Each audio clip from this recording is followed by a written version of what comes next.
The Elusive Pimpernel by Baroness Orczy. Chapter 1. Paris, 1793. There was not even a reaction. On, ever on in that wild surging torrent, sowing the wind of anarchy, of terrorism, of lust, of blood and hate, and reaping a hurricane of destruction and of horror.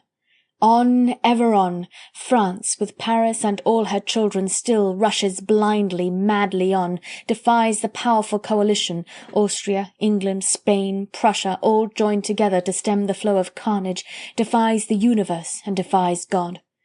Paris, this September 1793, or shall we call it Vendémiaire, year 1 of the Republic? Call it what we will, Paris, a city of bloodshed, of humanity in its lowest, most degraded aspect.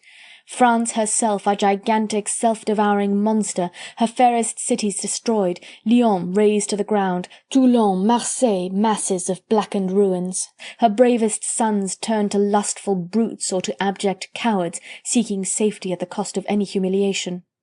That is thy reward, O mighty, holy revolution, apotheosis of equality and fraternity, grand rival of decadent Christianity.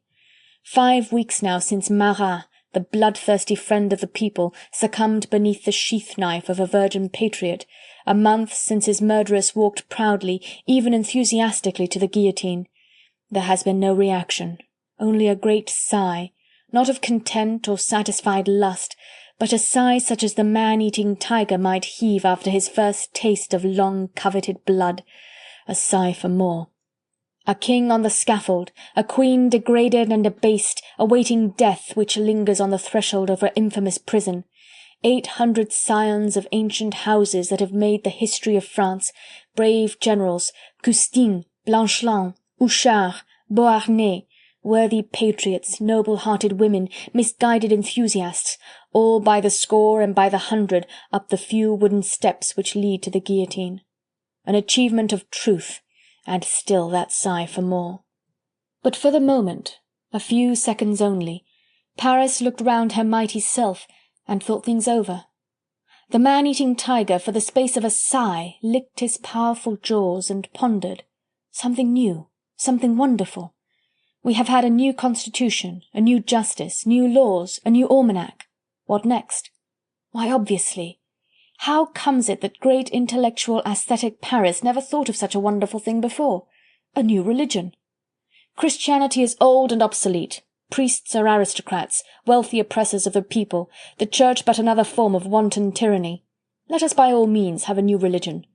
Already something has been done to destroy the old, to destroy, always to destroy. Churches have been ransacked, altars spoliated, tombs desecrated, priests and curates murdered, but that is not enough. There must be a new religion, and to attain that there must be a new God. Man is a born idol-worshipper. Very well then, let the people have a new religion and a new God. Stay, not a God this time, for God means majesty, power, kingship, everything in fact which the mighty hand of the people of France has struggled and fought to destroy. Not a God, but a goddess, an idol, a toy, since even the man-eating tiger must play sometimes. Paris wanted a new religion and a new toy, and grave men, ardent patriots, mad enthusiasts, sat in the assembly of the Convention and seriously discussed the means of providing her with both these things which she asked for. Chaumette, I think it was, who first solved the difficulty. Procureur Chaumette, head of the Paris municipality, he who had ordered that the cart which bore the dethroned queen to the squalid prison of the Conciergerie should be led slowly past her own late palace of the Tuileries, and should be stopped there just long enough for her to see and to feel in one grand mental vision all that she had been when she dwelt there, and all that she now was by the will of the people. Chaumette, as you see, was refined, artistic. The torture of the fallen queen's heart meant more to him than a blow of the guillotine on her neck. No wonder, therefore, that it was Procureur Chaumette who first discovered exactly what type of new religion Paris wanted just now. "Let us have a goddess of reason," he said, "typified, if you will, by the most beautiful woman in Paris. Let us have a feast of the goddess of reason. Let there be a pyre of all the gewgaws which for centuries have been flaunted by overbearing priests before the eyes of starving multitudes. Let the people rejoice and dance around that funeral pile, and above it all let the new goddess tower smiling and triumphant. the goddess of reason, the only deity our new and regenerate France shall acknowledge throughout the centuries which are to come." Loud applause greeted the impassioned speech. "A new goddess, by all means," shouted the grave gentlemen of the National Assembly, "the goddess of reason." They were all eager that the people should have this toy, something to play with and to tease, round which to dance the mad carmagnole and sing the ever-recurring ça ira. Something to distract the minds of the populace from the consequences of its own deeds and the helplessness of its legislators.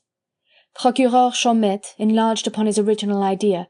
Like a true artist who sees the broad effect of a picture at a glance and then fills in the minute details, he was already busy elaborating his scheme. The goddess must be beautiful, not too young. Reason can only go hand in hand with the riper age of second youth. She must be decked out in classical draperies, severe yet suggestive. She must be rouged and painted, for she is a mere idol, easily to be appeased with incense, music, and laughter. He was getting deeply interested in his subject, seeking minutiae of detail with which to render his theme more and more attractive. But patience was never the characteristic of the revolutionary government of France. The National Assembly soon tired of Chaumette's dithyrambic utterances. Up aloft on the mountain, Danton was yawning like a gigantic leopard. Soon Henriot was on his feet. He had a far finer scheme than that of the procureur to place before his colleagues. A grand national fete, semi-religious in character, but of the new religion which destroyed and desecrated and never knelt in worship. Citizen Chaumette's goddess of reason by all means, Henriot conceded that the idea was a good one, but the goddess merely as a figurehead. Around her a procession of unfrocked and apostate priests, typifying the destruction of ancient hierarchy, mules carrying loads of sacred vessels, the spoils of 10,000 churches of France, and ballet girls in bacchanalian robes dancing the carmagnole around the new deity. Public Prosecutor Fouquier-Tinville thought all these schemes very tame. Why should the people of France be led to think that the era of a new religion would mean an era of milk and water, of pageants and of fireworks? Let every man, woman and child know that this was an era of blood and again of blood. "Oh," he exclaimed in passionate accents, "would that all the traitors in France had but one head, that it might be cut off with one blow of the guillotine." He approved of the national fete, but he desired an apotheosis of the guillotine. He undertook to find 10,000 traitors to be beheaded on one grand and glorious day, 10,000 heads to adorn the Place de la Révolution on a great, never-to-be-forgotten evening, after the guillotine had accomplished this record work. But Collot d'Herbois would also have his way. Collot lately hailed from the south, with a reputation for ferocity unparalleled throughout the whole of this horrible decade. He would not be outdone by Tinville's bloodthirsty schemes. He was the inventor of the noyade, which had been so successful at Lyons and Marseille. Why not give the inhabitants of Paris one of these exhilarating spectacles, he asked, with a coarse, brutal laugh. Then he explained his invention, of which he was inordinately proud. Some 200 or 300 traitors, men, women and children, tied securely together with ropes in great human bundles and thrown upon a barge in the middle of the river. The barge with a hole in her bottom, not too large, only sufficient to cause her to sink slowly, very slowly, in sight of the crowd of delighted spectators. The cries of the women and children, and even of the men, as they felt the waters rising and gradually enveloping them, as they felt themselves powerless even for a fruitless struggle, had proved most exhilarating, so Citizen Collot declared, to the hearts of the true patriots of Lyons. Thus the discussion continued. This was the era when every man had but one desire, that of outdoing others in ferocity and brutality, and but one care, that of saving his own head by threatening that of his neighbour. The great duel between the titanic leaders of these turbulent parties, the conflict between hot-headed Danton on the one side and cold-blooded Robespierre on the other, had only just begun. The great, all-devouring monsters had dug their claws into one another, but the issue of the combat was still at stake. Neither of these two giants had taken part in these deliberations anent the new religion and the new goddess. Danton gave signs now and then of the greatest impatience, and muttered something about a new form of tyranny, a new kind of oppression. On the left, Robespierre, in immaculate sea-green coat and carefully gauffered linen, was quietly polishing the nails of his right hand against the palm of his left. But nothing escaped him of what was going on. His ferocious egoism, his unbounded ambition, was even now calculating what advantages to himself might accrue from this idea of the new religion and of the national fete, what personal aggrandizement he could derive therefrom. The matter outwardly seemed trivial enough, but already his keen and calculating mind had seen various side issues which might tend to place him, Robespierre, on a yet higher and more unassailable pinnacle. Surrounded by those who hated him, those who envied and those who feared him, he ruled over them all by the strength of his own cold-blooded savagery, by the resistless power of his merciless cruelty. He cared about nobody but himself, about nothing but his own exaltation. Every action of his career, since he gave up his small practice in a quiet provincial town in order to throw himself into the wild vortex of revolutionary politics, every word he ever uttered had but one aim: himself. He saw his colleagues and comrades of the old Jacobin clubs ruthlessly destroyed around him. Friends he had none, and all left him indifferent. And now he had hundreds of enemies in every assembly and club in Paris, and these too, one by one, were being swept up in that wild whirlpool which they themselves had created. Impassive, serene, always ready with a calm answer when passion raged most hotly around him, Robespierre, the most ambitious, most self-seeking demagogue of his time, had acquired the reputation of being incorruptible and selfless, an enthusiastic servant of the Republic. The sea-green incorruptible. And thus, whilst the others talked and argued, waxed hot over schemes for processions and pageantry, or loudly denounced the whole matter as the work of a traitor, he, of the sea-green coat, sat quietly polishing his nails. But he had already weighed all these discussions in the balance of his mind, placed them in the crucible of his ambition, and turned them into something that would benefit him and strengthen his position. Aye, the feast should be brilliant enough, gay or horrible, mad or fearful, but through it all the people of France must be made to feel that there was a guiding hand which ruled the destinies of all, a head which framed the new laws, which consolidated the new religion and established its new goddess, the goddess of reason. Robespierre, her prophet. Chapter 2. A Retrospect. The room was close and dark, filled with the smoke from a defective chimney.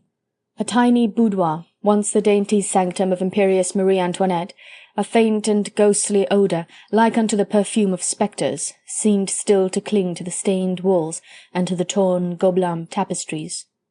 Everywhere lay the impress of a heavy and destroying hand, that of the great and glorious Revolution. In the mud-soiled corners of the room a few chairs, with brocaded cushions rudely torn, leant broken and desolate against the walls. A small footstool, once gilt-legged and satin-covered, had been overturned and roughly kicked to one side, and there it lay on its back, like some little animal that had been hurt, stretching its broken limbs upwards, pathetic to behold.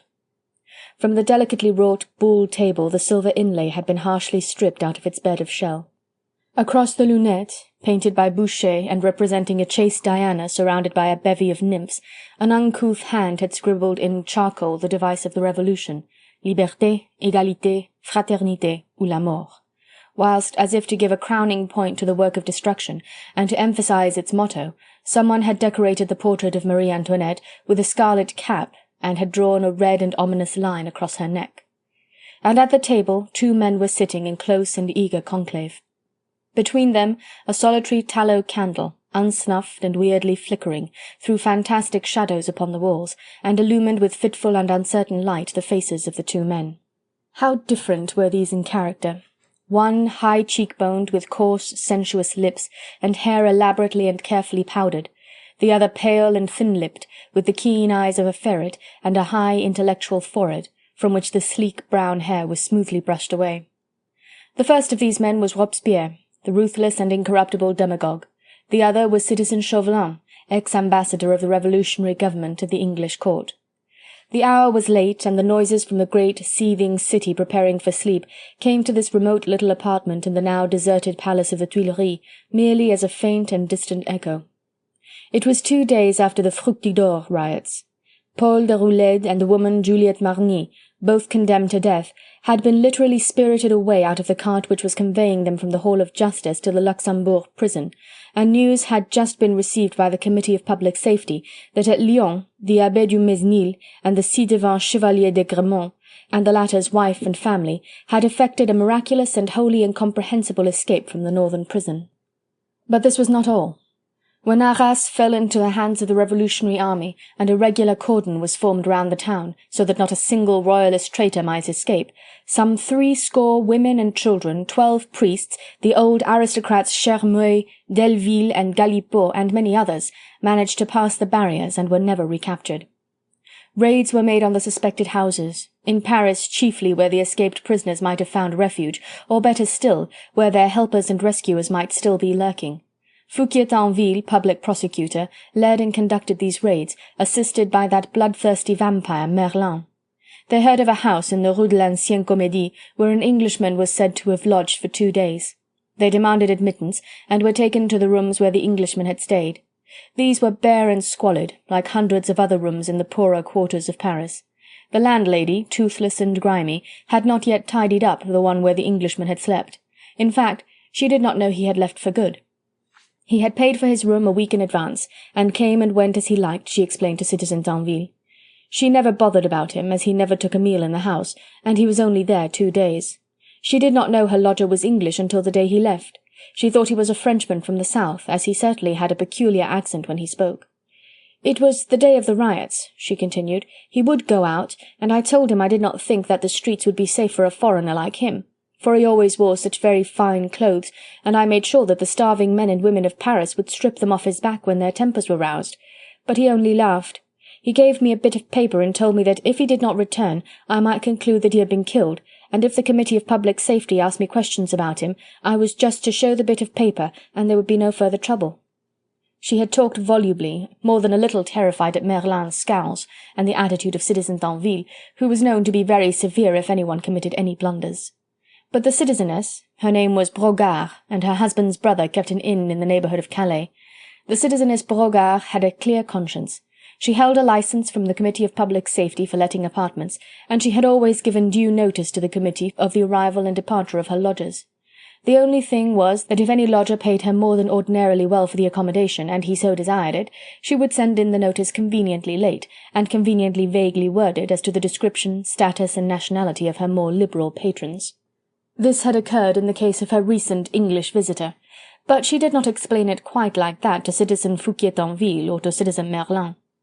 However, she was rather frightened, and produced the scrap of paper which the Englishman had left with her, together with the assurance that when she showed it there would be no further trouble. Tinville took it roughly out of her hand, but would not glance at it. He crushed it into a ball, and then Merlin snatched it from him with a coarse laugh, smoothed out the creases on his knee, and studied it for a moment. There were 2 lines of what looked like poetry, written in a language which Merlin did not understand, English no doubt. But what was perfectly clear, and easily comprehended by anyone, was the little drawing in the corner, done in red ink and representing a small star-shaped flower. Then Tinville and Merlin both cursed loudly and volubly, and bidding their men follow them, turned away from the house in the Rue de l'Ancienne Comédie, and left its toothless landlady on her own doorstep, still volubly protesting her patriotism and her desire to serve the government of the Republic. Tinville and Merlin, however, took the scrap of paper to Citizen Robespierre, who smiled grimly as he in his turn crushed the offensive little document in the palm of his well-washed hands. Robespierre did not swear. He never wasted either words or oaths, but he slipped the bit of paper inside the double lid of his silver snuff-box, and then he sent a special messenger to Citizen Chauvelin in the Rue Corneille, bidding him come that same evening after 10 o'clock to room number 16 in the ci-devant palace of the Tuileries. It was now 10:30, and Chauvelin and Robespierre sat opposite one another in the ex-boudoir of Queen Marie Antoinette, and between them on the table, just below the tallow candle, was a much creased, exceedingly grimy bit of paper. It had passed through several unclean hands before Citizen Robespierre's immaculately white fingers had smoothed it out and placed it before the eyes of ex-ambassador Chauvelin. The latter, however, was not looking at the paper. He was not even looking at the pale, cruel face before him. He had closed his eyes, and for a moment had lost sight of the small, dark room, of Robespierre's ruthless gaze, of the mud-stained walls and greasy floor. He was seeing, as in a bright and sudden vision, the brilliantly lighted salons of the Foreign Office in London, with beautiful Marguerite Blakeney gliding queen-like on the arm of the Prince of Wales. He heard the flutter of many fans, the frou-frou of silk dresses, and above all the din and sound of dance music, he heard an inane laugh and an affected voice repeating the doggerel rhyme that was even now written on that dirty piece of paper which Robespierre had placed before him. "We seek him here, and we seek him there. Those Frenchies seek him everywhere. Is he in heaven? Is he in hell? That demmed Elusive Pimpernel." It was a mere flash, one of memory's swiftly effaced pictures, when she shows us for the fraction of a second indelible pictures from out of our past. Chauvelin, in that same second, while his own eyes were closed and Robespierre's fixed upon him, also saw the lonely cliffs of Calais, heard the same voice singing "God save the King," the volley of musketry, the despairing cries of Marguerite Blakeney, and once again he felt the keen and bitter pang of complete humiliation and defeat. Chapter 3. Ex-Ambassador Chauvelin. Robespierre had quietly waited the while. He was in no hurry. Being a night bird of very pronounced tastes, he was quite ready to sit here until the small hours of the morning, watching citizen Chauvelin mentally writhing in the throes of recollections of the past few months. There was nothing that delighted the sea-green incorruptible quite so much as the aspect of a man struggling with a hopeless situation and feeling a net of intrigue drawing gradually tighter and tighter around him. Even now, when he saw Chauvelin's smooth forehead wrinkled into an anxious frown, and his thin hand nervously clutched upon the table, Robespierre heaved a pleasurable sigh, leaned back in his chair, and said with an amiable smile, "You do agree with me, then, citizen, that the situation has become intolerable?" Then, as Chauvelin did not reply, he continued, speaking more sharply, "And how terribly galling it all is, when we could have had that man under the guillotine by now, if you had not blundered so terribly last year." His voice had become hard and trenchant like that knife to which he was so ready to make constant allusion. But Chauvelin still remained silent. There was really nothing that he could say. "Citizen Chauvelin, how you must hate that man!" exclaimed Robespierre at last. Then only did Chauvelin break the silence which up to now he had appeared to have forced himself to keep. "I do," he said with unmistakable fervour. "Then why do you not make an effort to retrieve the blunders of last year?" queried Robespierre blandly. "The Republic has been unusually patient and long-suffering with you, citizen Chauvelin. She has taken your many services and well-known patriotism into consideration. But you know," he added significantly, "that she has no use for worthless tools." Then, as Chauvelin seemed to have relapsed into sullen silence, he continued with his original ill-omened blandness, "Ma foi, citizen Chauvelin, were I standing in your buckled shoes, I would not lose another hour in trying to avenge mine own humiliation." "Have I ever had a chance?" burst out Chauvelin with ill-suppressed vehemence. "What can I do single-handed? Since war has been declared, I cannot go to England unless the government will find some official reason for my doing so. There is much grumbling and wrath over here, and when that damned Scarlet Pimpernel League has been at work, when a score or so of valuable prizes have been snatched from under the very knife of the guillotine, then there is much gnashing of teeth and useless cursings, but nothing serious or definite is done to smother those accursed English flies which come buzzing about our ears." "Nay, you forget, citizen Chauvelin," retorted Robespierre, "that we of the Committee of Public Safety are far more helpless than you. You know the language of these people, we don't. You know their manners and customs, their ways of thought, the methods they are likely to employ. We know none of these things. You have seen and spoken to men in England who are members of that damned league. You have seen the man who is its leader. We have not." He leant forward on the table and looked more searchingly at the thin, pallid face before him. "If you named that leader to me now, if you described him, we could go to work more easily. You could name him, and you would, citizen Chauvelin." "I cannot," retorted Chauvelin doggedly. "Ah, but I think you could. But there, I do not blame your silence. You would wish to reap the reward of your own victory, to be the instrument of your own revenge. Passions! I think it natural. But in the name of your own safety, citizen, do not be too greedy with your secret. If the man is known to you, find him again. Find him, lure him to France. We want him. The people want him, and if the people do not get what they want, they will turn on those who have withheld their prey. I understand, citizen, that your own safety and that of your government is involved in this renewed attempt to capture the Scarlet Pimpernel," retorted Chauvelin dryly. "And your head, citizen Chauvelin," concluded Robespierre. Nay, I know that well enough, and you may believe me an you will, citizen, when I say that I care but little about that. The question is, if I am to lure that man to France, what will you and your government do to help me?" "Everything," replied Robespierre, "provided you have a definite plan and a definite purpose." "I have both. But I must go to England in, at least, a semi-official capacity. I can do nothing if I am to hide in disguise in out-of-the-way corners." "That is easily done. There has been some talk with the British authorities anent the security and welfare of peaceful French subjects settled in England. After a good deal of correspondence they have suggested our sending a semi-official representative over there to look after the interests of our own people commercially and financially. We can easily send you over in that capacity if it would suit your purpose." "Admirably. I have only need of a cloak. That one will do as well as another." "Is that all?" "Not quite. I have several plans in my head, and I must know that I am fully trusted. Above all, I must have power, decisive, absolute, illimitable power." There was nothing of the weakling about this small, sable-clad man, who looked the redoubtable Jacobin leader straight in the face, and brought a firm fist resolutely down upon the table before him. Robespierre paused a while ere he replied. He was eyeing the other man keenly, trying to read if behind that earnest, frowning brow there did not lurk some selfish, ulterior motive along with that demand for absolute power. But Chauvelin did not flinch beneath that gaze, which could make every cheek in France blanch with unnamed terror. And after that slight moment of hesitation, Robespierre said quietly, "You shall have the complete power of a military dictator in every town or borough of France which you may visit. The revolutionary government shall create you, before you start for England, supreme head of all the sub-committees of public safety. This will mean that in the name of the safety of the Republic, every order given by you, of whatsoever nature it might be, must be obeyed implicitly under pain of an arraignment for treason."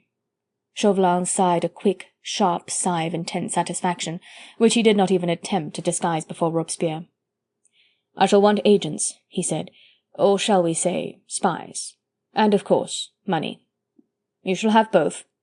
We keep a very efficient secret service in England, and they do a great deal of good over there.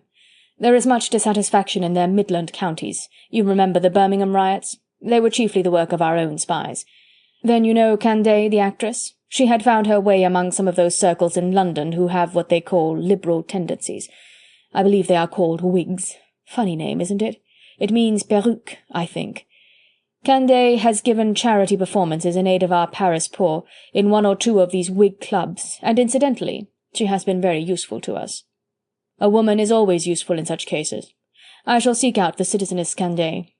And if she renders you useful assistance, I think I can offer her what should prove a tempting prize.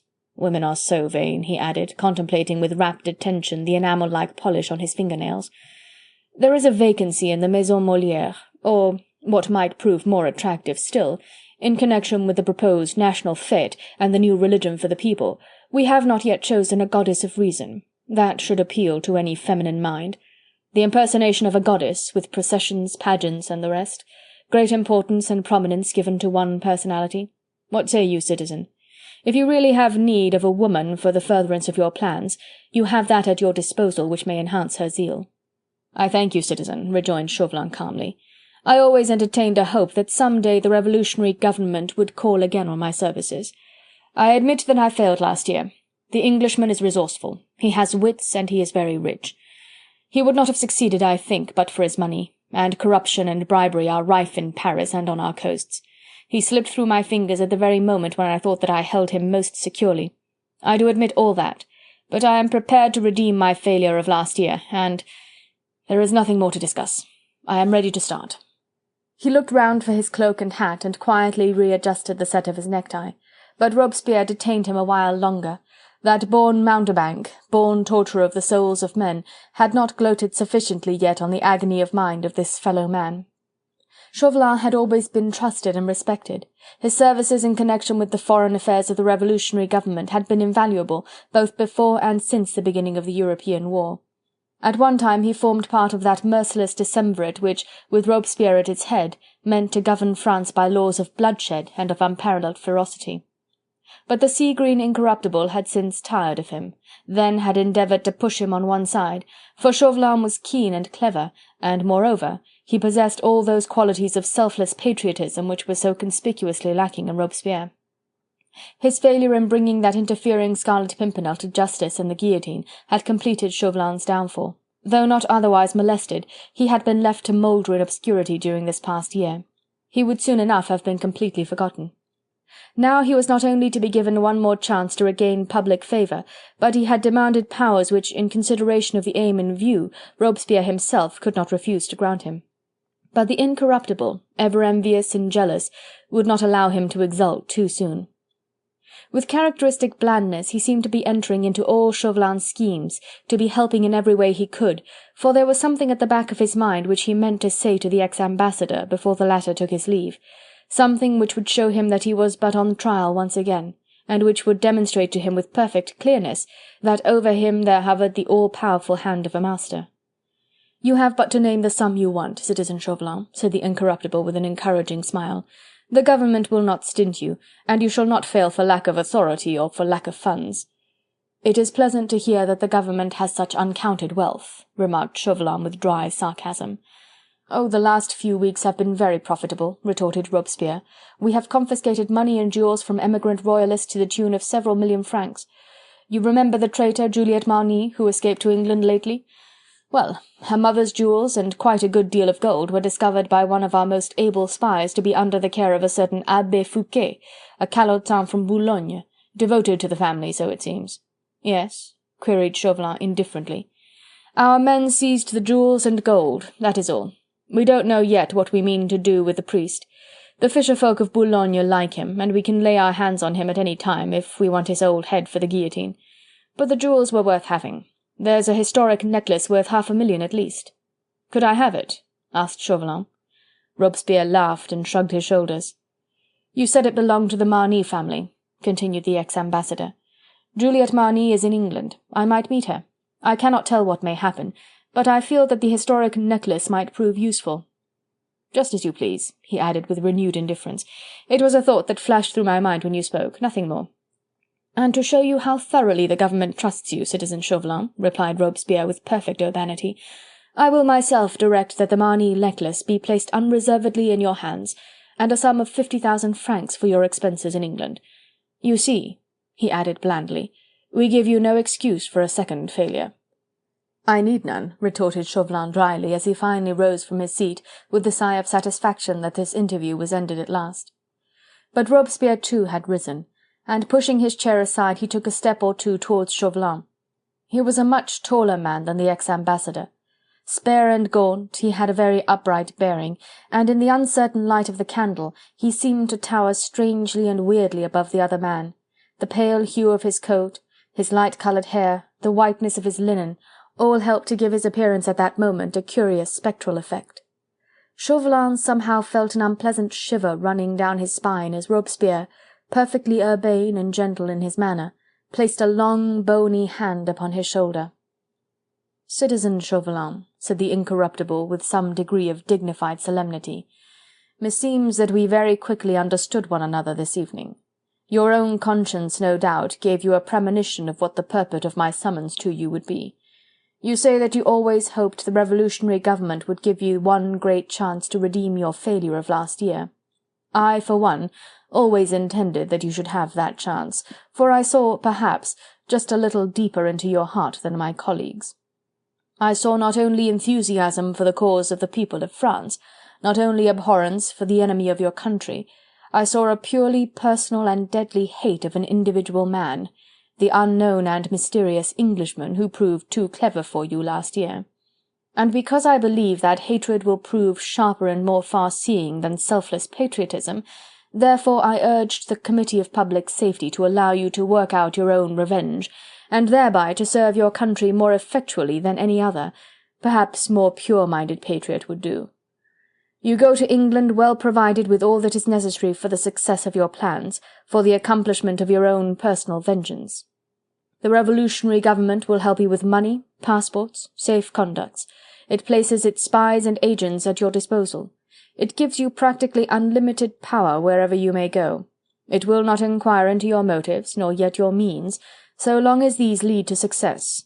But private vengeance or patriotism, whatever may actuate you, we here in France demand you deliver into our hands the man who is known in 2 countries as the Scarlet Pimpernel. We want him alive if possible, or dead if it must be so, and we want as many of his henchmen as will follow him to the guillotine. Get them to France, and we'll know how to deal with them, and let the whole of Europe be damned." He paused for a while, his hand still resting on Chauvelin's shoulder, his pale green eyes holding those of the other man as if in a trance. But Chauvelin neither stirred nor spoke. His triumph left him quite calm. His fertile brain was already busy with his plans. There was no room for fear in his heart, and it was without the slightest tremor that he waited for the conclusion of Robespierre's oration. "Perhaps, citizen Chauvelin," said the latter at last, "you have already guessed what there is left for me to say. But lest there should remain in your mind one faint glimmer of doubt or of hope, let me tell you this. The revolutionary government gives you this chance of redeeming your failure, but this one only. If you fail again, your outraged country will know neither pardon nor mercy. Whether you return to France or remain in England, whether you travel north, south, east or west, cross the oceans or traverse the Alps, the hand of an avenging people will be upon you. Your second failure will be punished by death, wherever you may be, either by the guillotine if you are in France, or if you seek refuge elsewhere, then by the hand of an assassin. Look to it, citizen Chauvelin, for there will be no escape this time, not even if the mightiest tyrant on earth tried to protect you, not even if you succeeded in building up an empire and placing yourself upon a throne." His thin, strident voice echoed weirdly in the small, close boudoir. Chauvelin made no reply. There was nothing that he could say. All that Robespierre had put so emphatically before him, he had fully realized, even whilst he was forming his most daring plans. It was an either-or this time, uttered to him now. He thought again of Marguerite Blakeney and the terrible alternative he had put before her less than a year ago. Well, he was prepared to take the risk. He would not fail again. He was going to England under more favourable conditions this time. He knew who the man was whom he was bidden to lure to France and to death. And he returned Robespierre's threatening gaze boldly and unflinchingly. Then he prepared to go. He took up his hat and cloak, opened the door and peered for a moment into the dark corridor, wherein, in the far distance, the steps of a solitary sentinel could be faintly heard. He put on his hat, turned to look once more into the room where Robespierre stood quietly watching him, and went his way. Chapter 4. The Richmond Gala. It was perhaps the most brilliant September ever known in England, where the last days of dying summer are nearly always golden and beautiful.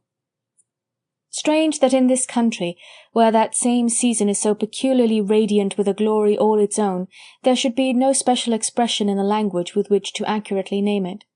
So we needs must call it fin d'été, the ending of the summer, not the absolute end, nor yet the ultimate departure, but the tender lingering of a friend obliged to leave us anon, yet who fain would steal a day here and there, a week or so in which to stay with us, who would make that last pathetic farewell of his endure a little while longer still, and bring forth in gorgeous array for our final gaze all that he has which is most luxuriant, most desirable, most worthy of regret. And in this year of grace 1793, departing summer had lavished the treasures of her palette upon woodland and river-banks, had tinged the once crude green of larch and elm with a tender hue of gold, had brushed the oaks with tones of warm russet, and put patches of sienna and crimson on the beach. In the gardens the roses were still in bloom, not the delicate blush or lemon ones of June, nor yet the pale banksias and climbers, but the full-blooded red roses of late summer, and deep-coloured apricot ones, with crinkled outside leaves faintly kissed by the frosty dew.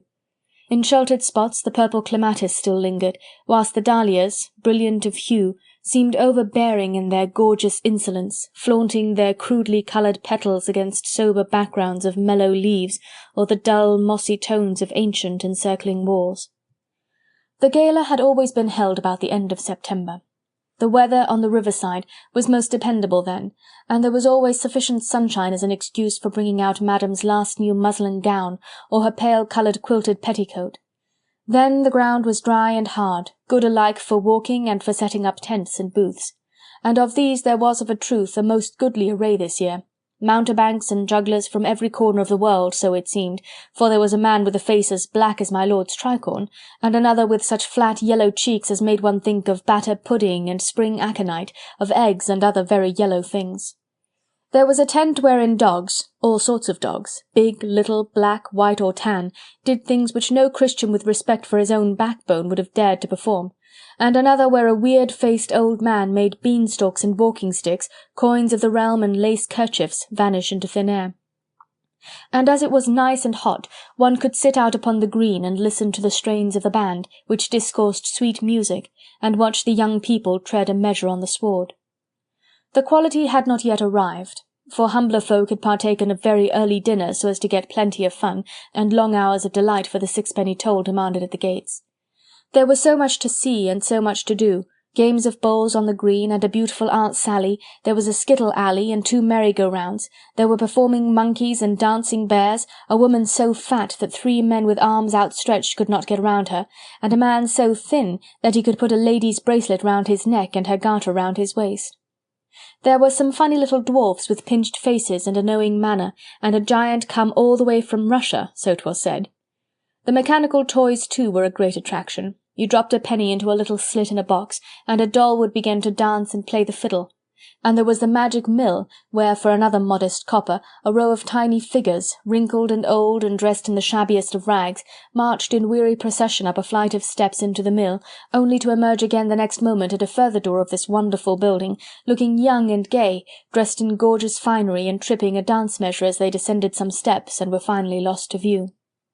But what was most wonderful of all, and collected the goodliest crowd of gazers and the largest amount of coins, was a miniature representation of what was going on in France, even at this very moment.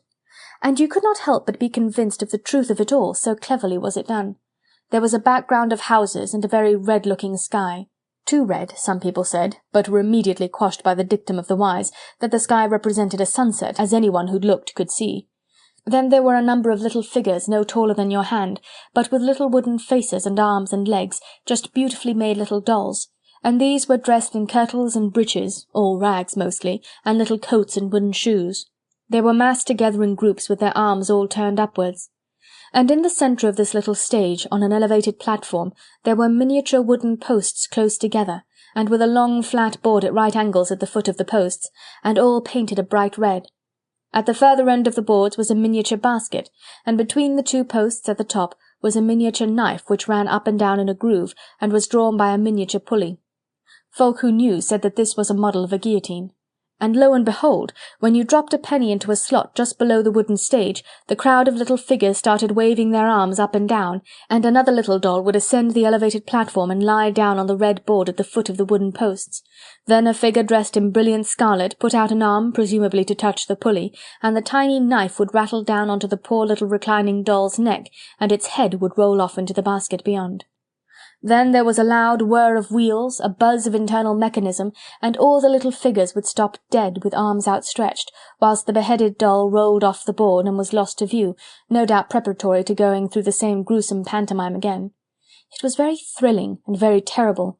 A certain air of hushed awe reigned in the booth where this mechanical wonder was displayed. The booth itself stood in a secluded portion of the grounds, far from the toll-gates and the bandstand and the noise of the merry-go-round, and there were great texts written in red letters on a black ground pinned all along the walls. Please spare a copper for the starving poor of Paris. A lady dressed in grey quilted petticoat and pretty grey and black striped panniers could be seen walking in the booth from time to time, then disappearing through a partition beyond. She would emerge again presently carrying an embroidered reticule, and would wander round among the crowd, holding out the bag by its chain, and repeating in tones of somewhat monotonous appeal, "For the starving poor of Paris, if you please." She had fine dark eyes, rather narrow and tending upwards at the outer corners, which gave her face a not altogether pleasant expression. Still they were fine eyes, and when she went round soliciting alms, most of the men put a hand into their breeches pocket and dropped a coin into her embroidered reticule. She said the word poor in a rather funny way, rolling the R at the end, and she also said please as if it was spelt with a long line of E's, and so it was concluded that she was French and was begging for her poorer sisters. At stated intervals during the day, the mechanical toy was rolled into a corner, and the lady in grey stood up on a platform and sang queer little songs, the words of which nobody could understand. Il était une bergère, héron et petit pataplon.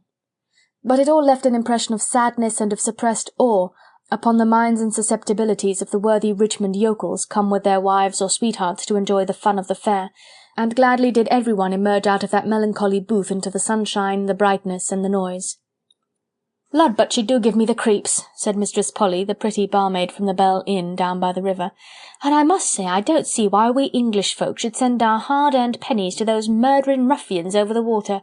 Being starving, so to speak, don't make a murderer a better man if he goes on murdering," she added with undisputable, if ungrammatical, logic.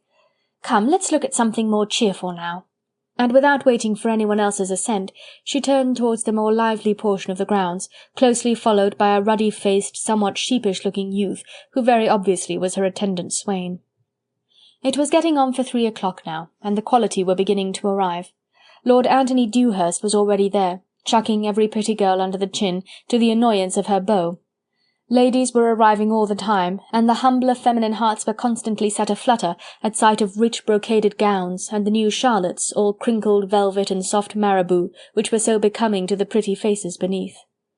There was incessant and loud talking and chattering, with here and there the shriller tones of a French voice being distinctly noticeable in the din.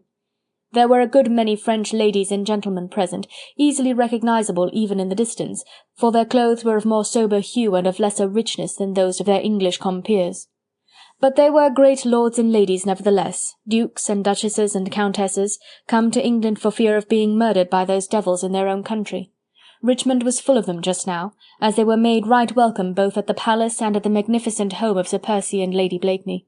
"Ah, here comes Sir Andrew Ffoulkes with his lady, so pretty and dainty does she look, like a little china doll in her new-fashioned short-waisted gown, her brown hair in soft waves above her smooth forehead, her great hazel eyes fixed in unaffected admiration on the gallant husband by her side." "No wonder she dotes on him," sighed pretty Mistress Polly after she had bobbed her curtsy to my lady. "The brave deeds he did for love of her. Rescued her from those murderers over in France, and brought her to England safe and sound, having fought no end of them single-handed, or so I've heard it said. Have you not, Master Thomas Jezzard?"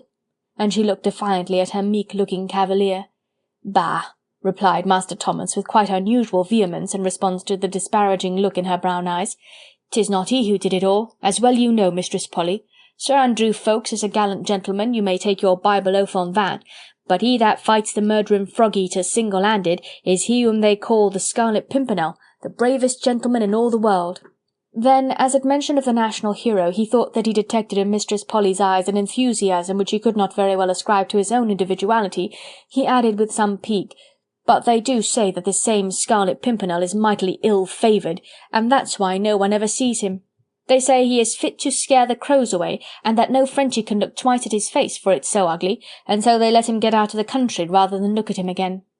"Then they do say a mighty lot of nonsense," retorted Mistress Polly, with a shrug of her pretty shoulders, "and if that be so, then why don't you go over to France and join hands with the Scarlet Pimpernel?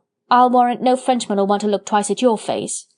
A chorus of laughter greeted this sally, for the two young people had in the meanwhile been joined by several of their friends, and now formed part of a merry group near the band, some sitting, others standing, but all bent on seeing as much as there was to see in Richmond Gala this day.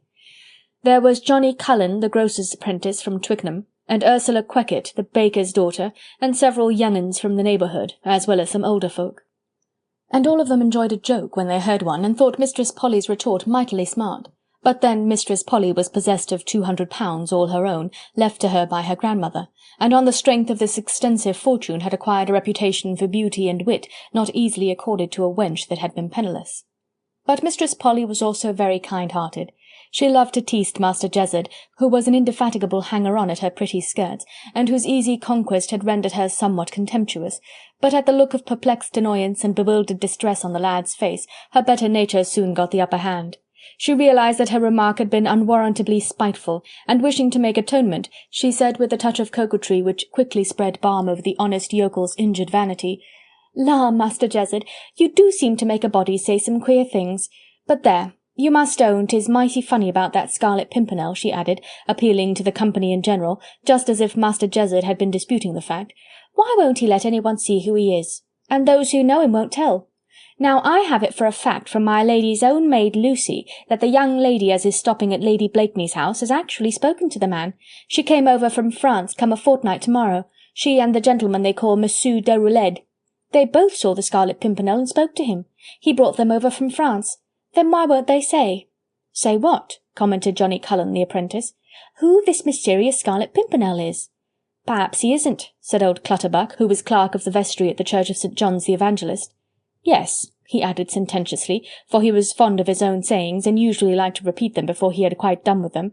"That's it, you may be sure. Perhaps he isn't." "What do you mean, Master Clutterbuck?" asked Ursula Queckett, for she knew the old man liked to explain his wise saws, and as she wanted to marry his son, she indulged him whenever she could. "What do you mean? He isn't what?" "He isn't, that's all," explained Clutterbuck with vague solemnity. Then, seeing that he had gained the attention of the little party around him, he condescended to come to more logical phraseology. "I mean that perhaps we must not ask, who is this mysterious Scarlet Pimpernel, but who was that poor and unfortunate gentleman?" "Then you think," suggested Mistress Polly, who felt unaccountably low-spirited at this oratorical pronouncement. "I have it for a fact," said Mr. Clutterbuck solemnly, "that he whom they call the Scarlet Pimpernel no longer exists now, that he was collared by the Frenchies as far back as last fall, and in the language of the poets, has never been heard of no more." Mr. Clutterbuck was very fond of quoting from the works of certain writers whose names he never mentioned, but who went by the poetical generality of the poets. Whenever he made use of phrases which he was supposed to derive from these great and unnamed authors, he solemnly and mechanically raised his hat as a tribute of respect to these giant minds. "You think that the Scarlet Pimpernel is dead, Mr. Clutterbuck? That those horrible Frenchies murdered him? Surely you don't mean that?" sighed Mistress Polly ruefully. Mr. Clutterbuck put his hand up to his hat, preparatory, no doubt, to making another appeal to the mysterious poets, but was interrupted in the very act of uttering great thoughts by a loud and prolonged laugh which came echoing from a distant corner of the grounds. "Lud, but I'd know that laugh anywhere," said Mistress Queckett, whilst all eyes were turned in the direction whence the merry noise had come. Half a head taller than any of his friends around him, his lazy blue eyes scanning from beneath their drooping lids the motley throng around him, stood Sir Percy Blakeney, the centre of a gaily dressed little group which seemingly had just crossed the toll-gate. "A fine specimen of a man, for sure," remarked Johnny Cullen, the apprentice. "Ay, you may take your Bible oath on that," sighed Mistress Polly, who was inclined to be sentimental. "Speaking as the poets," pronounced Mr. Clutterbuck sententiously, "inches don't make a man." "Nor fine clothes neither," added Master Jezzard, who did not approve of Mistress Polly's sentimental sigh. "There's my lady," gasped Miss Barbara suddenly, clutching Master Clutterbuck's arm vigorously. "Lud, but she is beautiful to-day." Beautiful indeed, and radiant with youth and happiness, Marguerite Blakeney had just gone through the gates and was walking along the sward towards the bandstand. She was dressed in clinging robes of shimmery green texture, the new-fashioned high-waisted effect suiting her graceful figure to perfection. The large Charlotte, made of velvet to match the gown, cast a deep shadow over the upper part of her face, and gave a peculiar softness to the outline of her forehead and cheeks. Long lace mittens covered her arms and hands, and a scarf of diaphanous material, edged with dull gold, hung loosely around her shoulders. Yes, she was beautiful. No captious chronicler has ever denied that, and no one who knew her before, and who saw her again on this late summer's afternoon, could fail to mark the additional charm of her magnetic personality. There was a tenderness in her face as she turned her head to and fro, a joy of living in her eyes that was quite irresistibly fascinating. Just now she was talking animatedly with the young girl who was walking beside her, and laughing merrily the while. "Nay, we'll find your Paul, never fear. Lud, child, have you forgotten he is in England now, and that there's no fear of his being kidnapped here on the green in broad daylight?" The young girl gave a slight shudder, and her childlike face became a shade paler than before. Marguerite took her hand and gave it a kindly pressure. Juliet Marny, but lately come to England, saved from under the very knife of the guillotine by a timely and daring rescue, could scarcely believe as yet that she and the man she loved were really out of danger. "There is Monsieur Deroulede," said Marguerite after a slight pause, giving the young girl time to recover herself and pointing to a group of men close by. "He is among friends, as you see." They made such a pretty picture, these two women, as they stood together for a moment on the green with the brilliant September sun throwing golden reflections and luminous shadows on their slender forms. Marguerite, tall and queen-like in her rich gown and costly jewels, wearing with glorious pride the invisible crown of happy wifehood. Juliet, slim and girlish, dressed all in white, with a soft straw hat on her fair curls, and bearing on an otherwise young and childlike face the hard imprint of the terrible suffering she had undergone, of the deathly moral battle her tender soul had to fight.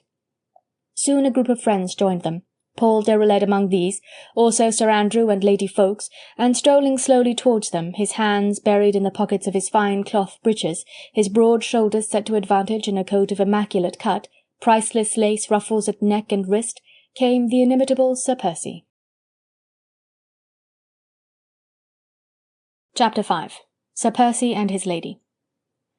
To all appearances he had not changed since those early days of matrimony, when his young wife dazzled London society by her wit and by her beauty, and he was one of the many satellites that helped to bring into bold relief the brilliance of her presence, of her sallies, and of her smiles.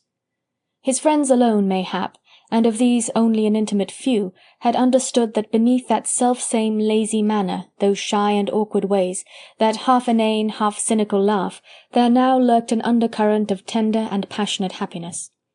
That Lady Blakeney was in love with her own husband nobody could fail to see, and in the more frivolous cliques of fashionable London this extraordinary phenomenon had oft been eagerly discussed.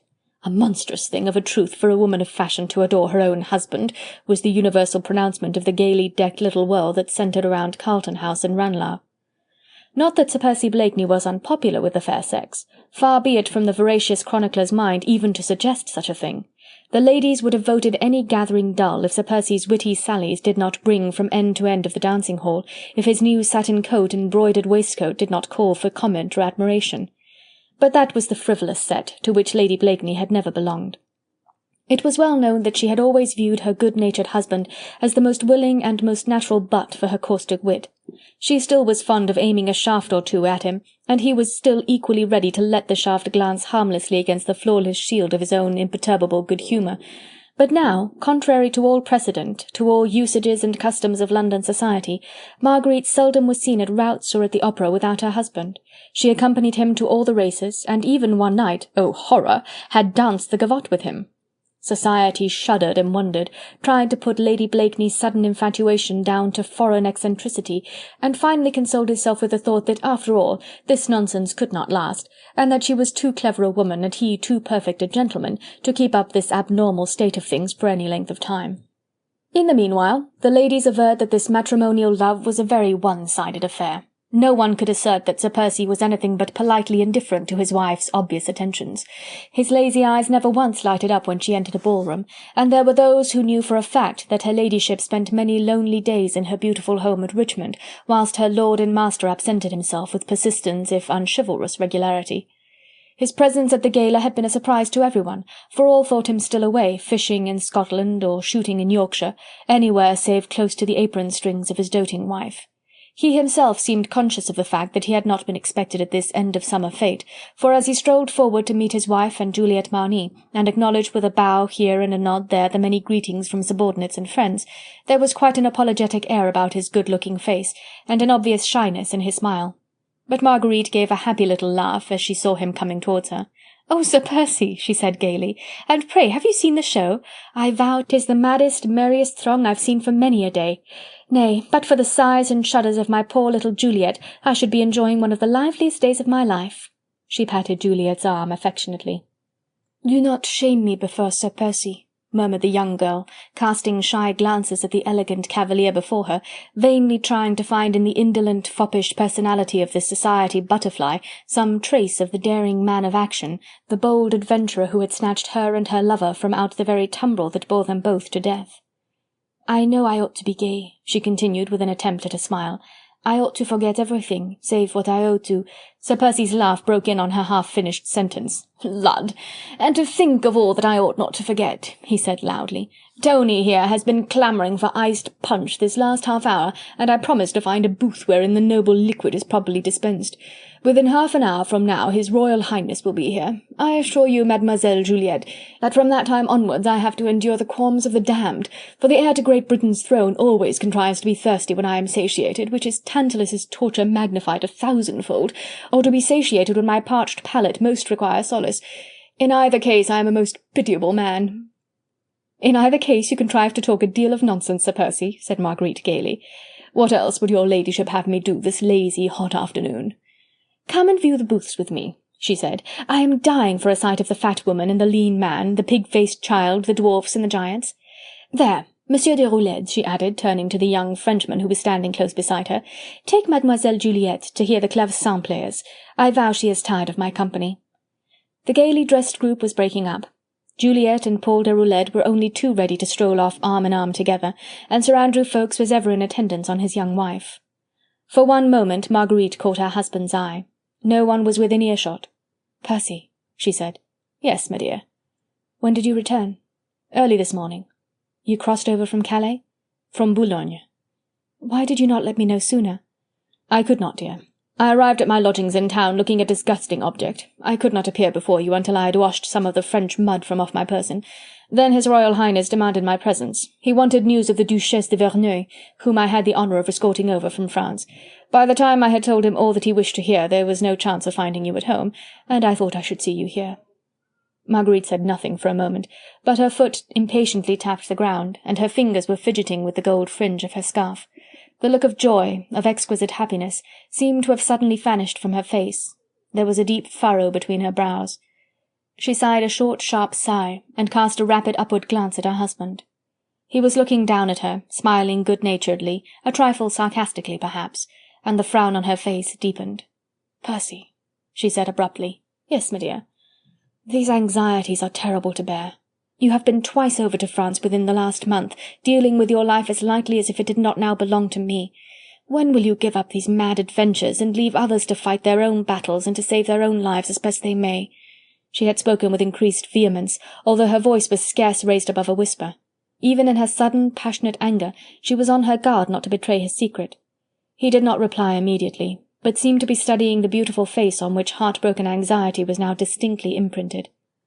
Then he turned and looked at the solitary booth in the distance, across the frontal of which a large placard had recently been affixed, bearing the words, "Come and see the true representation of the guillotine." In front of the booth, a man dressed in ragged breeches, with Phrygian cap on his head, adorned with a tricolour cockade, was vigorously beating a drum, shouting volubly the while, "Come in and see! Come in and see! The only realistic presentation of the original guillotine! Hundreds perish in Paris every day! Come and see! Come and see! The perfectly vivid performance of what goes on hourly in Paris at the present moment!" Marguerite had followed the direction of Sir Percy's eyes. She too was looking at the booth. She heard the man's monotonous, raucous cries. She gave a slight shudder, and once more looked imploringly at her husband. His face, though outwardly as lazy and calm as before, had a strange set look about the mouth and firm jaw, and his slender hand, the hand of a dandy accustomed to handle cards and dice and to play lightly with the foils, was clutched tightly beneath the folds of the priceless Mechlin frills. It was but a momentary stiffening of the whole powerful frame, an instant's flash of the ruling passion hidden within that very secretive soul. Then he once more turned towards her. The rigid lines of his face relaxed, he broke into a pleasant laugh, and with the most elaborate and most courtly bow, he took her hand in his, and raising her fingers to his lips, he gave the answer to her questions. "When your ladyship has ceased to be the most admired woman in Europe, namely, when I am in my grave." Chapter 6.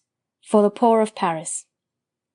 There was no time to say more then, for the laughing, chatting groups of friends had once more closed up round Marguerite and her husband, and she, ever on the alert, gave neither look nor sign that any serious conversation had taken place between Sir Percy and herself. Whatever she might feel or dread with regard to the foolhardy adventures in which he still persistently embarked, no member of the League ever guarded the secret of his chief more loyally than did Marguerite Blakeney. Though her heart overflowed with a passionate pride in her husband, she was clever enough to conceal every emotion save that which nature had insisted on imprinting in her face, her present radiant happiness and her irresistible love. And thus before the world she kept up that bantering way with him which had characterized her earlier matrimonial life, that good-natured, easy contempt which he had so readily accepted in those days, and which their entourage would have missed and would have inquired after, if she had changed her manner towards him too suddenly. In her heart she knew full well that within Percy Blakeney's soul she had a great and powerful rival, his wild, mad, passionate love of adventure. For it he would sacrifice everything, even his life. She dared not ask herself if he would sacrifice his love. Twice in a few weeks he had been over to France. Every time he went she could not know if she would ever see him again. She could not imagine how the French Committee of Public Safety could so clumsily allow the hated Scarlet Pimpernel to slip through its fingers. But she never attempted either to warn him or to beg him not to go. When he brought Paul Déroulède and Juliette Marny over from France, her heart went out to the two young people in sheer gladness and pride because of his precious life, which he had risked for them. She loved Juliette for the dangers Percy had passed, for the anxieties she herself had endured. Only today, in the midst of this beautiful sunshine, this joy of the earth, of summer, and of the sky, she had suddenly felt a mad, overpowering anxiety, a deadly hatred of the wild, adventurous life which took him so often away from her side. His pleasant, bantering reply precluded her following up the subject, whilst the merry chatter of people round her warned her to keep her words and looks under control. But she seemed now to feel the want of being alone, and somehow that distant booth, with its flaring placard, and the crier in the Phrygian cap, exercised a weird fascination over her. Instinctively she bent her steps thither, and equally instinctively the idle throng of her friends followed her. Sir Percy alone had halted in order to converse with Lord Hastings, who had just arrived. "Surely, Lady Blakeney, you have no thought of patronising that gruesome spectacle," said Lord Anthony Dewhurst, as Marguerite almost mechanically had paused within a few yards of the solitary booth. "I don't know," she said with enforced gaiety. "The place seems to attract me. And I need not look at the spectacle," she added significantly, as she pointed to a roughly scribbled notice at the entrance of the tent, "in aid of the starving poor of Paris." "There's a good-looking woman who sings, and a hideous mechanical toy that moves," said one of the young men in the crowd. "It is very dark and close inside the tent. I was lured in there for my sins, and was in a mighty hurry to come out again." "Then it must be my sins that are helping to lure me too at the present moment," said Marguerite lightly. "I pray you all to let me go in there. I want to hear the good-looking woman sing, even if I do not see the hideous toy on the move." "May I escort you then, Lady Blakeney?" said Lord Tony. "Nay, I would rather go in alone," she replied a trifle impatiently. "I beg of you not to heed my whim, and to await my return there, where the music is at its merriest." It had been bad manners to insist. Marguerite, with a little comprehensive nod to all her friends, left the young cavaliers still protesting and quickly passed beneath the roughly constructed doorway that gave access into the booth. A man, dressed in theatrical rags and wearing the characteristic scarlet cap, stood immediately within the entrance, and ostentatiously rattled a money-box at regular intervals. "For the starving poor of Paris," he drawled out in nasal, monotonous tones the moment he caught sight of Marguerite and of her rich gown. She dropped some gold into the box, and then passed on. The interior of the booth was dark and lonely-looking after the glare of the hot September sun, and the noisy crowd that thronged the sward outside.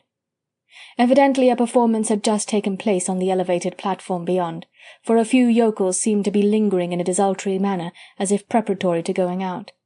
A few disjointed comments reached Marguerite's ears as she approached, and the small groups parted to allow her to pass. One or two women gaped in astonishment at her beautiful dress, whilst others bobbed a respectful curtsy. The mechanical toy arrested her attention immediately. She did not find it as gruesome as she expected, only singularly grotesque, with all those little wooden figures in their quaint, arrested action. She drew nearer to have a better look, and the yokels who had lingered behind paused, wondering if she would make any remark. "Her ladyship was born in France," murmured one of the men close to her. "She would know if the thing really looks like that." "She do seem interested," quoth another in a whisper. "Lud love us all," said a buxom wench who was clinging to the arm of a nervous-looking youth. "I believe they're coming for more money." On the elevated platform at the further end of the tent, a slim figure had just made its appearance, that of a young woman dressed in peculiarly sombre colours, and with a black lace hood thrown lightly over her head. Marguerite thought that the face seemed familiar to her, and she also noticed that the woman carried a large embroidered reticule in her bemittened hand. There was a general exodus the moment she appeared. The Richmond yokels did not like the look of that reticule. They felt that sufficient demand had already been made upon their scant purses, considering the meagreness of the entertainment, and they dreaded being lured to further extravagance. When Marguerite turned away from the mechanical toy, the last of the little crowd had disappeared, and she was alone in the booth with the woman in the dark kirtle and black lace hood. "For the poor of Paris, madame?" said the latter mechanically, holding out her reticule. Marguerite was looking at her intently. The face certainly seemed familiar, recalling to her mind the far-off days in Paris before she married. Some young actress, no doubt, driven out of France by that terrible turmoil which had caused so much sorrow and so much suffering. The face was pretty, the figure slim and elegant, and the look of obvious sadness in the dark, almond-shaped eyes was calculated to inspire sympathy and pity. Yet, strangely enough, Lady Blakeney felt repelled and chilled by this sombrely dressed young person.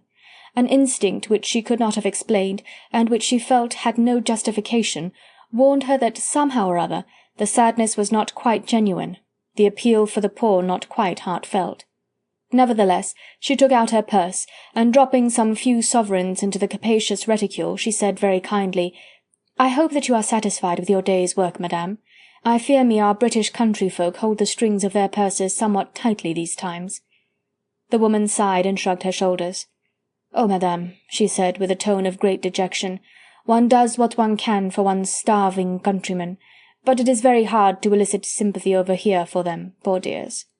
"You are a Frenchwoman, of course," rejoined Marguerite, who had noted that though the woman spoke English with a very pronounced foreign accent, she had nevertheless expressed herself with wonderful fluency and correctness. "Just like Lady Blakeney herself," replied the other. "You know who I am? Who could come to Richmond and not know Lady Blakeney by sight?" "But what made you come to Richmond on this philanthropic errand of yours?" "I go where I think there is a chance of earning a little money for the cause which I have at heart," replied the Frenchwoman with the same gentle simplicity, the same tone of mournful dejection. What she said was undoubtedly noble and selfless. Lady Blakeney felt in her heart that her keenest sympathy should have gone out to this young woman, pretty, dainty, hardly more than a girl, who seemed to be devoting her young life in a purely philanthropic and unselfish cause. And yet, in spite of herself, Marguerite seemed unable to shake off that curious sense of mistrust which had assailed her from the first, nor that feeling of unreality and staginess with which the Frenchwoman's attitude had originally struck her. Yet she tried to be kind, to be cordial, tried to hide that coldness in her manner which she felt was unjustified. "It is all very praiseworthy on your part, madame," she said somewhat lamely. "Madame," she added interrogatively. "My name is Candeille, Désirée Candeille," replied the Frenchwoman. "Candeille!" exclaimed Marguerite with sudden alacrity. "Candeille, surely—" "Yes, of the Variétés." "Ah, then I know why your face from the first seemed familiar to me," said Marguerite, this time with unaffected cordiality. "I must have applauded you many a time in the olden days. I am an ex-colleague, you know. My name was Saint-Just before I married, and I was of the Maison Molière." "I knew that," said Désirée Candeille, "and half hoped that you would remember me." "Nay, who could forget Demoiselle Candeille, the most popular star in the theatrical firmament? Oh, that was so long ago. Only 4 years. A fallen star is soon lost out of sight." "Why fallen?" "It was a choice for me between exile from France and the guillotine," rejoined Candeille simply. "Surely not," queried Marguerite with a touch of genuine sympathy. With characteristic impulsiveness she had now cast aside her former misgivings. She had conquered her mistrust, at any rate had relegated it to the background of her mind. This woman was a colleague, she had suffered and was in distress. She had every claim, therefore, on a compatriot's help and friendship. She stretched out her hand and took Désirée Candeille's in her own. She forced herself to feel nothing but admiration for this young woman, whose whole attitude spoke of sorrows nobly borne, of misfortunes proudly endured. "I don't know why I should sadden you with my story," rejoined Désirée Candeille after a slight pause, during which she seemed to be waging war against her own emotion. "It is not a very interesting one. Hundreds have suffered as I did. I had enemies in Paris. God knows how that happened. I had never harmed anyone, but someone must have hated me, and must have wished me ill. Evil is so easily wrought in France these days.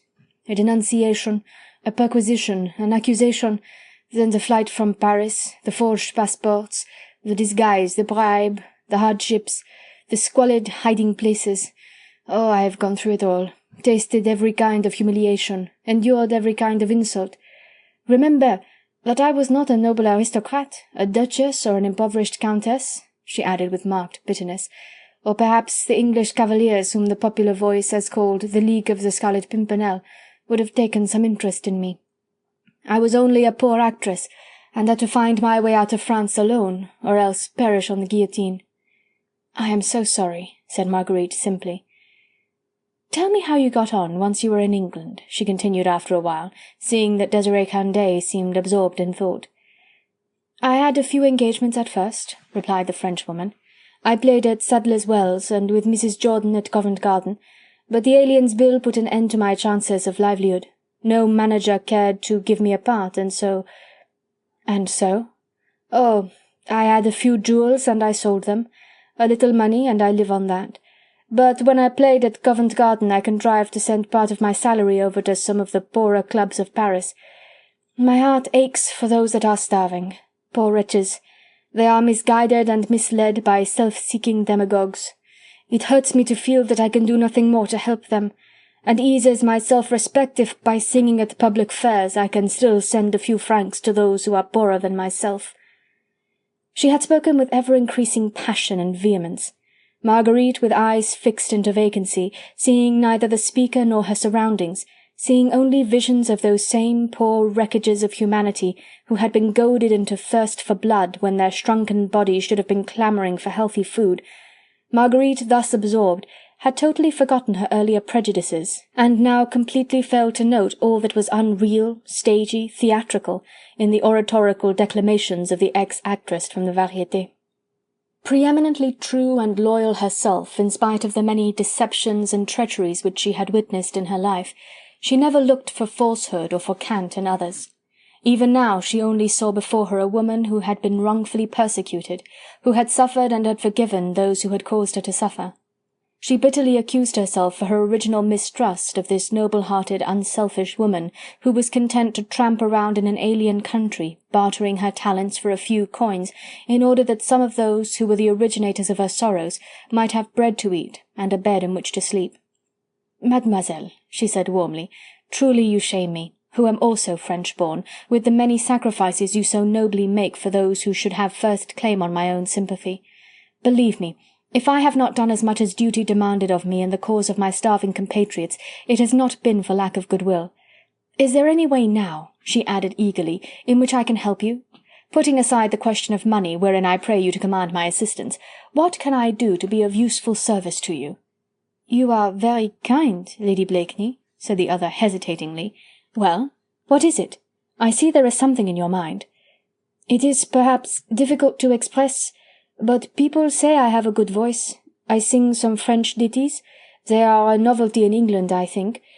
If I could sing them in fashionable salons, I might perhaps—" "Nay, you shall sing in fashionable salons," exclaimed Marguerite eagerly. "You shall become the fashion, and I'll swear the Prince of Wales himself shall bid you sing at Carlton House, and you shall name your own fee, mademoiselle, and London society shall vie with the elite of Bath, as to which shall lure you to its most frequented routs. There, there! You shall make a fortune for the Paris poor, and to prove to you that I mean every word I say, you shall begin your triumphant career in my own salon tomorrow night. His Royal Highness will be present. You shall sing your most engaging songs, and for your fee you must accept 100 guineas, which you shall send to the poorest workmen's club in Paris in the name of Sir Percy and Lady Blakeney." "I thank your ladyship, but you'll not refuse?" "I'll accept gladly, but you will understand, I am not very old," said Candeille quaintly. I am only an actress, but if a young actress is unprotected, then—" "I understand," replied Marguerite gently, "that you are far too pretty to frequent the world all alone, and that you have a mother, or a sister, or a friend, which, whom you would wish to escort you tomorrow. Is that it?" "Nay," rejoined the actress with marked bitterness, "I have neither mother nor sister, but our revolutionary government, with tardy compassion for those it has so relentlessly driven out of France, has deputed a representative of theirs in England to look after the interests of French subjects over here." "Yes?" "They have realized over in Paris that my life here has been devoted to the welfare of the poor people in France. The representative whom the government has sent to England is specially interested in me and in my work. He is a standby for me in case of trouble, in case of insults. A woman alone is oft subject to those, even at the hands of so-called gentlemen. And the official representative of my own country becomes in such cases my most natural protector." "I understand." "You will receive him?" "Certainly." "Then may I present him to your ladyship?" "Whenever you like. Now, if it please you." "Now?" "Yes. Here he comes, at your ladyship's service." Desiree Candeille's almond-shaped eyes were fixed upon a distant part of the tent, behind Lady Blakeney, in the direction of the main entrance to the booth. There was a slight pause after she had spoken, and then Marguerite slowly turned in order to see who this official representative of France was, whom, at the young actress's request, she had just agreed to receive in her house. In the doorway of the tent, framed by its gaudy draperies, and with the streaming sunshine as a brilliant background behind him, stood the sable-clad figure of Chauvelin. Chapter 7. Premonition. Marguerite neither moved nor spoke. She felt 2 pairs of eyes fixed upon her, and with all the strength of will at her command she forced the very blood in her veins not to quit her cheeks, forced her eyelids not to betray by a single quiver the icy pang of a deadly premonition which at sight of Chauvelin seemed to have chilled her entire soul.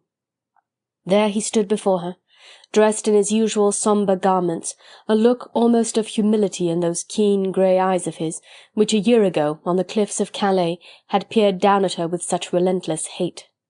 Strange that at this moment she should have felt an instinct of fear. What cause had she to throw more than a pitiful glance at the man who had tried so cruelly to wrong her, and who had so signally failed?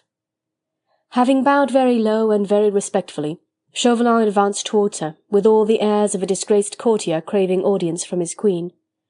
As he approached, she instinctively drew back. "Would you prefer not to speak to me, Lady Blakeney?" he said humbly. She could scarcely believe her ears or trust her eyes. It seemed impossible that a man could have so changed in a few months. He looked even shorter than last year, more shrunken within himself. His hair, which he wore free from powder, was perceptibly tinged with grey. "Shall I withdraw?" he added after a pause, seeing that Marguerite made no movement to return his salutation. "It would be best, perhaps," she replied coldly. "You and I, Monsieur Chauvelin, have so little to say to one another." "Very little indeed," he rejoined quietly. "The triumphant and happy have ever very little to say to the humiliated and the defeated. But I had hoped that Lady Blakeney, in the midst of her victory, would have spared one thought of pity and one of pardon." "I did not know that you had need of either from me, monsieur." "Pity perhaps not, but forgiveness certainly. You have that if you so desire it." "Since I failed, you might try to forget." "That is beyond my power, but believe me, I have ceased to think of the infinite wrong which you try to do to me." "But I failed," he insisted, "and I meant no harm to you." "To those I care for, Monsieur Chauvelin." "I had to serve my country as best I could.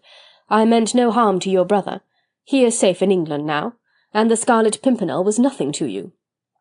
She tried to read his face, tried to discover in those inscrutable eyes of his some hidden meaning to his words. Instinct had warned her of course that this man could be nothing but an enemy, always and at all times. But he seemed so broken, so abject now, that contempt for his dejected attitude and for the defeat which had been inflicted on him chased the last remnant of fear from her heart. "I did not even succeed in harming that enigmatical personage," continued Chauvelin with the same self-abasement. "Sir Percy Blakeney, you remember, threw himself across my plans, quite innocently, of course. I failed where you succeeded. Luck has deserted me. Our government offered me a humble post away from France. I look after the interests of French subjects settled in England. My days of power are over. My failure is complete. I do not complain, for I failed in a combat of wits, but I failed. I failed. I am almost a fugitive, and I am quite disgraced. That is my present history, Lady Blakeney," he concluded, taking once more a step towards her. "And you will understand that it would be a solace if you extended your hand to me just once more, and let me feel that, although you would never willingly look upon my face again, you have enough womanly tenderness in you to force your heart to forgiveness and, mayhap, to pity." Marguerite hesitated. He held out his hand, and her warm, impulsive nature prompted her to be kind, but instinct would not be gainsaid, a curious instinct to which she refused to respond. What had she to fear from this miserable and cringing little worm, who had not even in him the pride of defeat? What harm could he do to her, or to those whom she loved? Her brother was in England. Her husband? Bah! Not the enmity of the entire world could make her fear for him. Nay, That instinct, which caused her to draw away from Chauvelin as she would from a venomous asp, was certainly not fear. It was hate. She hated this man, hated him for all that she had suffered because of him, for that terrible night on the cliffs of Calais, the peril to her husband who had become so infinitely dear, the humiliations and self-reproaches which he had endured. Yes, it was hate, and hate was of all emotions the one she most despised. Hate. Does one hate a slimy but harmless toad or a stinging fly? It seemed ridiculous, contemptible and pitiable to think of hate in connection with the melancholy figure of this discomfited intriguer, this fallen leader of revolutionary France. He was holding out his hand to her. If she placed even the tips of her fingers upon it, she would be making the compact of mercy and forgiveness which he was asking of her. The woman, Désirée Candeille, roused within her the last lingering vestige of her slumbering wrath. False, theatrical, and stagey, as Marguerite had originally suspected, she appeared to have been in league with Chauvelin to bring about this undesirable meeting. Lady Blakeney turned from one to another, trying to conceal her contempt beneath a mask of passionless indifference. Candeille was standing close by, looking obviously distressed and not a little puzzled. An instant's reflection was sufficient to convince Marguerite that the whilom actress of the Variété Theatre was obviously ignorant of the events to which Chauvelin had been alluding. She was, therefore, of no serious consequence, a mere tool, mayhap, in the ex-ambassador's hands. At the present moment she looked like a silly child who does not understand the conversation of the grown-ups. Marguerite had promised her help and protection, had invited her to her house, and offered her a munificent gift in aid of a deserving cause. She was too proud to go back now on that promise, to rescind the contract because of an unexplainable fear. With regard to Chauvelin, the matter stood differently. She had made him no direct offer of hospitality. She had agreed to receive in her house the official chaperone of an unprotected girl, but she was not called upon to show cordiality to her own and her husband's most deadly enemy. She was ready to dismiss him out of her life with a cursory word of pardon and a half-expressed promise of oblivion. On that understanding, and that only, she was ready to let her hand rest for the space of 1 second in his. She had looked upon her fallen enemy, seen his discomfiture and his humiliation. Very well. Now let him pass out of her life all the more easily, since the last vision of him would be one of such utter abjection as would be even unworthy of hate. All these thoughts, feelings, and struggles passed through her mind with great rapidity. Her hesitation had lasted less than 5 seconds. Chauvelin still wore the look of doubting entreaty with which he had first begged permission to take her hand in his. With an impulsive toss of the head, she had turned straight towards him, ready with the phrase with which she meant to dismiss him from her sight now and forever, when suddenly a well-known laugh broke in upon her ear, and a lazy, drawly voice said pleasantly, "La, I vow the air is fit to poison you. Your Royal Highness, I entreat, let us turn our backs upon these gates of Inferno, where lost souls would feel more at home than doth your humble servant." The next moment His Royal Highness the Prince of Wales had entered the tent, closely followed by Sir Percy Blakeney. Chapter 8. The Invitation. It was in truth a strange situation, this chance meeting between Percy Blakeney and ex-ambassador Chauvelin. Marguerite looked up at her husband. She saw him shrug his broad shoulders as he first caught sight of Chauvelin, and glanced down in his usual lazy, good-humoured manner at the shrunken figure of the silent Frenchman. The words she meant to say never crossed her lips. She was waiting to hear what the two men would say to one another. The instinct of the grande dame in her, the fashionable lady accustomed to the exigencies of society, just gave her sufficient presence of mind to make the requisite low curtsy before his Royal Highness. But the Prince, forgetting his accustomed gallantry, was also absorbed in the little scene before him. He, too, was looking from the sable-clad figure of Chauvelin to that of gorgeously arrayed Sir Percy. He, too, like Marguerite, was wondering what was passing behind the low, smooth forehead of that inimitable dandy, what behind the inscrutably good-humoured expression of those sleepy eyes. Of the 5 persons thus present in the dark and stuffy booth, certainly Sir Percy Blakeney seemed the least perturbed. He had paused just long enough to allow Chauvelin to become fully conscious of a feeling of supreme irritation and annoyance. Then he strolled up to the ex-ambassador with hand outstretched and the most engaging of smiles. "Ah," he said, with his usual half-shy, half-pleasant tempered smile, "my engaging friend from France. I hope, sir, that our demmed climate doth find you well and hearty to-day." The cheerful voice seemed to ease the tension. Marguerite sighed a sigh of relief. After all, What was more natural than that Percy, with his amazing fund of pleasant irresponsibility, should thus greet the man who had once vowed to bring him to the guillotine? Chauvelin himself, accustomed by now to the audacious coolness of his enemy, was scarcely taken by surprise. He bowed low to his Highness, who, vastly amused at Blakeney's sally, was inclined to be gracious to everyone, even though the personality of Chauvelin as a well-known leader of the regicide government was inherently distasteful to him. But the Prince saw in the wizened little figure before him an obvious butt for his friend Blakeney's impertinent shafts, and although historians have been unable to assert positively whether or no George, Prince of Wales, knew aught of Sir Percy's dual life, yet there is no doubt that he was always ready to enjoy a situation which brought about the discomfiture of any of the Scarlet Pimpernel's avowed enemies. "I too have not met Monsieur Chauvelin for many a long month," said his Royal Highness with an obvious show of irony, "and I mistake not, sir, you left my father's court somewhat abruptly last year." "Nay, your Royal Highness," said Percy gaily, "my friend Monsieur Chauvelin and I had serious business to discuss, which could only be dealt with in France. Am I not right, monsieur?" "Quite right, Sir Percy," replied Chauvelin curtly.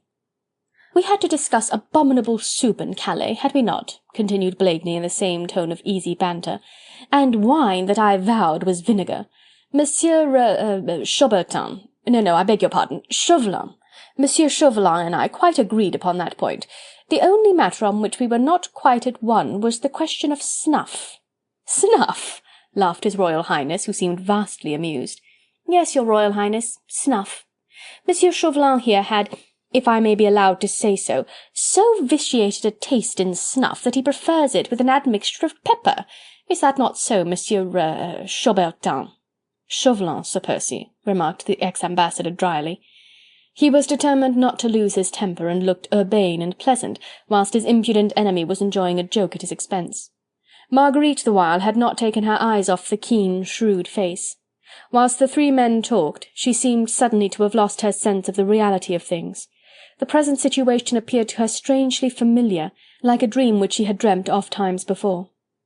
Suddenly it became absolutely clear to her that the whole scene had been arranged and planned. The booth with its flaring placard, Demoiselle Candeille soliciting her patronage, her invitation to the young actress, Chauvelin's sudden appearance, all had been concocted and arranged, not here, not in England at all, but out there in Paris, in some dark gathering of bloodthirsty ruffians who had invented a final trap for the destruction of the bold adventurer who went by the name of the Scarlet Pimpernel. And she also was only a puppet, enacting a part which had been written for her. She had acted just as they had anticipated, had spoken the very words they had meant her to say, and when she looked at Percy, he seemed supremely ignorant of it all, unconscious of this trap of the existence of which everyone here present was aware, save indeed himself. She would have fought against this weird feeling of obsession, of being a mechanical toy, wound up to do certain things, but this she could not do. Her will appeared paralysed, her tongue even refused her service. As in a dream she heard his Royal Highness ask for the name of the young actress who was soliciting alms for the poor of Paris. That also had been prearranged. His Royal Highness for the moment was also a puppet, made to dance, to speak, and to act as Chauvelin and his colleagues over in France had decided that he should. Quite mechanically, Marguerite introduced Demoiselle Candeille to the Prince's gracious notice. "If your Highness will permit," she said, "Mademoiselle Candeille will give us some of her charming old French songs at my rout tomorrow." By all means," said the Prince. "I used to know some in my childhood days. Charming and poetic. I know. We shall be delighted to hear Mademoiselle sing, eh, Blakeney?" he added good-humouredly. "And for your rout tomorrow, will you not also invite Monsieur Chauvelin?" "Nay, but that goes without saying, your Royal Highness," responded Sir Percy with hospitable alacrity, and a most approved bow directed at his arch-enemy. "We shall expect Monsieur Chauvelin. He and I have not met for so long, and he shall be made right welcome at Blakeney Manor." Chapter 9. Demoiselle Candeille. Her origin was of the humblest, for her mother, so it was said, had been kitchen-maid in the household of the Duc de Marny, but Desiree had received some kind of education, and though she began life as a dresser in one of the minor theatres of Paris, she became, ultimately, one of its most popular stars. She was small and dark, dainty in her manner and ways, and with a graceful little figure, peculiarly supple and sinuous. Her humble origin certainly did not betray itself in her hands and feet, which were exquisite in shape and Lilliputian in size. Her hair was soft and glossy, always free from powder, and cunningly arranged so as to slightly overshadow the upper part of her face. The chin was small and round, the mouth extraordinarily red, the neck slender and long. But she was not pretty, so said all the women. Her skin was rather coarse in texture and darkish in colour. Her eyes were narrow and slightly turned upwards at the corners. No, she was distinctly not pretty. Yet she pleased the men, perhaps because she was so artlessly determined to please them. The women said that Demoiselle Candeille never left a man alone until she had succeeded in captivating his fancy, if only for 5 minutes. An interval in a dance, the time to cross a muddy road. But for 5 minutes she was determined to hold any man's complete attention, and to exact his admiration, and she nearly always succeeded. Therefore the women hated her. The men were amused. It is extremely pleasant to have one's admiration compelled, one's attention so determinedly sought after. And Candeille could be extremely amusing, and as Madelon in Molière's Les Précieuses was quite inimitable. This, however, was in the olden days, just before Paris went quite mad, before the reign of terror had set in, and ci-devant Louis the King had been executed. Candeille had taken it into her frolicsome little head that she would like to go to London. The idea was, of course, in the nature of an experiment. Those dull English people over the water knew so little of what good acting really meant. Tragedy? Well, passons. Their heavy, large-boned actresses might manage 1 or 2 big scenes where a commanding presence and a powerful voice would not come amiss, and where prominent teeth would pass unnoticed in the agony of a dramatic climax. But comedy? Ah, ça no, par exemple. Demoiselle Candeille had seen several English gentlemen and ladies in those same olden days at the Tuileries, but she really could not imagine any of them enacting the piquant scenes of Molière or Beaumarchais. Demoiselle Candeille thought of every English-born individual as having very large teeth. Now, large teeth do not lend themselves to well-spoken comedy scenes, to smiles, or to double entendre. Her own teeth were exceptionally small and white, and very sharp, like those of a kitten. Yes, Demoiselle Candeille thought it would be extremely interesting to go to London and to show to a nation of shopkeepers how daintily one can be amused in a theatre. Permission to depart from Paris was easy to obtain. In fact, the fair lady had never really found it difficult to obtain anything she very much wanted. In this case she had plenty of friends in high places. Marat was still alive, and a great lover of the theatre. Tallien was a personal admirer of hers. Deputy Dupont would do anything she asked. She wanted to act in London, at a theatre called Drury Lane. She wanted to play Molière in England in French, and had already spoken with several of her colleagues who were ready to join her. They would give public representations in aid of the starving population of France. There were plenty of socialistic clubs in London, quite Jacobin and revolutionary in tendency. Their members would give her full support. She would be serving her country and her countrymen, and incidentally see something of the world and amuse herself. She was bored in Paris. Then she thought of Marguerite St-Just, once of the Maison Molière, who had captivated an English milord of enormous wealth. Demoiselle Candeille had never been of the Maison Molière. She had been the leading star of one of the minor, yet much frequented theatres of Paris, but she felt herself quite able and ready to captivate some other unattached milord, who would load her with English money and, incidentally, bestow an English name upon her. So she went to London. The experiment, however, had not proved an unmitigated success. At first she and her company did obtain a few engagements at 1 or 2 of the minor theatres to give representations of some of the French classical comedies in the original language. But these never quite became the fashion. The feeling against France and all her doings was far too keen in that very set which Demoiselle Candeille had desired to captivate with her talents, to allow of the English jeunesse dorée to flock and see Molière played in French by a French troupe, whilst Candeille's own compatriots resident in England had given her but scant support. One section of these, the aristocrats and émigrés, looked upon the actress who was a friend of all the Jacobins in Paris as nothing better than canaille. They sedulously ignored her presence in this country, and snubbed her whenever they had an opportunity. The other section, chiefly consisting of agents and spies of the revolutionary government, she would gladly have ignored. They had at first made a constant demand on her purse, her talents, and her time.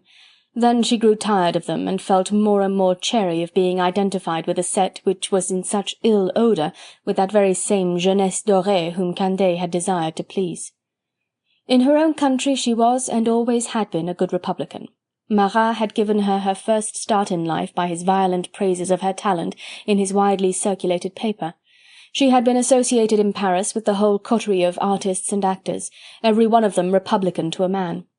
But in London, although one might be snubbed by the émigrés and aristocrats, it did not do to be mixed up with the sans-culotte journalists and pamphleteers who haunted the socialistic clubs of the English capital, and who were the prime organisers of all those seditious gatherings and treasonable unions that caused Mr. Pitt and his colleagues so much trouble and anxiety.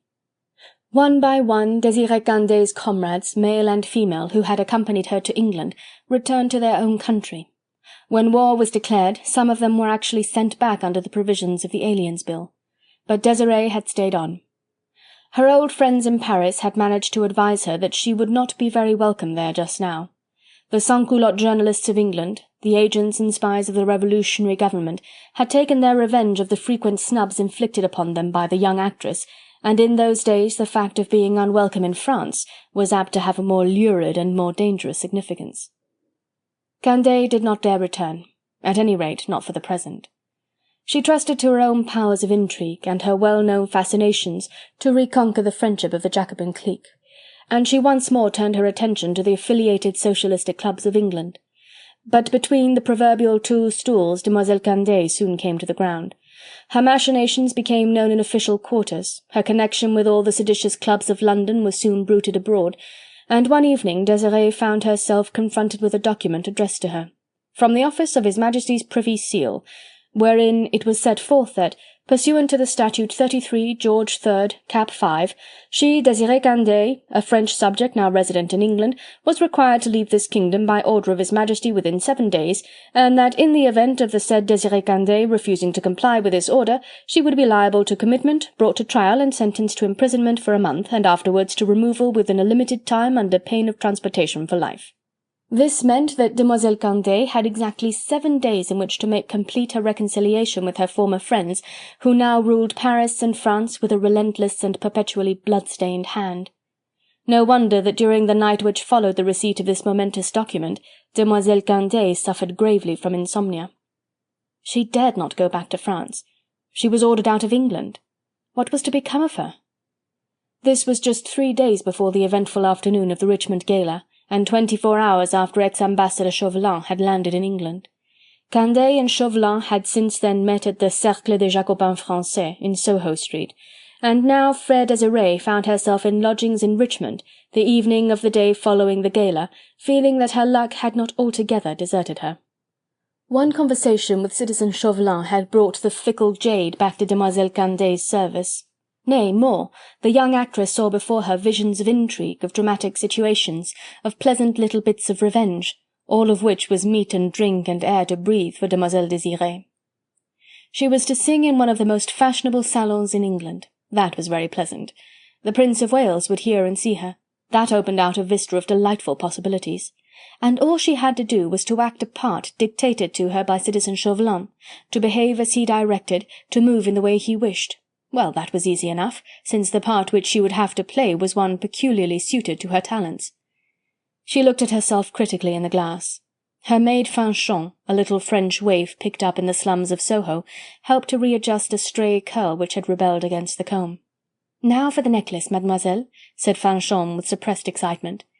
It had just arrived by messenger, a large morocco case which now lay open on the dressing-table, displaying its dazzling contents. Candeille scarcely dared to touch it, and yet it was for her. Citizen Chauvelin had sent a note with it. Citizeness Candeille would please accept this gift from the government of France in acknowledgment of useful services past and to come. The note was signed with Robespierre's own name, followed by that of citizen Chauvelin. The morocco case contained a necklace of diamonds, worth the ransom of a king. For useful services past and to come.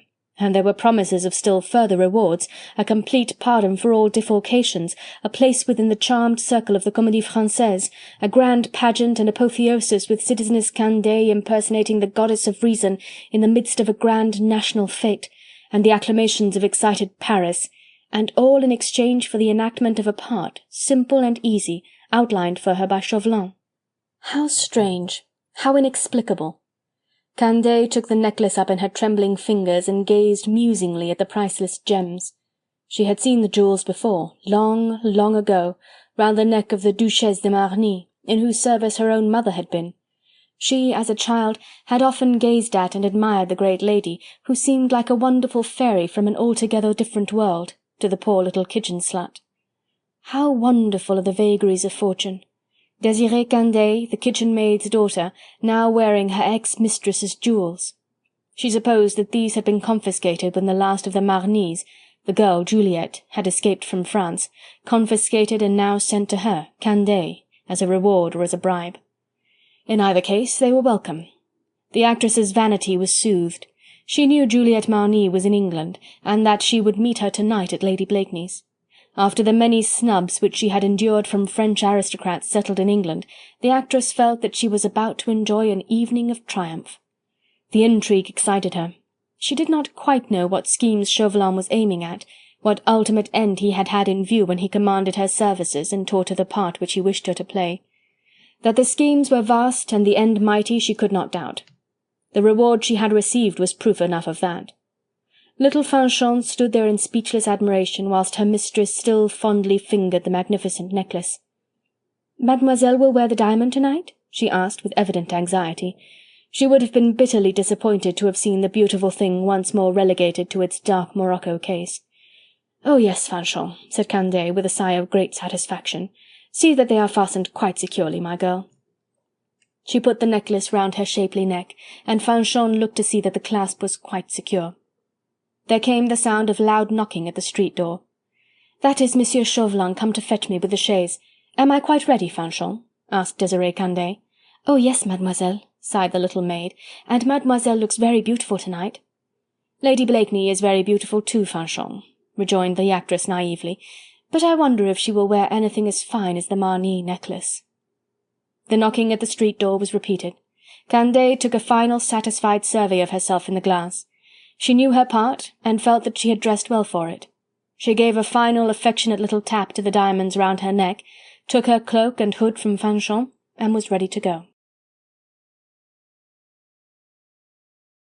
Chapter 10. Lady Blakeney's Rout. There are several accounts extant, in the fashionable chronicles of the time, of the gorgeous reception given that autumn by Lady Blakeney in her magnificent riverside home. Never had the spacious apartments of Blakeney Manor looked more resplendent than on this memorable occasion, memorable because of the events which brought the brilliant evening to a close. The Prince of Wales had come over by water from Carlton House. The royal princesses came early, and all fashionable London was there, chattering and laughing, displaying elaborate gowns and priceless jewels, dancing, flirting, listening to the strains of the string band, or strolling listlessly in the gardens, where the late roses and clumps of heliotrope threw soft fragrance on the balmy air. But Marguerite was nervous and agitated. Strive how she might, she could not throw off that foreboding of something evil to come, which had assailed her from the first moment when she met Chauvelin face to face. That unaccountable feeling of unreality was still upon her, that sense that she, and the woman Candeille, Percy, and even his Royal Highness were, for the time being, the actors in a play written and stage-managed by Chauvelin. The ex-ambassador's humility, his offers of friendship, his quietude under Sir Percy's good-humoured banter, everything was a sham. Marguerite knew it. Her womanly instinct, her passionate love, all cried out to her in warning. But there was that in her husband's nature which rendered her powerless in the face of such dangers as, she felt sure, were now threatening him. Just before her guests had begun to assemble, she had been alone with him for a few minutes. She had entered the room in which he sat, looking radiantly beautiful in a shimmering gown of white and silver, with diamonds in her golden hair and round her exquisite neck. Moments like this, when she was alone with him, were the joy of her life. Then and only then did she see him as he really was, with that wistful tenderness in his deep-set eyes, that occasional flash of passion from beneath the lazily drooping lids. For a few minutes, seconds mayhap, the spirit of the reckless adventurer was laid to rest, relegated into the furthermost background of his senses by the powerful emotions of the lover. Then he would seize her in his arms and hold her to him, with a strange longing to tear from out his heart all other thoughts, feelings, and passions, save those which made him a slave to her beauty and her smiles. "Percy," she whispered to him tonight, when, freeing herself from his embrace, she looked up at him, and for this one heavenly second felt him all her own. "Percy, you will do nothing rash, nothing foolhardy tonight. That man had planned all that took place yesterday. He hates you, and—" In a moment his face and attitude had changed. The heavy lids drooped over the eyes, the rigidity of the mouth relaxed, and that quaint, half-shy, half-inane smile played around the firm lips. "Of course he does, my dear," he said in his usual affected, drawly tones. "Of course he does. But that is so demmed amusing. He does not really know what or how much he knows, or what I know. In fact, we none of us know anything, just at present." He laughed, lightly and carelessly, then deliberately readjusted the set of his lace tie. "Percy," she said reproachfully. "Yes, my dear." "Lately, when you brought Déroulède and Juliette Marny to England, I endured agonies of anxiety, and—" He sighed, a quick, short, wistful sigh, and said very gently, "I know you did, my dear, and that is where the trouble lies. I know that you are fretting, so I have to be so demmed quick about the business, so as not to keep you in suspense too long. And now I can't take Ffoulkes away from his young wife, and Tony and the others are so mighty slow." "Percy," she said once more with earnest tenderness. I know," he said with a slight frown of self-reproach. "La, but I don't deserve your solicitude. Heavens know what a brute I was for years whilst I neglected you, and ignored the noble devotion which I, alas, do even now so little to deserve." She would have said something more, but was interrupted by the entrance of Juliette Marny into the room. "Some of your guests have arrived, Lady Blakeney," said the young girl, apologizing for her seeming intrusion. "I thought you would wish to know." Juliette looked very young and girlish, in a simple white gown, without a single jewel on her arms or neck. Marguerite regarded her with unaffected approval. "You look charming tonight, mademoiselle, does she not, Sir Percy?" "Thanks to your bounty," smiled Juliette, a trifle sadly. "Whilst I dressed tonight, I felt how I should have loved to wear my mother's jewels, of which she used to be so proud." "We must hope that you will recover them, dear, some day," said Marguerite vaguely, as she led the young girl out of the small study towards the larger reception-rooms. "Indeed, I hope so," sighed Juliette. "When times became so troublous in France after my dear father's death, his confessor and friend, the Abbé Fouquet, took charge of all my mother's jewels for me. He said they would be safe with the ornaments of his own little church at Boulogne. He feared no sacrilege, and thought they would be most effectually hidden there, for no one would dream of looking for the Marny diamonds in the crypt of a country church." Marguerite said nothing in reply. Whatever her own doubts might be upon such a subject, it could serve no purpose to disturb the young girl's serenity. "Dear Abbé Fouquet," said Juliette after a while, "his is the kind of devotion which I feel sure will never be found under the new regimes of anarchy and of so-called equality. He would have laid down his life for my father or for me, and I know that he would never part with the jewels which I entrusted to his care, whilst he had breath and strength to defend them." Marguerite would have wished to pursue the subject a little further. It was very pathetic to witness poor Juliette's hopes and confidences, which she felt sure would never be realized. Lady Blakeney knew so much of what was going on in France just now. Spoliations, confiscations, official thefts, open robberies, all in the name of equality, of fraternity, and of patriotism. She knew nothing, of course, of the Abbé Fouquet, but the tender little picture of the devoted old man, painted by Juliette's words, had appealed strongly to her sympathetic heart. Instinct and knowledge of the political aspect of France told her that by entrusting valuable family jewels to the old abbé, Juliette had most unwittingly placed the man she so much trusted in danger of persecution at the hands of a government which did not even admit the legality of family possessions. However, there was neither time nor opportunity now to enlarge upon the subject. Marguerite resolved to recur to it a little later, when she would be alone with Mademoiselle de Marny, and above all when she could take counsel with her husband as to the best means of recovering the young girl's property for her, whilst relieving a devoted old man from the dangerous responsibility which he had so selflessly undertaken. In the meanwhile, the two women had reached the first of the long line of state apartments wherein the brilliant fete was to take place. The staircase and the hall below were already filled with the early arrivals. Bidding Juliet to remain in the ballroom, Lady Blakeney now took up her stand on the exquisitely decorated landing, ready to greet her guests. She had a smile and a pleasant word for all as, in a constant stream, the elite of London fashionable society began to file past her, exchanging the elaborate greetings which the stilted mode of the day prescribed to this butterfly world. The lackeys in the hall shouted the names of the guests as they passed up the stairs.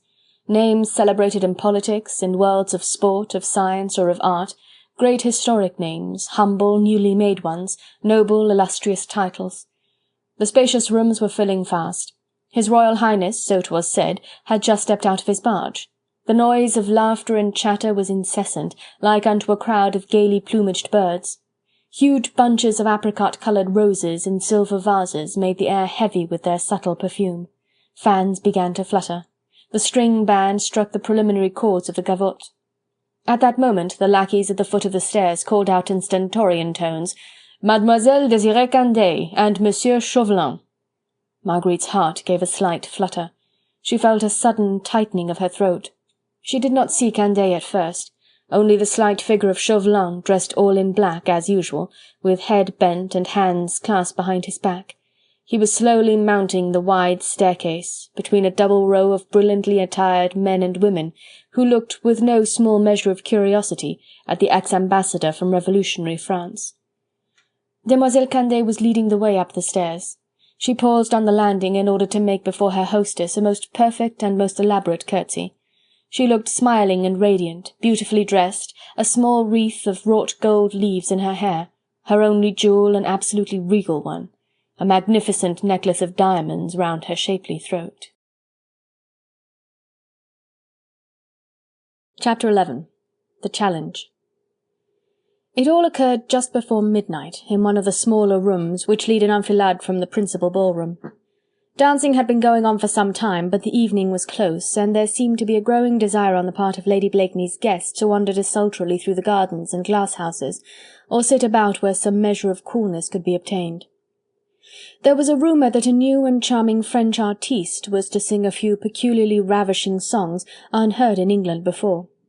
Close to the main ballroom was the octagon music-room, which was brilliantly illuminated, and in which a large number of chairs had been obviously disposed for the comfort of an audience. Into this room many of the guests had already assembled. It was quite clear that a chamber concert, select and attractive as were all Lady Blakeney's entertainments, was in contemplation. Marguerite herself, released for a moment from her constant duties near her royal guests, had strolled through the smaller rooms, accompanied by Juliet, in order to search for Mademoiselle Candeille, and to suggest the commencement of the improvised concert. Désirée Candeille had kept herself very much aloof throughout the evening, only talking to the one or two gentlemen whom her hostess had presented to her on her arrival, and with Monsieur Chauvelin always in close attendance upon her every movement. Presently, when dancing began, she retired to a small boudoir, and there sat down, demurely waiting, until Lady Blakeney should require her services. When Marguerite and Juliet Marny entered the little room, she rose and came forward a few steps. "I am ready, madame," she said pleasantly, "whenever you wish me to begin. I have thought out a short programme. Shall I start with the gay or the sentimental songs?" But before Marguerite had time to utter a reply, she felt her arm nervously clutched by a hot and trembling hand. Who is this woman?" murmured Juliet Marny close to her ear.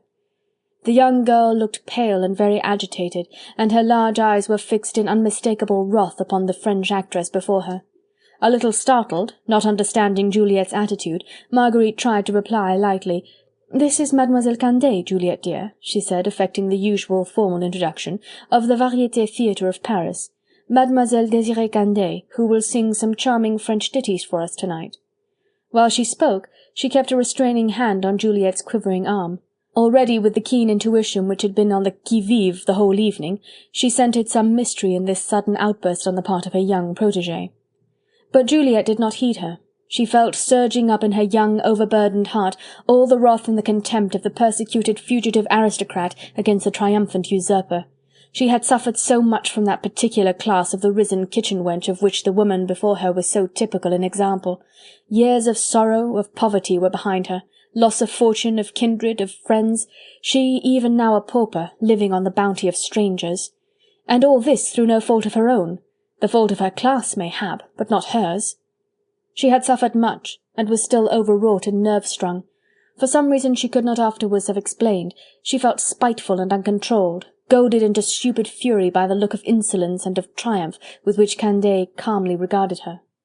Afterwards she would willingly have bitten out her tongue for her vehemence, but for the moment she was absolutely incapable of checking the torrent of her own emotions. "Mademoiselle Candeille, indeed," she said in wrathful scorn. "Désirée Candeille, you mean, Lady Blakeney, my mother's kitchen-maid, flaunting shamelessly my dear mother's jewels, which she has stolen, mayhap." The young girl was trembling from head to foot, tears of anger obscured her eyes, her voice, which fortunately remained low, not much above a whisper, was thick and husky. "Juliet, Juliet, I entreat you," admonished Marguerite, "you must control yourself, you must, indeed you must. Mademoiselle Candeille, I beg of you to retire." But Candeille, well schooled in the part she had to play, had no intention of quitting the field of battle. The more wrathful and excited Mademoiselle de Marny became, the more insolent and triumphant waxed the young actress's whole attitude. An ironical smile played around the corners of her mouth. Her almond-shaped eyes were half closed, regarding through drooping lashes the trembling figure of the young, impoverished aristocrat. Her head was thrown well back, in obvious defiance of the social conventions which should have forbidden a fracas in Lady Blakeney's hospitable house, and her fingers provocatively toyed with the diamond necklace which glittered and sparkled round her throat. She had no need to repeat the words of a well-learned part. Her own wit, her own emotions and feelings helped her to act just as her employer would have wished her to do. Her native vulgarity helped her to assume the very bearing which he would have desired.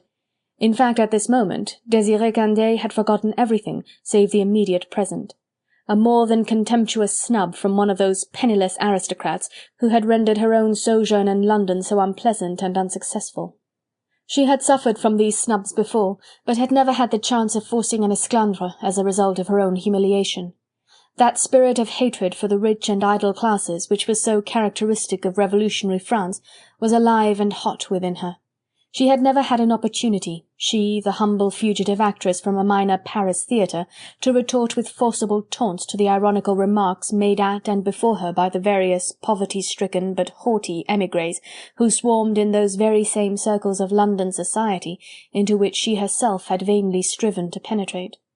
Now at last, one of this same hated class, provoked beyond self-control, was allowing childish and unreasoning fury to outstrip the usual calm irony of aristocratic rebuffs. Juliet had paused a while, in order to check the wrathful tears which, much against her will, were choking the words in her throat and blinding her eyes. "Hoity-toity," laughed Candeille, "hug as a young baggage." But Juliet had turned to Marguerite and began explaining volubly. "My mother's jewels," she said in the midst of her tears. "Ask her how she came by them.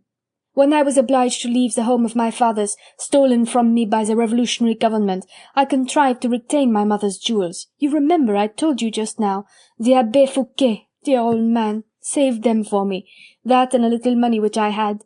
He took charge of them. He said he would place them in safety with the ornaments of his church, and now I see them round that woman's neck. I know that he would not have parted with them save with his life." All the while that the young girl spoke in a voice half choked with sobs, Marguerite tried with all the physical and mental will at her command to drag her out of the room, and thus to put a summary ending to this unpleasant scene. She ought to have felt angry with Juliet for this childish and senseless outburst, were it not for the fact that somehow she knew within her innermost heart that all this had been arranged and preordained, not by fate, not by a higher hand, but by the most skilful intriguer present-day France had ever known. And even now, as she was half succeeding in turning Juliet away from the sight of Candeille, she was not the least surprised or startled at seeing Chauvelin standing in the very doorway through which she had hoped to pass. One glance at his face had made her fears tangible and real. There was a look of satisfaction and triumph in his pale, narrow eyes, a flash in them of approbation directed at the insolent attitude of the French actress. He looked like the stage manager of a play, content with the effect his own well-arranged scenes were producing. What he hoped to gain by this somewhat vulgar quarrel between the two women, Marguerite of course could not guess. That something was lurking in his mind, inimical to herself and to her husband, she did not for a moment doubt, and at this moment she felt that she would have given her very life to induce Candeille and Juliet to cease this passage of arms without further provocation on either side. But though Juliet might have been ready to yield to Lady Blakeney's persuasion, Désirée Candeille, under Chauvelin's eye, and fired by her own desire to further humiliate this overbearing aristocrat, did not wish the little scene to end so tamely just yet. "Your old calotin has made you part with his booty, my dear," she said, with a contemptuous shrug of her bare shoulders.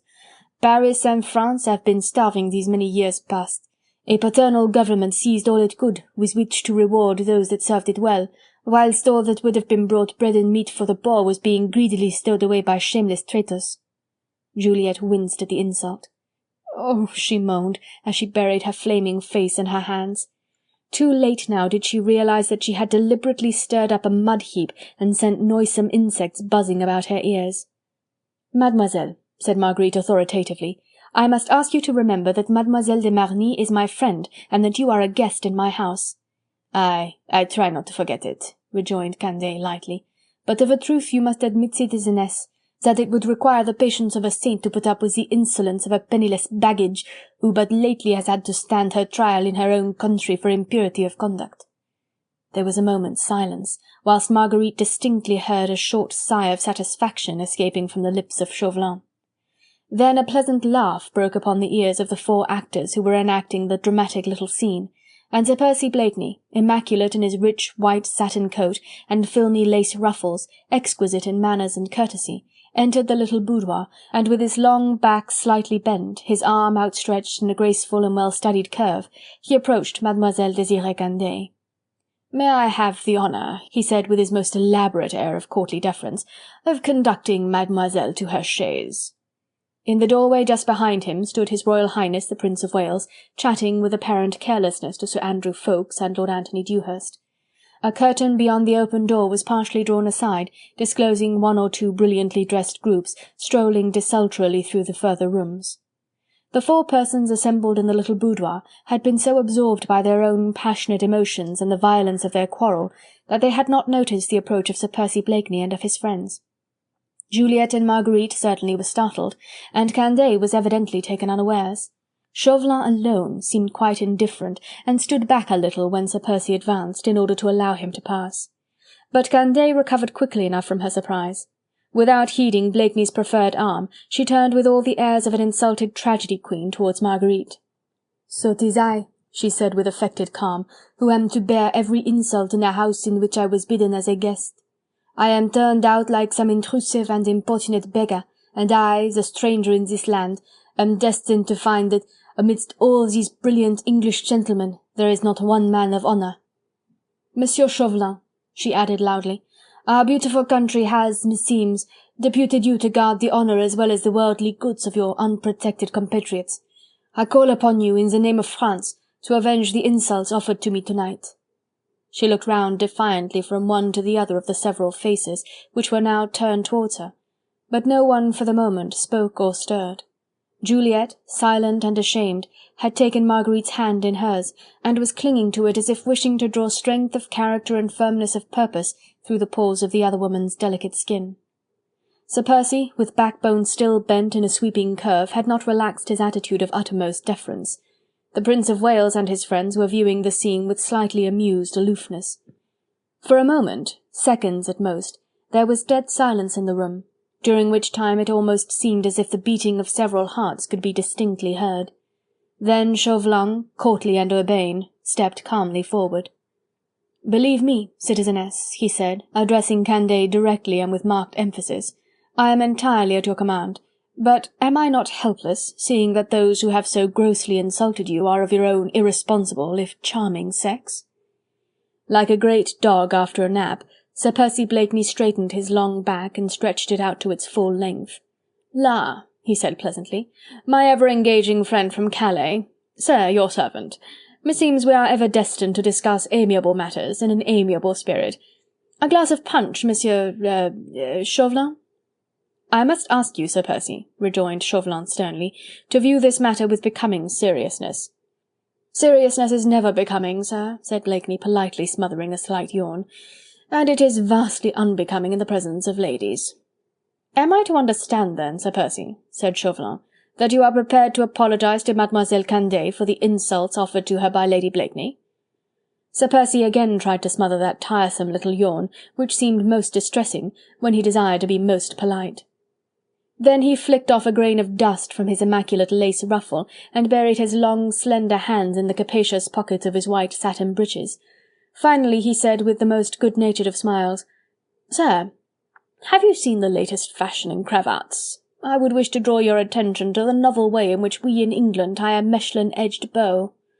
"Sir Percy," retorted Chauvelin firmly, "since you will not offer Mademoiselle Candeille the apology which she has the right to expect from you, are you prepared that you and I should cross swords like honourable gentlemen?"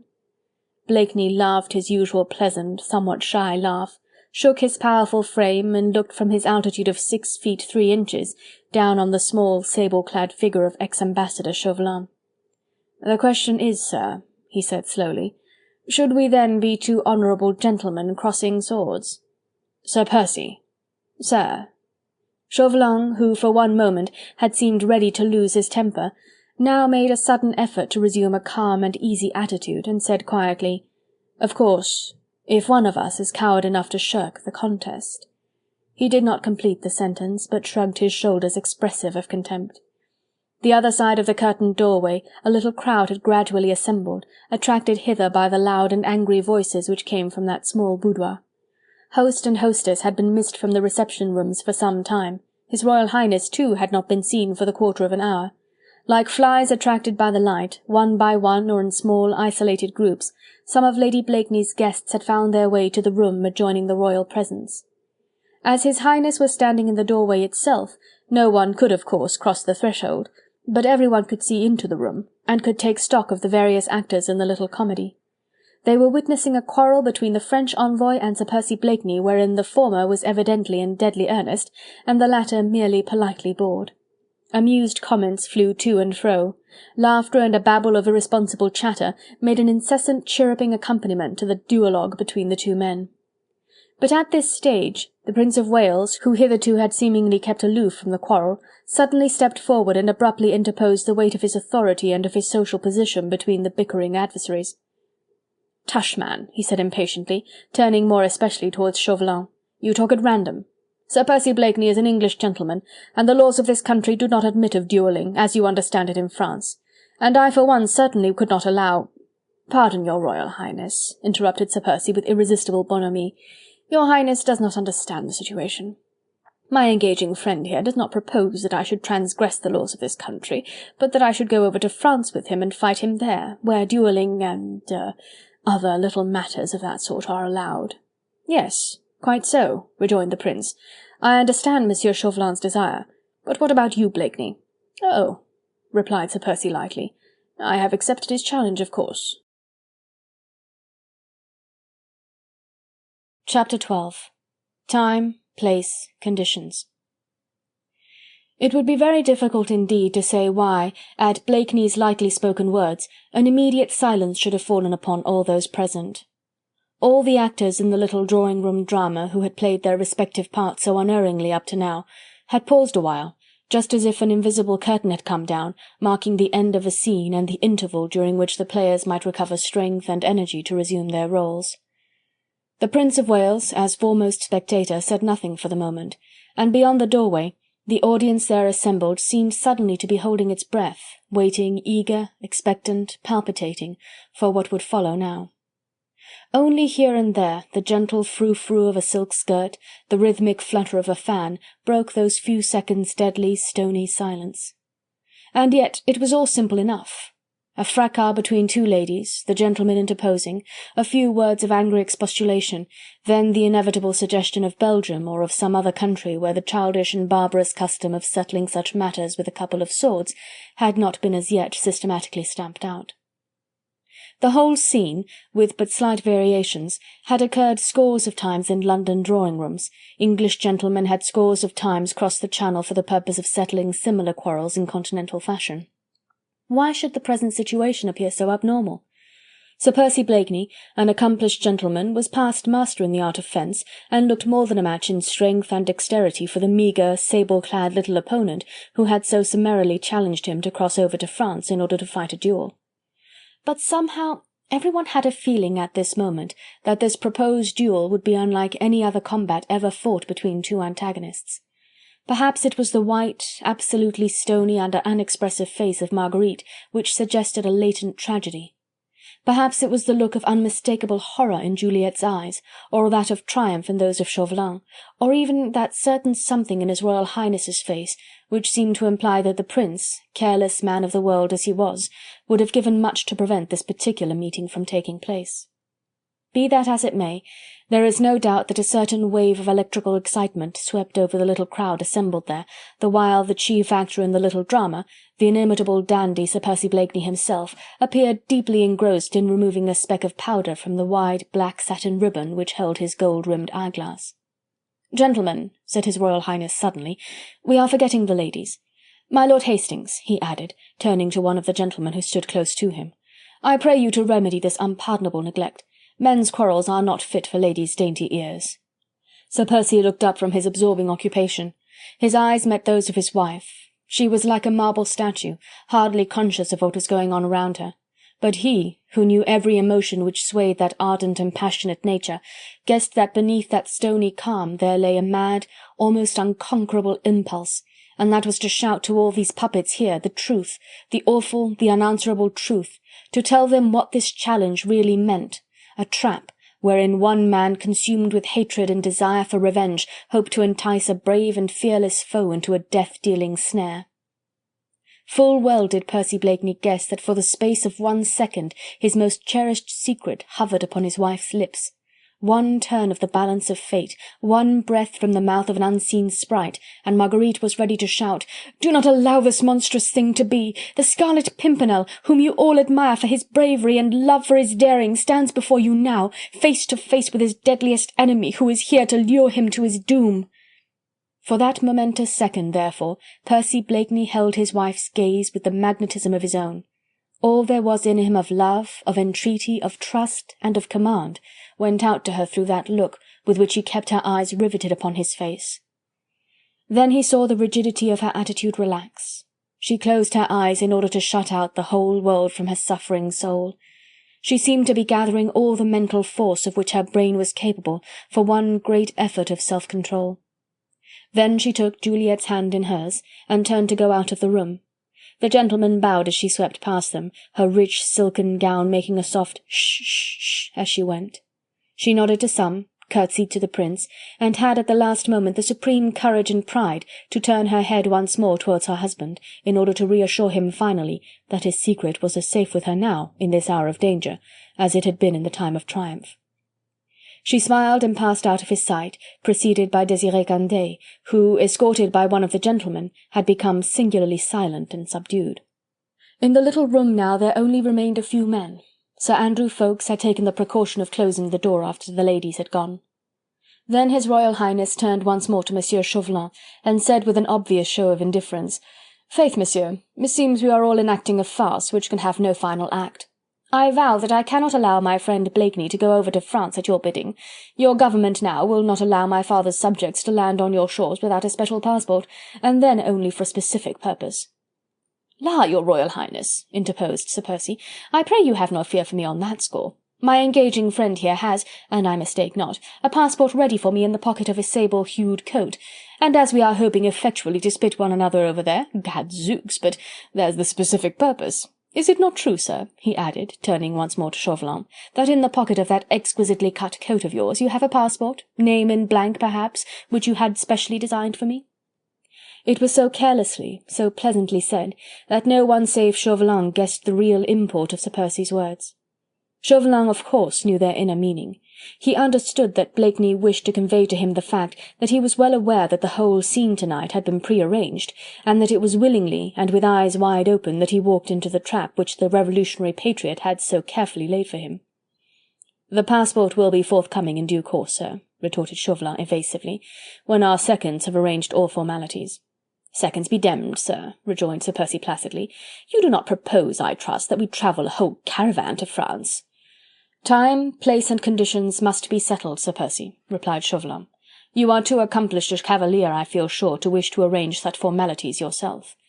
"Nay, neither you nor I, monsieur, Chauvelin," quoth Sir Percy blandly, could, I own, settle such things with persistent good humour, and good humour in such cases is the most important of all formalities. Is it not so? Certainly, Sir Percy. As for seconds, perish the thought. 1 second only, I entreat, and that one a lady, the most adorable, the most detestable, the most true, the most fickle amidst all her charming sex. Do you agree, sir? You have not told me her name, Sir Percy. Chance, monsieur, chance. With His Royal Highness' permission, let the wilful jade decide.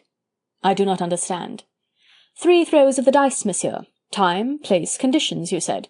3 throws, and the winner names them. Do you agree? Chauvelin hesitated. Sir Percy's bantering mood did not quite fit in with his own elaborate plans. Moreover, the ex-ambassador feared a pitfall of some sort, and did not quite like to trust to this arbitration of the dice-box. He turned quite involuntarily in appeal to the Prince of Wales and the other gentlemen present. But the Englishman of those days was a born gambler. He lived with the dice-box in one pocket and a pack of cards in the other.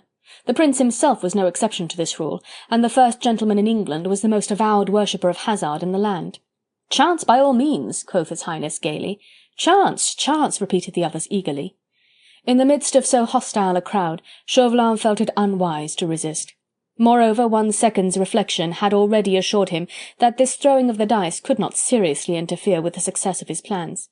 If the meeting took place at all, and Sir Percy had now gone too far to draw back, then of necessity it would have to take place in France.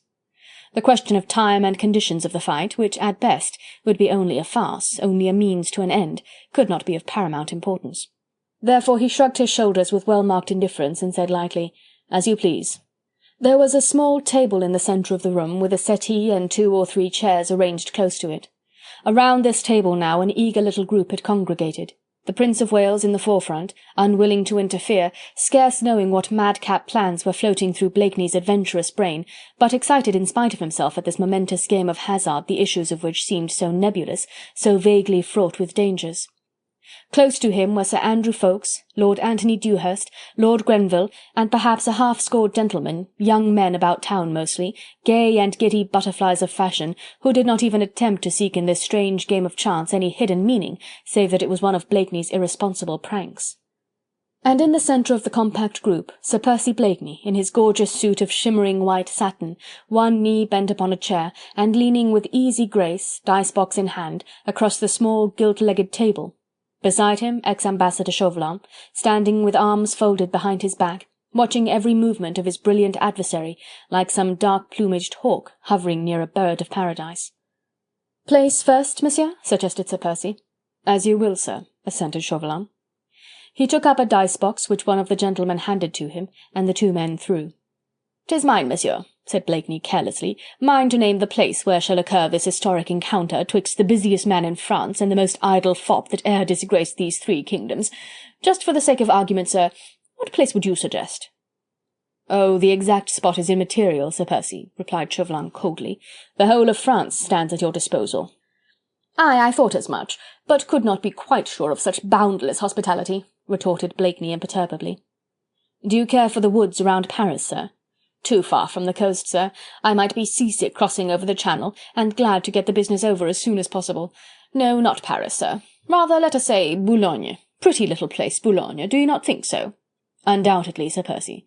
"Then Boulogne it is. The ramparts, an you will, on the south side of the town." "As you please," rejoined Chauvelin dryly. "Shall we throw again?" A murmur of merriment had accompanied this brief colloquy between the adversaries, and Blakeney's bland sallies were received with shouts of laughter. Now the dice rattled again, and once more the 2 men threw. "'Tis yours this time, Monsieur Chauvelin," said Blakeney, after a rapid glance of the dice. "See how evenly chance favours us both. Mine the choice of place, admirably done, you'll confess. Now yours the choice of time. I wait upon your pleasure, sir. The southern ramparts at Boulogne, when?" "The 4th day from this, sir, at the hour when the cathedral bell chimes the evening Angelus," came Chauvelin's ready reply. "Nay, but methought that your demmed government had abolished cathedrals and bells and chimes. The people of France have now to go to hell their own way, for the way to heaven has been barred by the National Convention. Is that not so? Methought the Angelus was forbidden to be rung." "Not at Boulogne, I think, Sir Percy," retorted Chauvelin dryly, "and I'll pledge you my word that the evening Angelus shall be rung that night." "At what hour is that, sir?" 1 hour after sundown."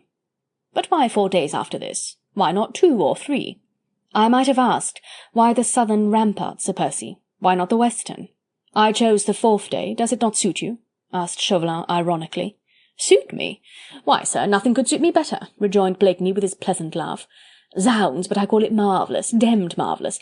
I wonder now, he added blandly, what made you think of the Angelus? Everyone laughed at this, a little irrelevantly perhaps. Ah, continued Blakeney gaily, I remember now. Faith, to think that I was nigh forgetting that when last you and I met, sir, you had just taken, or were about to take, holy orders. Ah, how well the thought of the Angelus fits in with your clerical garb. I recollect that the latter was mightily becoming to you, sir. Shall we proceed to settle the conditions of the fight, Sir Percy? Said Chauvelin, interrupting the flow of his antagonist's gibes, and trying to disguise his irritation beneath a mask of impassive reserve. The choice of weapons, you mean, here interposed his Royal Highness. But I thought that swords had already been decided on. Quite so, your Highness, assented Blakeney, but there are various little matters in connection with this momentous encounter which are of vast importance. Am I not right, monsieur? Gentlemen, I appeal to you. Faith, one never knows. My engaging opponent here might desire that I should fight him in green socks, and I that he should wear a scarlet flower in his coat. The Scarlet Pimpernel, Sir Percy? Why not, monsieur? It would look so well in your buttonhole against the black of the clerical coat, which I understand you sometime affect in France. And when it is withered and quite dead, you would find that it would leave an overpowering odour in your nostrils, far stronger than that of incense. There was general laughter after this. The hatred with which every member of the French revolutionary government, including, of course, ex-ambassador Chauvelin, bore to the national hero was well known. "The conditions, then, Sir Percy," said Chauvelin, without seeming to notice the taunt conveyed in Blakeney's last words. "Shall we throw again?" "After you, sir," acquiesced Sir Percy. For the third and last time the two opponents rattled the dice-box and threw. Chauvelin was now absolutely unmoved. These minor details quite failed to interest him. What mattered the conditions of the fight, which was only intended as a bait with which to lure his enemy in the open? The hour and place were decided on, and Sir Percy would not fail to come. Chauvelin knew enough of his opponent's boldly adventurous spirit not to feel in the least doubtful on that point. Even now, as he gazed with grudging admiration at the massive, well-knit figure of his arch-enemy, noted the thin, nervy hands and square jaw, the low, broad forehead and deep-set, half-veiled eyes, he knew that in this matter wherein Percy Blakeney was obviously playing with his very life, the only emotion that really swayed him at this moment was his passionate love of adventure. The ruling passion strong in death. Yes, Sir Percy would be on the southern ramparts of Boulogne 1 hour after sunset on the day named, trusting, no doubt, in his usual marvellous good fortune, his own presence of mind and his great physical and mental strength, to escape from the trap into which he was so ready to walk. That remained beyond a doubt. Therefore, what mattered details? But even at this moment, Chauvelin had already resolved on one great thing, namely, that on that eventful day, nothing whatever should be left to chance. He would meet his cunning enemy not only with cunning, but also with power, and if the entire force of the Republican army then available in the north of France had to be requisitioned for the purpose, the ramparts of Boulogne would be surrounded, and no chance of escape left for the daring Scarlet Pimpernel. His wave of meditation, however, was here abruptly stemmed by Blakeney's pleasant voice. "Well, Monsieur Chauvelin," he said, "I fear me your luck has deserted you. Chance, as you see, has turned to me once more." "Then it is for you, Sir Percy," rejoined the Frenchman, "to name the conditions under which we are to fight." "Ah, that is so, is it not, monsieur?" quoth Sir Percy lightly. "By my faith, I'll not plague you with formalities. We'll fight with our coats on, if it be cold, in our shirt-sleeves, if it be sultry. I'll not demand either green socks or scarlet ornaments.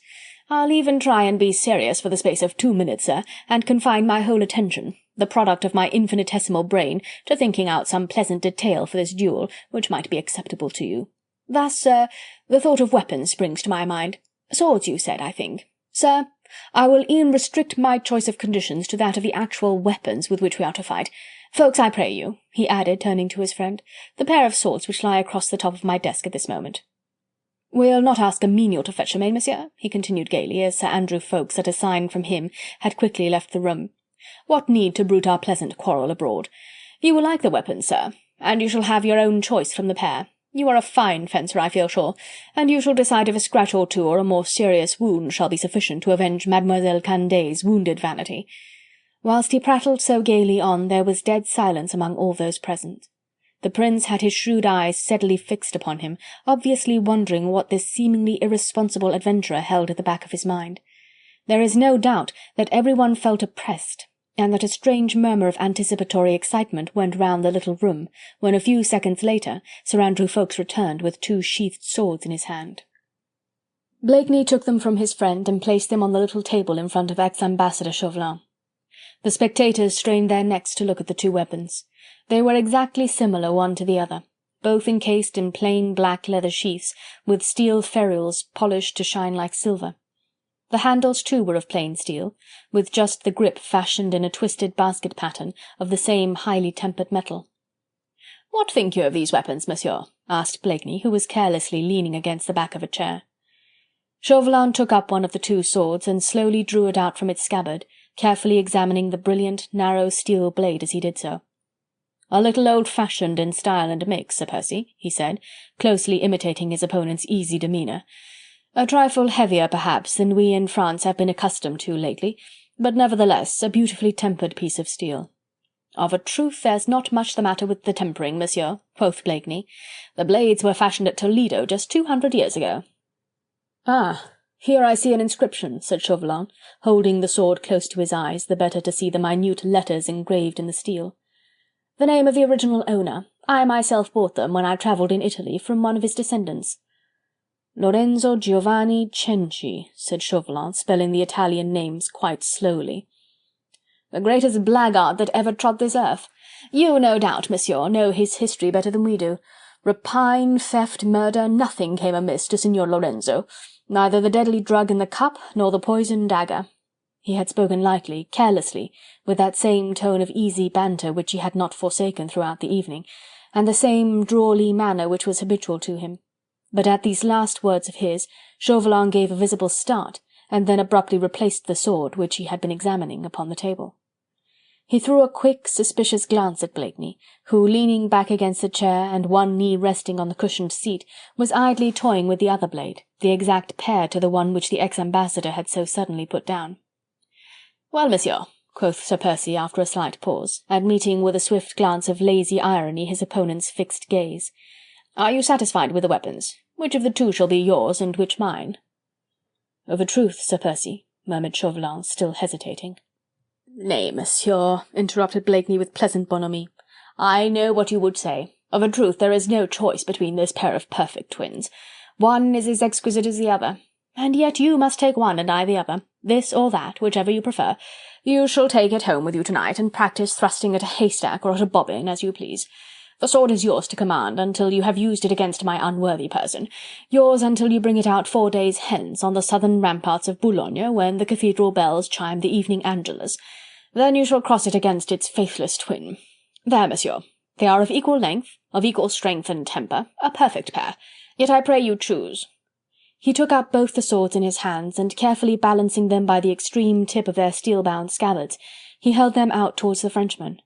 Chauvelin's eyes were fixed upon him, and he, from his towering height, was looking down at the little sable-clad figure before him. The terrorist seemed uncertain what to do. Though he was one of those men whom by the force of their intellect, the strength of their enthusiasm, the power of their cruelty had built a new anarchical France, had overturned a throne and murdered a king, yet now, face to face with this affected fop, this lazy and debonair adventurer, he hesitated, trying in vain to read what was going on behind that low, smooth forehead, or within the depth of those lazy blue eyes. He would have given several years of his life at this moment for one short glimpse into the innermost brain cells of this daring mind, to see the man start, quiver but for the fraction of a second, betray himself by a tremor of the eyelid. What counterplan was lurking in Percy Blakeney's head as he offered to his opponent the 2 swords which had once belonged to Lorenzo Cenci? Did any thought of foul play, of dark and deadly poisonings, linger in the fastidious mind of this accomplished gentleman? Surely not. Chauvelin tried to chide himself for such fears. It seemed madness even to think of Italian poisons, of the Cencis or the Borgias, in the midst of this brilliantly lighted English drawing-room. But because he was above all a diplomatist, a fencer with words and with looks, the envoy of France determined to know, to probe and to read. He forced himself once more to careless laughter and nonchalance of manner, and schooled his lips to smile up with gentle irony at the good-humoured face of his arch-enemy. He tapped one of the swords with his long pointed finger. "Is this the one you choose, sir?" asked Blakeney. "Nay. Which do you advise, Sir Percy?" replied Chauvelin lightly. "Which of these two blades, think you, is most like to hold, after 200 years, the poison of the Cenci?" But Blakeney neither started nor winced. He broke into a laugh, his own usual pleasant laugh, half shy and somewhat inane, then said in tones of lively astonishment, "Zounds, sir, but you are full of surprises. Faith, I never would have thought of that. Marvellous, I call it, demmed marvellous. What say you, gentlemen? Your Royal Highness, what think you? Is not my engaging friend here of a most original turn of mind? Will you have this sword or that, monsieur? Nay, I must insist, else we shall weary our friends if we hesitate too long. This one then, sir, since you have chosen it," he continued, as Chauvelin finally took one of the swords in his hand. "And now for a bowl of punch. Nay, monsieur, was demmed smart what you said just now. I must insist on your joining us in a bowl. Such wit as yours, monsieur, must need whetting at times. I pray you repeat that same sally again." Then, finally turning to the Prince and to his friends, he added, "And after that bowl, gentlemen, shall we rejoin the ladies?" Chapter 13. Reflections. It seemed indeed as if the incident were finally closed, the chief actors in the drama having deliberately vacated the centre of the stage. The little crowd, which had stood in a compact mass round the table, began to break up into sundry small groups. Laughter and desultory talk, checked for a moment by that oppressive sense of unknown danger which had weighed on the spirits of those present, once more became general. Blakeney's light-heartedness had put everyone into good humour. Since he evidently did not look upon the challenge as a matter of serious moment, why then no one else had any cause for anxiety, and the younger men were right glad to join in that bowl of punch which their genial host had offered with so merry a grace. Lackeys appeared, throwing open the doors. From a distance the sound of dance music once more broke upon the ear. A few of the men only remained silent, deliberately holding aloof from the renewed mirthfulness. Foremost amongst these was His Royal Highness, who was looking distinctly troubled, and who had taken Sir Percy by the arm, and was talking to him with obvious earnestness. Lord Anthony Dewhurst and Lord Hastings were holding converse in a secluded corner of the room, whilst Sir Andrew Ffoulkes, as being the host's most intimate friend, felt it incumbent on him to say a few words to ex-ambassador Chauvelin. The latter was desirous of effecting a retreat. Blakeney's invitation to join in the friendly bowl of punch could not be taken seriously, and the terrorist wanted to be alone in order to think out the events of the past hour. A lackey waited on him, took the momentous sword from his hand, found his hat and cloak, and called his coach for him. Chauvelin, having taken formal leave of his host and acquaintances, quickly worked his way to the staircase and hall, through the less frequented apartments. He sincerely wished to avoid meeting Lady Blakeney face to face. Not that the slightest twinge of remorse disturbed his mind, but he feared some impulsive action on her part, which indirectly might interfere with his future plans. Fortunately, no one took much heed of the darkly clad, insignificant little figure that glided so swiftly by, obviously determined to escape attention. In the hall he found Demoiselle Candeille waiting for him. She too had evidently been desirous of leaving Blakeney Manor as soon as possible. He saw her to her chaise, then escorted her as far as her lodgings, which were close by. There were still one or two things which he wished to discuss with her, one or two final instructions which he desired to give. On the whole, he was satisfied with this evening's work. The young actress had well supported him, and had played her part so far with marvellous sang-froid and skill. Sir Percy, whether willingly or blindly, had seemed only too ready to walk into the trap which was being set for him. This fact alone disturbed Chauvelin not a little, and as half an hour or so later, having taken final leave of his ally, he sat alone in the coach which was conveying him back to town, the sword of Lorenzo Cenci close to his hand, he pondered very seriously over it. That the adventurous Scarlet Pimpernel should have guessed all along that sooner or later the French revolutionary government, whom he had defrauded of some of its most important victims, would desire to be even with him and to bring him to the scaffold was not to be wondered at. But that he should be so blind as to imagine that Chauvelin's challenge was anything else but a lure to induce him to go to France, could not possibly be supposed. So bold an adventurer, so keen an intriguer, was sure to have scented the trap immediately, and if he appeared ready to fall into it, it was because there had already sprung up in his resourceful mind some bold coup or subtle counterplan with which he hoped to gratify his own passionate love of sport, whilst once more bringing his enemies to discomfiture and humiliation. Undoubtedly, Sir Percy Blakeney, as an accomplished gentleman of the period, could not very well, under the circumstances which had been so carefully stage-managed and arranged by Chauvelin, refuse the latter's challenge to fight him on the other side of the Channel. Any hesitation on the part of the leader of that daring Scarlet Pimpernel League would have covered him with a faint suspicion of pusillanimity, and a subtle breath of ridicule, and in a moment the prestige of the unknown and elusive hero would have vanished for ever. But apart from the necessity of the fight, Blakeney seemed to enter into the spirit of the plot directed against his own life with such light-hearted merriment, such zest and joy, that Chauvelin could not help but be convinced that the capture of the Scarlet Pimpernel at Boulogne or elsewhere would not prove quite so easy a matter as he had at first anticipated. That same night he wrote a long and circumstantial letter to his colleague Citizen Robespierre, shifting thereby, as it were, some of the responsibility of coming events from his own shoulders onto the executive of the Committee of Public Safety. "I guarantee to you, Citizen Robespierre," he wrote, "and to the members of the revolutionary government who have entrusted me with the delicate mission, that 4 days from this date, at 1 hour after sunset, the man who goes by the mysterious name of the Scarlet Pimpernel will be on the ramparts of Boulogne, on the south side of the town. I have done what has been asked of me. On that day and at that hour I shall have brought the enemy of the Revolution, the intriguer against the policy of the Republic, within the power of the government which he has flouted and outraged. Now look to it, citizens all, that the fruits of my diplomacy and of my skill be not lost to France again. The man will be there at my bidding, 'tis for you to see that he does not escape this time." This letter he sent by special courier which the National Convention had placed at his disposal in case of emergency. Having sealed it and entrusted it to the man, Chauvelin felt at peace with the world and with himself. Although he was not so sure of success as he would have wished, he yet could not see how failure could possibly come about, and the only regret which he felt tonight, when he finally in the early dawn sought a few hours' troubled rest, was that that momentous 4th day was still so very far distant. Chapter 14. The Ruling Passion. In the meanwhile, silence had fallen over the beautiful old manorial house. One by one the guests had departed, leaving that peaceful sense of complete calm and isolation which follows the noisy chatter of any great throng bent chiefly on enjoyment. The evening had been universally acknowledged to have been brilliantly successful. True, the much-talked-of French artiste had not sung the promised ditties, but in the midst of the whirl and excitement of dances, of the inspiring tunes of the stirring band, the elaborate supper and recherche wines, no one had paid much heed to this change in the programme of entertainments. And everyone had agreed that never had Lady Blakeney looked more radiantly beautiful than on this night.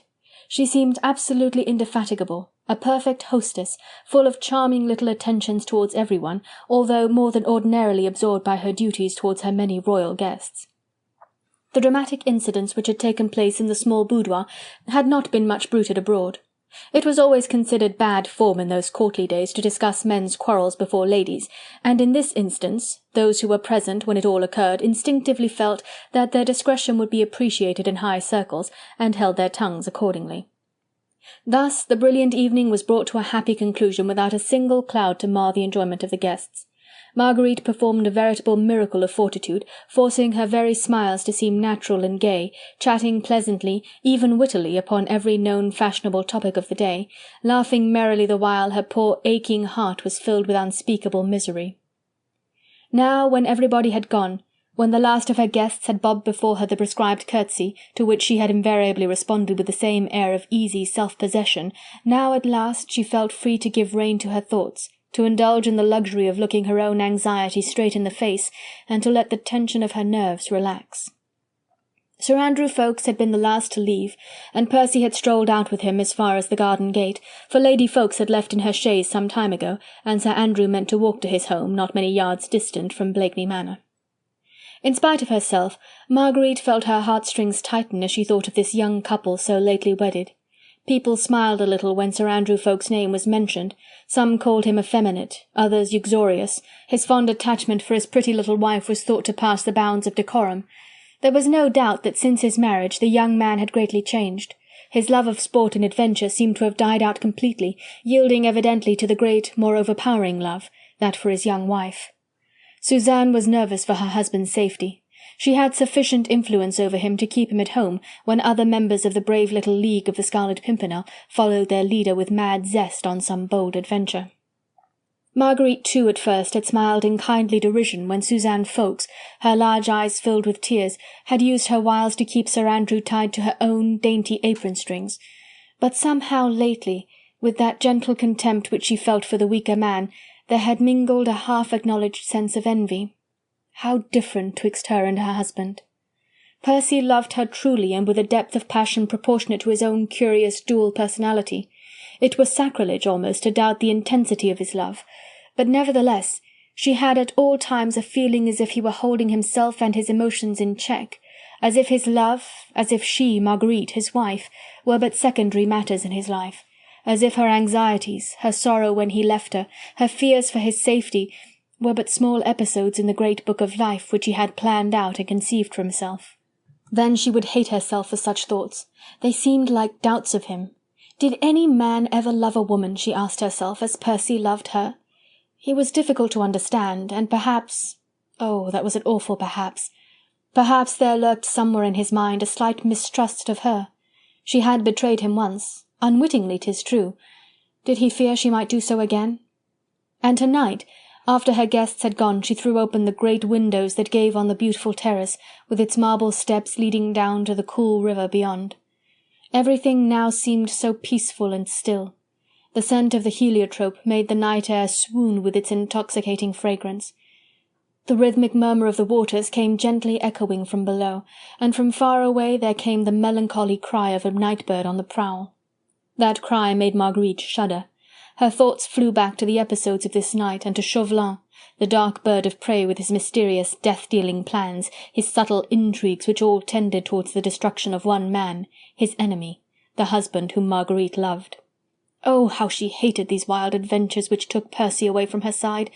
Is not a woman who loves, be it husband or child, the most truly selfish, the most cruelly callous creature in the world, there where the safety and well-being of the loved one is in direct conflict with the safety and well-being of others?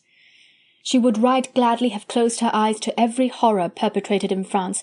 She would not have known what went on in Paris. She wanted her husband.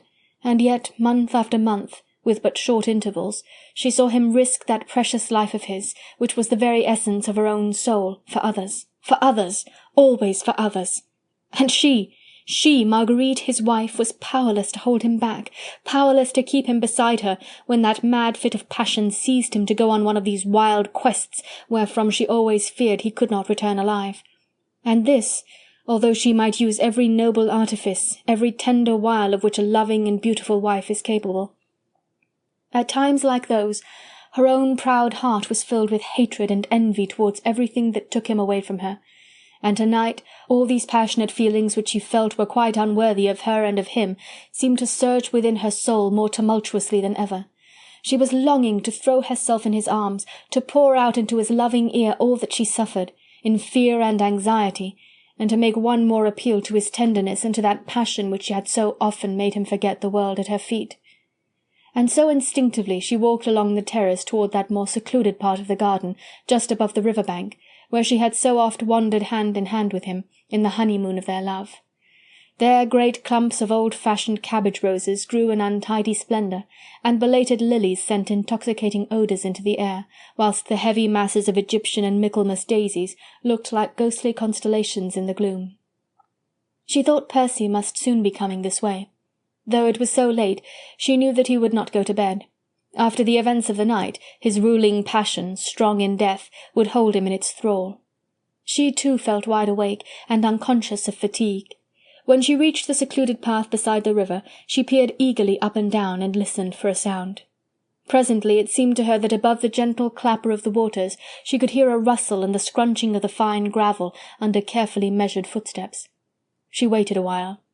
The footsteps seemed to draw nearer, and soon, although the starlit night was very dark, she perceived a cloaked and hooded figure approaching cautiously toward her. "Who goes there?" she called suddenly. The figure paused, then came rapidly forward, and a voice said timidly, "Ah, Lady Blakeney." "Who are you?" asked Marguerite peremptorily. "It is I, Désirée Candeille," replied the midnight prowler. "Demoiselle Candeille!" ejaculated Marguerite, wholly taken by surprise. "What are you doing here? Alone, and at this hour?" "Shh!" whispered Candeille eagerly as she approached quite close to Marguerite and drew her hood still lower over her eyes. "I am all alone. I wanted to see someone, you if possible, Lady Blakeney, for I could not rest. I wanted to know what had happened." "What had happened? When? I don't understand." "What happened between citizen Chauvelin and your husband?" asked Candeille. "What is that to you?" replied Marguerite haughtily. "I pray you do not misunderstand me," pleaded Candeille eagerly. "I know my presence in your house, the quarrel which I provoked must have filled your heart with hatred and suspicion towards me, but, oh, how can I persuade you? I acted unwillingly. Will you not believe me? I was that man's tool, and, oh God," she added with sudden wild vehemence, "if only you could know what tyranny that accursed government of France exercises over poor helpless women or men who happen to have fallen within the reach of its relentless clutches." Her voice broke down in a sob. Marguerite hardly knew what to say or think. She had always mistrusted this woman with her theatrical ways and stagey airs from the very first moment she saw her in the tent on the green, and she did not wish to run counter against her instinct in anything pertaining to the present crisis. And yet, in spite of her mistrust, the actress's vehement words found an echo in the depths of her own heart. How well she knew that tyranny of which Candeille spoke with such bitterness. Had she not suffered from it, endured terrible sorrow and humiliation when under the ban of that same appalling tyranny she had betrayed the identity, then unknown to her, of the Scarlet Pimpernel? Therefore, when Candeille paused after those last excited words, she said with more gentleness than she had shown hitherto, though still quite coldly, "But you have not yet told me why you came back here tonight. If citizen Chauvelin was your taskmaster, then you must know all that has occurred." "I had a vague hope that I might see you." "For what purpose?" "To warn you if I could." "I need no warning." "Or are too proud to take one. Do you know, Lady Blakeney, that citizen Chauvelin has a personal hatred against your husband?" "How do you know that?" asked Marguerite, with her suspicions once more on the qui-vive.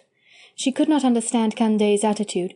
This midnight visit, the vehemence of her language, the strange mixture of knowledge and ignorance which she displayed. What did this woman know of Chauvelin's secret plans? Was she his open ally or his helpless tool? And was she even now playing a part taught her or commanded her by that prince of intriguers? Candeille, however, seemed quite unaware of the spirit of antagonism and mistrust which Marguerite took but little pains now to disguise. She clasped her hands together, and her voice shook with the earnestness of her entreaty. "Oh," she said eagerly, "have I not seen that look of hatred in Chauvelin's cruel eyes? He hates your husband, I tell you. Why, I know not, but he hates him, and means that great harm shall come to Sir Percy through this absurd duel. Oh, Lady Blakeney, do not let him go, I entreat you, do not let him go." But Marguerite proudly drew back a step or two, away from the reach of those hands stretched out towards her in such vehement appeal. "You are overwrought, mademoiselle," she said coldly. "Believe me, I have no need either of your entreaties or of your warning. I should like you to think that I have no wish to be ungrateful, that I appreciate any kind thought you may have harboured for me in your mind, but beyond that, please forgive me if I say it somewhat crudely, I do not feel that the matter concerns you in the least. The hour is late," she added more gently, as if desiring to attenuate the harshness of her last words. "Shall I send my maid to escort you home? She is devoted and discreet." "Nay," retorted the other in tones of quiet sadness, "there is no need of discretion. I am not ashamed of my visit to you tonight. You are very proud, and for your sake I will pray to God that sorrow and humiliation may not come to you as I feared. We are never likely to meet again, Lady Blakeney. You will not wish it, and I shall have passed out of your life as swiftly as I had entered into it. But there was another thought lurking in my mind when I came tonight. In case Sir Percy goes to France, the duel is to take place in or near Boulogne, this much I do know. Would you not wish to go with him? Truly, mademoiselle, I must repeat to you, that 'tis no concern of mine, I know, I own that, but you see, when I came back here tonight, in the silence and the darkness, I had not guessed that you would be so proud. I had thought that I, a woman, would know how to touch your womanly heart. I was clumsy, I suppose. I made so sure that you would wish to go with your husband in case he insisted on running his head into the noose, which I feel sure Chauvelin has prepared for him. I myself start for France shortly.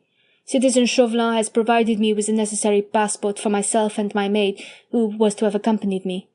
Then, just as now, when I was all alone, and thought over all the mischief which that fiend had forced me to do for him, it seemed to me that perhaps—" She broke off abruptly, and tried to read the other woman's face in the gloom. But Marguerite, who was taller than the Frenchwoman, was standing very stiff and erect, giving the young actress neither discouragement nor confidence. She did not interrupt Candeille's long and voluble explanation.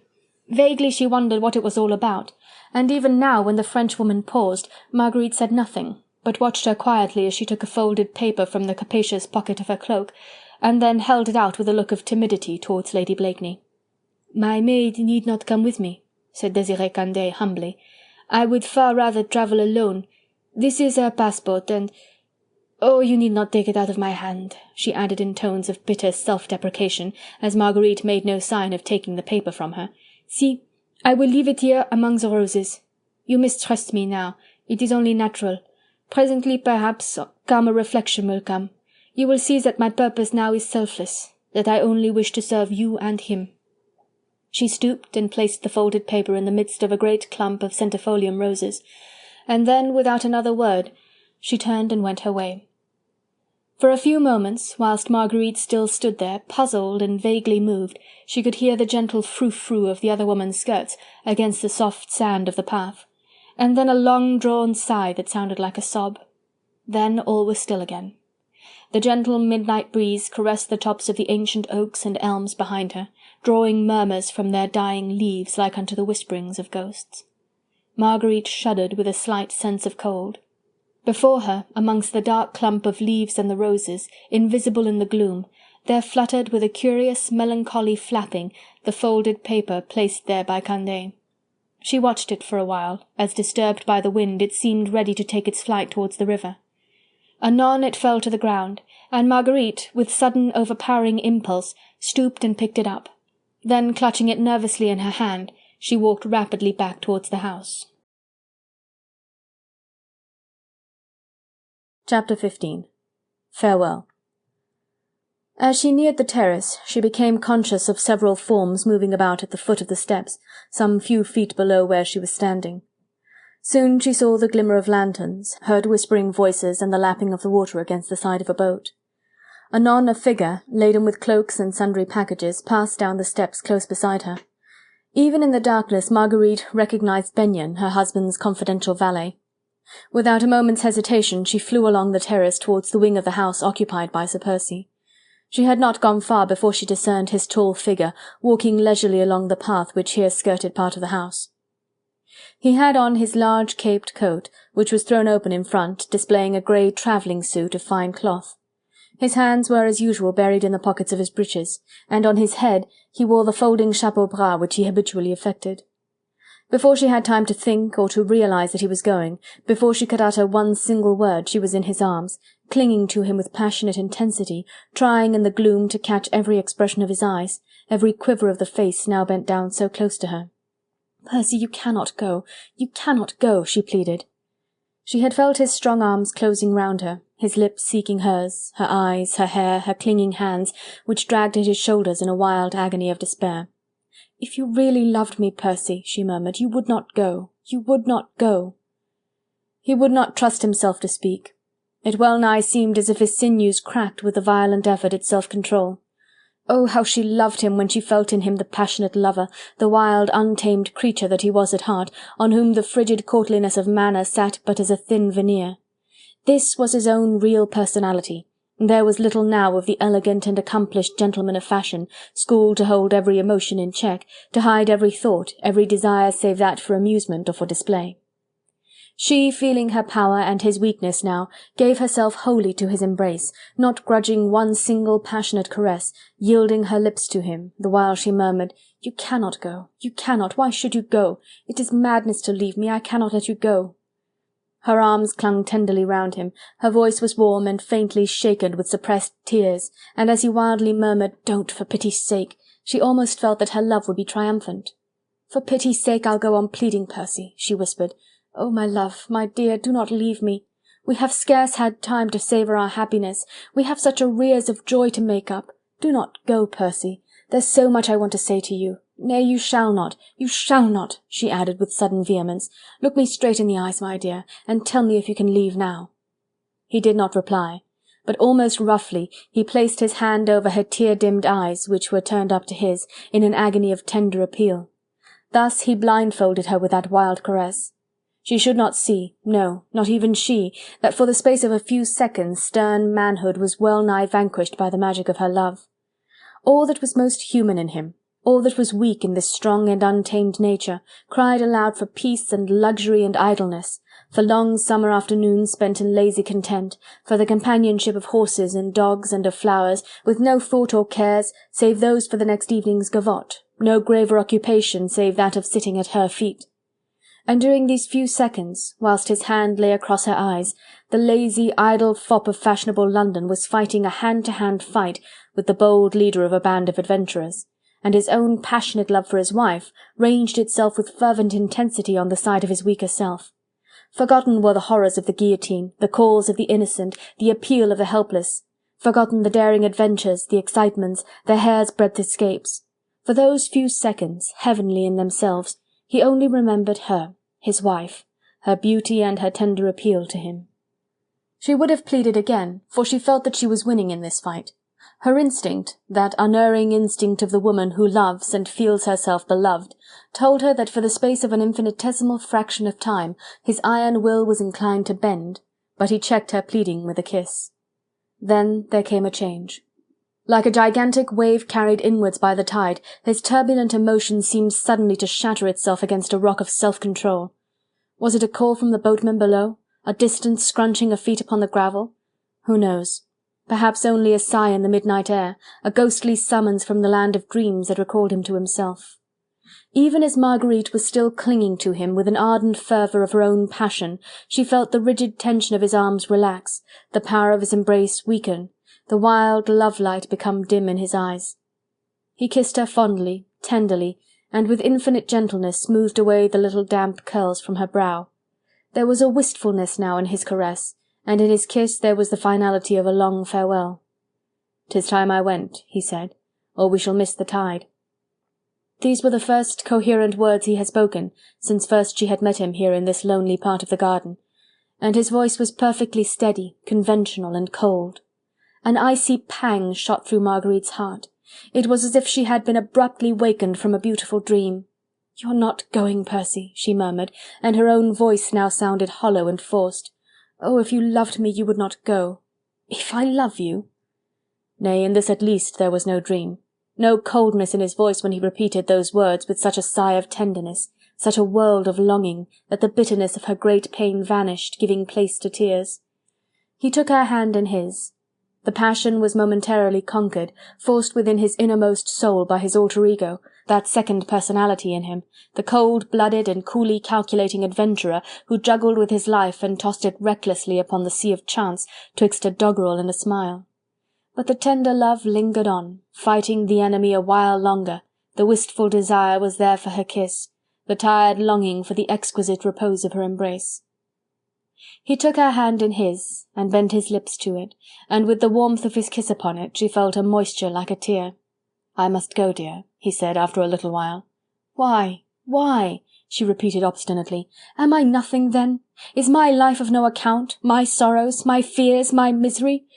Oh," she added with vehement bitterness, "why should it always be others? What are others to you and me, Percy? Are we not happy here? Have you not fulfilled to its uttermost that self-imposed duty to people who can be nothing to us? Is not your life 10,000 times more precious to me than the lives of 10,000 others?" Even through the darkness, and because his face was so close to hers, she could see a quaint little smile playing round the corners of his mouth. "Nay, my dear," he said gently, "'tis not 10,000 lives that call to me today. Only one at best. Don't you hate to think of that poor little old curé, sitting in the midst of his ruined pride and hopes, the jewels so confidently entrusted to his care stolen from him, he waiting, perhaps, in his little presbytery, for the day when those brutes will march him to prison and to death? Nay, I think a little sea voyage and English country air would suit the Abbé Fouquet, my dear, and I only mean to ask him to cross the Channel with me." "Percy," she pleaded. "Oh, I know," he rejoined, with that short deprecatory sigh of his, which seemed always to close any discussion between them on that point. "You are thinking of that absurd duel." He laughed lightly, good-humouredly, and his eyes gleamed with merriment. "La, my dear," he said gaily, "will you not reflect a moment? Could I refuse the challenge before His Royal Highness and the ladies? I couldn't. Faith, that was it. Just a case of couldn't. Fate did it all. The quarrel, my interference, the challenge. He had planned it all, of course. Let us own that he is a brave man, seeing that he and I are not even yet for that beating he gave me on the Calais cliffs." "Yes, "He has planned it all," she retorted vehemently. "The quarrel tonight, your journey to France, your meeting with him face to face at a given hour and place where he can most readily, most easily close the death-trap upon you." This time he broke into a laugh, a good, hearty laugh, full of the joy of living, of the madness and intoxication of a bold adventure, a laugh that had not one particle of anxiety or of tremor in it. "Nay, my dear," he said, "but your ladyship is astonishing. Close a death-trap upon your humble servant? Nay, the governing citizens of France will have to be very active and mighty wide awake ere they succeed in stealing a march on me. Zounds, but we'll give them an exciting chase this time. Nay, little woman, do not fear," he said with sudden, infinite gentleness. "Those demmed murderers have not got me yet." Oh, how often she had fought with him thus, with him the adventurer, the part of his dual nature that was her bitter enemy, and which took him, the lover, away from her side. She knew so well the finality of it all, the amazing hold which that unconquerable desire for these mad adventures had upon him. Impulsive, ardent as she was, Marguerite felt in her very soul an overwhelming fury against herself for her own weakness, her own powerlessness in the face of that which forever threatened to ruin her life and her happiness. Yes, and his also, for he loved her, he loved her, he loved her. The thought went on hammering in her mind, for she knew of its great truth. He loved her and went away, and she, poor puny weakling, was unable to hold him back. The tendrils which fastened his soul to hers were not so tenacious as those which made him cling to suffering humanity over there in France, where men and women were in fear of death and torture, and looked upon the elusive and mysterious Scarlet Pimpernel as a heaven-born hero sent to save them from their doom. To them, at these times, his very heartstrings seemed to turn with unconquerable force, and when, with all the ardour of her own passion, she tried to play upon the chords of his love for her, he could not respond, for they, the strangers, had the stronger claim.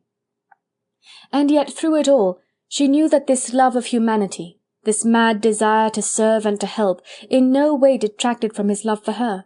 Nay, it intensified it, made it purer and better, adding to the joy of perfect intercourse the poetic and subtle fragrance of ever-recurring pain. But now at last she felt weary of the fight. Her heart was aching, bruised and sore. An infinite fatigue seemed to weigh like lead upon her very soul. This seemed so different to any other parting that had perforce been during the past year. The presence of Chauvelin in her house, the obvious planning in this departure for France, had filled her with a foreboding, nay, almost a certitude, of a gigantic and deadly cataclysm. Her senses began to reel. She seemed not to see anything very distinctly. Even the loved form took on a strange and ghost-like shape. He now looked preternaturally tall, and there was a mist between her and him. She thought that he spoke to her again, but she was not quite sure, for his voice sounded like some weird and mysterious echo. A bosquet of climbing heliotrope close by threw a fragrance into the evening air which turned her giddy with its overpowering sweetness. She closed her eyes, for she felt as if she must die if she held them open any longer, and as she closed them, it seemed to her as if he folded her in one last, long, heavenly embrace. He felt her graceful figure swaying in his arms like a tall and slender lily bending to the wind. He saw that she was but half conscious, and thanked heaven for this kindly solace to his heart-breaking farewell. There was a sloping, mossy bank close by. There where the marble terrace yielded to the encroaching shrubbery. A tangle of pale pink monthly roses made a bower overhead. She was just sufficiently conscious to enable him to lead her to the soft green couch. There he laid her amongst the roses, kissed the dear tired eyes, her hands, her lips, her tiny feet, and went. Chapter 16. The Passport. The rhythmic clapper of oars roused Marguerite from this trance-like swoon. In a moment she was on her feet, all her fatigue gone, her numbness of soul and body vanished as in a flash. She was fully conscious now, conscious that he had gone, that according to every probability under heaven and every machination concocted in hell, he would never return from France alive, and that she had failed to hear the last words which he spoke to her, had failed to glean his last look, or to savour his final kiss. Though the night was starlit and balmy, it was singularly dark, and vainly did Marguerite strain her eyes to catch sight of that boat which was bearing him away so swiftly now. She strained her ears, vaguely hoping to catch one last, lingering echo of his voice, but all was silence, save that monotonous clapper, which seemed to beat against her like a rhythmic knell of death. She could hear the oars distinctly. There were 6 or 8, she thought, certainly no fewer. 8 oarsmen probably, which meant the larger boat, and undoubtedly the longer journey, not to London only with a view to posting to Dover, but to Tilbury Fort, where the Daydream would be in readiness to start with a favourable tide. Thought was returning to her slowly and coherently. The pain of the last farewell was still there, bruising her very senses with its dull and heavy weight, but it had become numb and dead, leaving her, herself, her heart and soul stunned and apathetic, whilst her brain was gradually resuming its activity. And the more she thought it over, the more certain she grew that her husband was going as far as Tilbury by river, and would embark on the Daydream there. Of course he would go to Boulogne at once. The duel was to take place there, Candeille had told her, adding that she thought she, Marguerite, would wish to go with him. To go with him! Heavens above! Was not that the only real, tangible thought in that whirling chaos which was raging in her mind? To go with him! Surely there must be some means of reaching him yet. Fate, nature, God himself would never permit so monstrous a thing as this, that she should be parted from her husband now when his life was not only in danger, but forfeited already, lost, a precious thing all but gone from this world. Percy was going to Boulogne. She must go too. By posting at once to Dover she could get the tidal boat on the morrow, and reach the French coast quite as soon as the Daydream. Once at Boulogne she would have no difficulty in finding her husband, of that she felt sure. She would have but to dog Chauvelin's footsteps, find out something of his plans, of the orders he gave to troops or to spies. Oh, she would find him. Of that she was never for a moment in doubt. How well she remembered her journey to Calais just a year ago, in company with Sir Andrew Ffoulkes. Chance had favoured her then, had enabled her to be of service to her husband, if only by distracting Chauvelin's attention for a while to herself. Heaven knows she had but little hope of being of use to him now. An aching sense was in her that fate had at last been too strong, that the daring adventurer had staked once too often, had cast the die and had lost. In the bosom of her dress she felt the sharp edge of the paper left for her by Desirée Candeille among the roses in the park. She had picked it up almost mechanically then and tucked it away, hardly heeding what she was doing. Whatever the motive of the French actress had been in placing the passport at her disposal, Marguerite blessed her in her heart for it. To the woman she had mistrusted she would owe the last supreme happiness of her life. Her resolution never once wavered. Percy could not take her with him, that was understandable. She could neither expect it nor think it, but she, on the other hand, could not stay in England, at Blakeney Manor, whilst any day, any hour, the death-trap set by Chauvelin for the Scarlet Pimpernel might be closing upon the man whom she worshipped. She would go mad if she stayed. As there could be no chance of escape for Percy now, as he had agreed to meet his deadly enemy face to face at a given place and a given hour, she could not be a hindrance to him. And she knew enough subterfuge, enough machinations and disguises by now, to escape Chauvelin's observation, unless Percy wanted her, and then she would be there. No, she could not be a hindrance. She had a passport in her pocket, everything en règle, nobody could harm her, she could come and go as she pleased. There were plenty of swift horses in the stables, plenty of devoted servants to do her bidding quickly and discreetly. Moreover, at moments like these, conventionalities and the possible conjectures and surmises of others became of infinitesimally small importance. The household of Blakeney Manor were accustomed to the master's sudden journeys and absences of several days, presumably on some shooting or other sporting expeditions, with no one in attendance on him save Benyon, his favourite valet. These passed without any comments now. Bah! Let everyone marvel for once at her ladyship's sudden desire to go to Dover, and let it all be a 9 days' wonder. She certainly did not care. Skirting the house, she reached the stables beyond. 1 or 2 men were astir. To these she gave the necessary orders for her coach and 4. Then she found her way back to the house. Walking along the corridor, she went past the room occupied by Juliette de Marny. For a moment she hesitated, then she turned and knocked at the door. Juliette was not yet in bed, for she went to the door herself and opened it. Obviously she had been quite unable to rest. Her hair was falling loosely over her shoulders, and there was a look of grave anxiety in her young face. "Juliette," said Marguerite in a hurried whisper, the moment she had closed the door behind her and she and the young girl were alone. "I am going to France to be near my husband. He has gone to meet that fiend in a duel which is nothing but a trap, set to capture him and lead him to his death. I want you to be of help to me, here in my house, in my absence." "I will give my love for you, Lady Blakeney," said Juliette simply. Is it not his, since he saved it?" "It is only a little presence of mind, a little coolness and patience which I will ask of you, dear," said Marguerite. "You, of course, know who your rescuer was, therefore you will understand my fears. Until tonight I had vague doubts as to how much Chauvelin really knew, but now these doubts have naturally vanished. He and the French Revolutionary Government know that the Scarlet Pimpernel and Percy Blakeney are one and the same. The whole scene tonight was prearranged. You and I and all the spectators, and that woman Candeille, we were all puppets piping to that devil's tune. The duel, too, was prearranged. That woman wearing your mother's jewels. Had you not provoked her, a quarrel between her and me, or one of my guests, would have been forced somehow. I wanted to tell you this, lest you should fret, and think that you were in any way responsible for what has happened. You were not. He had arranged it all. You were only the tool, just as I was. You must understand and believe that. Percy would hate to think that you felt yourself to blame. You are not that in any way. The challenge was bound to come. Chauvelin had arranged that it should come. And if you had failed him as a tool, he would soon have found another. Do you believe that?" "I believe that you are an angel of goodness, Lady Blakeney," replied Juliet, struggling with her tears, "and that you are the only woman in the world worthy to be his wife." "But," insisted Marguerite firmly, as the young girl took her cold hand in her own, and gently fondling it, covered it with grateful kisses, "but if anything happens, anon, you will believe firmly that you were in no way responsible, that you were innocent, and merely a blind tool? God bless you for that. You will believe it." "I will." "And now for my request," rejoined Lady Blakeney, in a more quiet, more matter-of-fact tone of voice.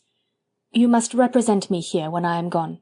Explain as casually and as naturally as you can that I have gone to join my husband on his yacht for a few days. Lucy, my maid, is devoted and a tower of secrecy. She will stand between you and the rest of the household in concocting some plausible story. To every friend who calls, to any one of our world whom you may meet, you must tell the same tale. And if you note an air of incredulity in anyone, if you hear whispers of there being some mystery, well, let the world wag its busy tongue, I care less than naught. It will soon tire of me and my doings, and having torn my reputation to shreds will quickly leave me in peace. But to Sir Andrew Ffoulkes, she added earnestly, tell the whole truth from me. He will understand and do as he thinks right." "I will do all you ask, Lady Blakeney, and am proud to think that I shall be serving you, even in so humble and easy a capacity. When do you start?" "At once. Good-bye, Juliet." She bent down to the young girl and kissed her tenderly on the forehead. Then she glided out of the room as rapidly as she had come. Juliet, of course, did not try to detain her, or to force her help of companionship on her when obviously she would wish to be alone. Marguerite quickly reached her room. Her maid Lucy was already waiting for her. Devoted and silent as she was, one glance at her mistress's face told her that trouble, grave and imminent, had reached Blakeney Manor. Marguerite, whilst Lucy undressed her, took up the passport and carefully perused the personal description of one Céline Dumont, maid to Citizeness Désirée Candeille, which was given therein. Tall, blue eyes, light hair, age about 25. It all might have been vaguely meant for her. She had a dark cloth gown and long black cloak with hood to come well over the head. These she now donned, with some thick shoes and a dark-coloured handkerchief tied over her head under the hood, so as to hide the golden glory of her hair. She was quite calm and in no haste. She made Lucy pack a small hand-valise with some necessaries for the journey, and provided herself plentifully with money, English and French notes, which she tucked well away inside her dress. Then she bade her maid, who was struggling with her tears, a kindly farewell, and quickly went down to her coach. Chapter 17. Boulogne. During the journey Marguerite had not much leisure to think. The discomforts and petty miseries incidental on cheap travelling had the very welcome effect of making her forget, for the time being, the soul-rendering crisis through which she was now passing. For, of necessity, she had to travel at the cheap rate, among the crowd of poorer passengers who were herded aft the packet-boat, leaning up against one another, sitting on bundles and packages of all kinds. That part of the deck, reeking with the smell of tar and sea-water, damp, squally, and stuffy, was an abomination of hideous discomfort to the dainty, fastidious lady of fashion, yet she almost welcomed the intolerable propinquity, the cold douches of salt water which every now and then wetted her through and through, for it was the consequent sense of physical wretchedness that helped her to forget the intolerable anguish of her mind. And among these poorer travellers she felt secure from observation. No one took much notice of her. She looked just like one of the herd, and in the huddled-up little figure, in the dark, bedraggled clothes, no one would for a moment have recognised the dazzling personality of Lady Blakeney. Drawing her hood well over her head, she sat in a secluded corner of the deck, upon the little black valise which contained the few belongings she had brought with her. Her cloak and dress, now mud-stained and dank with splashings of salt water, attracted no one's attention. There was a keen northeasterly breeze, cold and penetrating, but favourable to a rapid crossing. Marguerite, who had gone through several hours of weary travelling by coach before she had embarked at Dover in the late afternoon, was unspeakably tired. She had watched the golden sunset out at sea until her eyes were burning with pain, and as the dazzling crimson and orange and purple gave place to the soft grey tones of evening, she descried the round cupola of the church of Our Lady of Boulogne against the dull background of the sky. After that her mind became a blank. A sort of torpor fell over her sense. She was wakeful and yet half asleep, unconscious of everything around her, seeing nothing but the distant massive towers of old Boulogne churches gradually detaching themselves one by one from out the fast-gathering gloom. The town seemed like a dream city, a creation of some morbid imagination presented to her mind's eye as the city of sorrow and death. When the boat finally scraped her sides along the rough wooden jetty, Marguerite felt as if she were forcibly awakened. She was numb and stiff, and thought she must have fallen asleep during the last half-hour of the journey. Everything around her was dark. The sky was overcast, and the night seemed unusually sombre. Figures were moving all around her. There was noise and confusion of voices, and a general pushing and shouting which seemed strangely weird in this gloom. Here among the poorer passengers there had not been thought any necessity for a light. One solitary lantern fixed to a mast only enhanced the intense blackness of everything around. Now and then a face would come within range of this meagre streak of yellow light, looking strangely distorted, with great elongated shadows across the brow and chin, a grotesque ghostly apparition which quickly vanished again, scurrying off like some frightened gnome, giving place other forms, other figures all equally grotesque and equally weird. Marguerite watched them all half stupidly and motionlessly for a while. She did not quite know what she ought to do, and did not like to ask any questions. She was dazed, and the darkness blinded her. Then gradually things began to detach themselves more clearly. On looking straight before her, she began to discern the landing-place, the little wooden bridge across which the passengers walked one by one from the boat onto the jetty. The first-class passengers were evidently all alighting now. The crowd of which Marguerite formed a unit had been pushed back in a more compact herd, out of the way for the moment, so that their betters might get along more comfortably.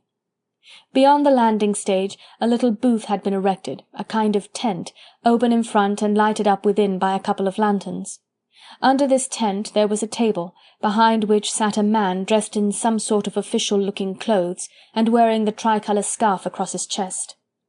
All the passengers from the boat had apparently to file past this tent.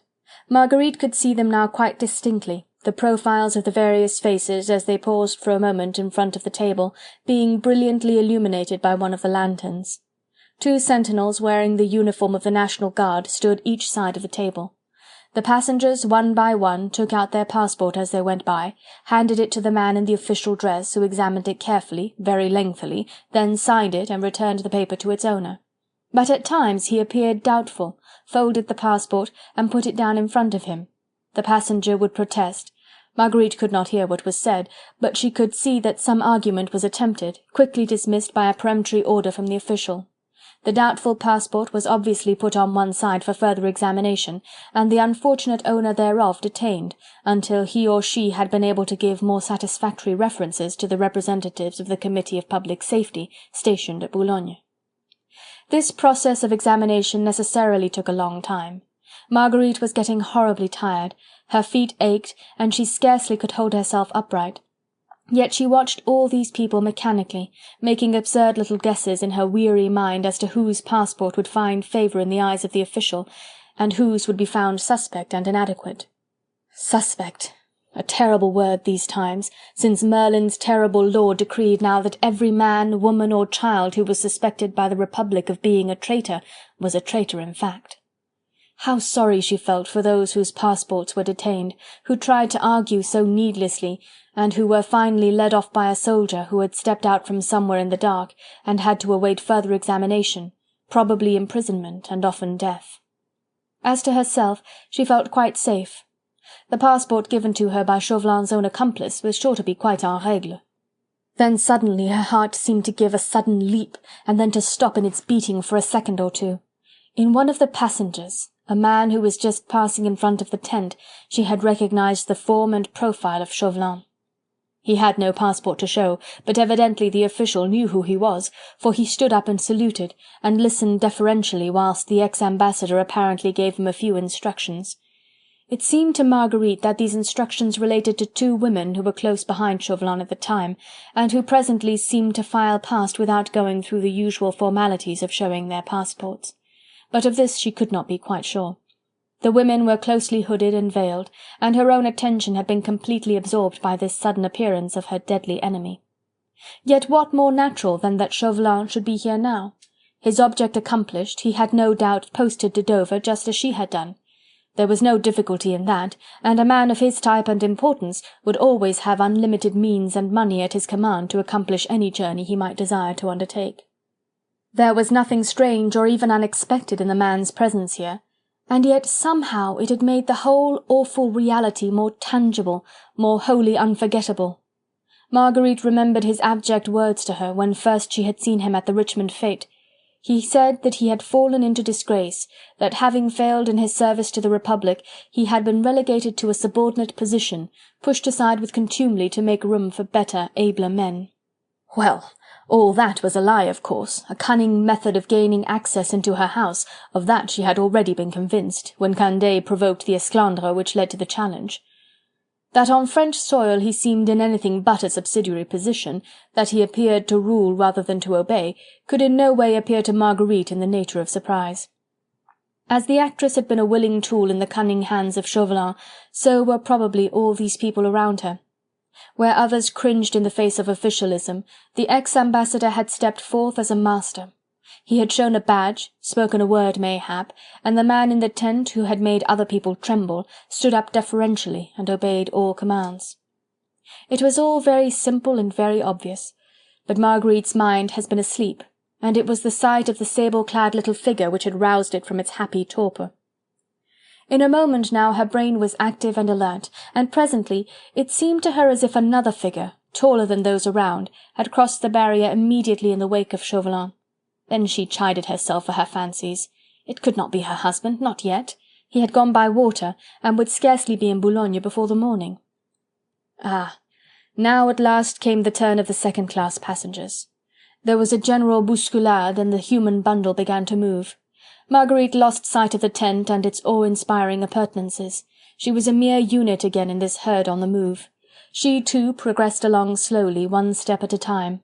It was wearisome, and she was deadly tired. She was beginning to form plans now that she had arrived in France. All along she had made up her mind that she would begin by seeking out the Abbé Fouquet, for he would prove a link twixt her husband and herself. She knew that Percy would communicate with the Abbé. Had he not told her that the rescue of the devoted old man from the clutches of the terrorists would be one of the chief objects of his journey? It had never occurred to her what she would do if she found the Abbé Fouquet gone from Boulogne. "Eh, la mère, your passport!" The rough words roused her from her meditations. She had moved forward quite mechanically, her mind elsewhere, her thoughts not following the aim of her feet.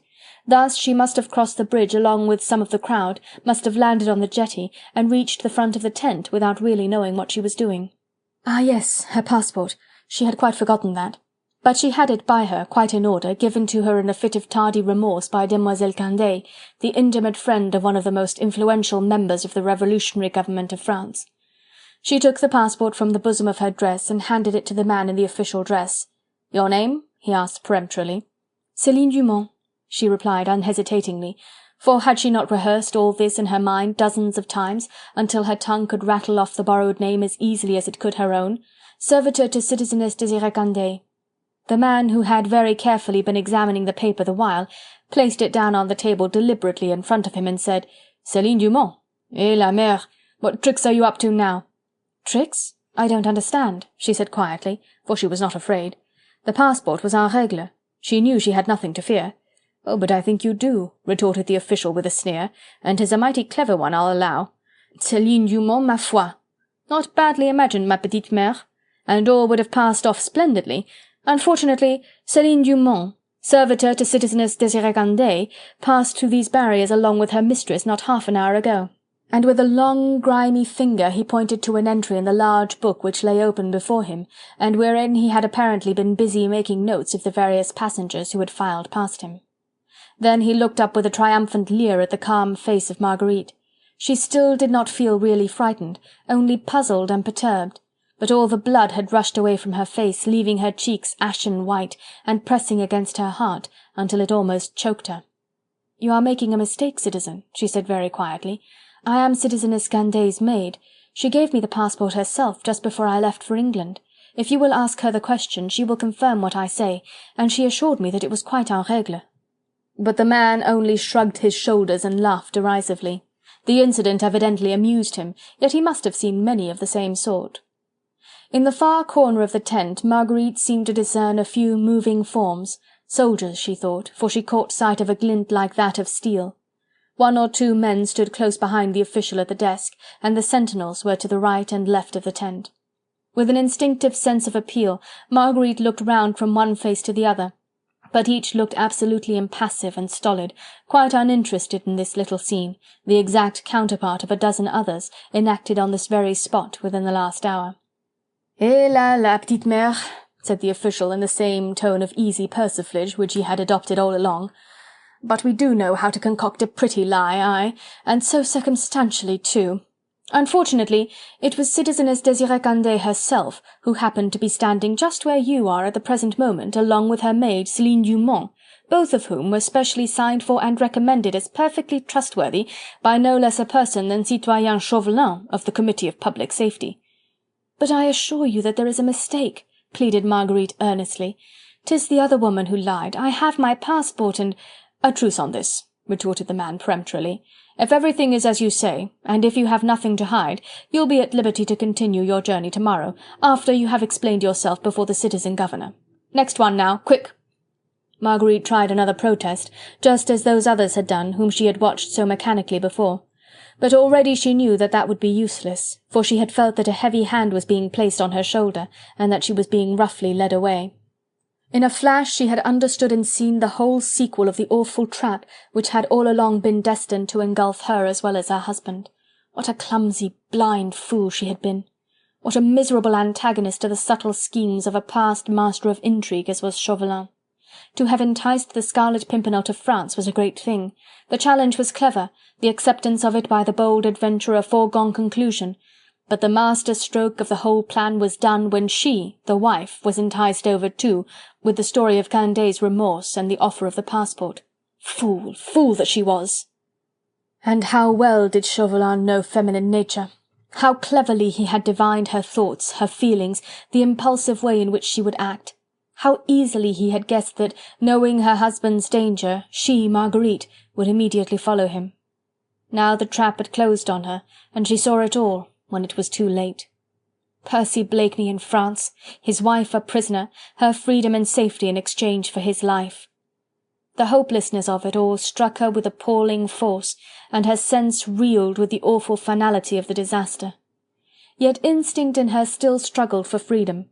Ahead of her, and all around, beyond the tent and in the far distance, there was a provocative, alluring darkness. If only she could get away, only could reach the shelter of that remote and sombre distance, she would hide and wait, not blunder again, no, no. She would be prudent and wary, if only she could get away. One woman's struggles against 5 men. It was pitiable, sublime, absolutely useless. The man in the tent seemed to be watching her with much amusement for a moment or two, as her whole graceful body stiffened for that absurd and unequal physical contest. He seemed vastly entertained at the sight of this good-looking young woman striving to pit her strength against 5 sturdy soldiers of the Republic. "Allons, that will do now," he said at last, roughly. "We have no time to waste. Get the jade away, and let her cool her temper in number 6 until the citizen governor gives further orders. Take her away!" he shouted more loudly, banging a grimy fist down on the table before him, as Marguerite still struggled on with the blind madness of despair. Pardi, can none of you rid us of that turbulent baggage?" The crowd behind were pushing forward. The guard within the tent were jeering at those who were striving to drag Marguerite away. These latter were cursing loudly and volubly, until one of them, tired out, furious and brutal, raised his heavy fist, and with an obscene oath brought it crashing down upon the unfortunate woman's head. Perhaps, though it was the work of a savage and cruel creature, the blow proved more merciful than it had been intended. It had caught Marguerite full between the eyes.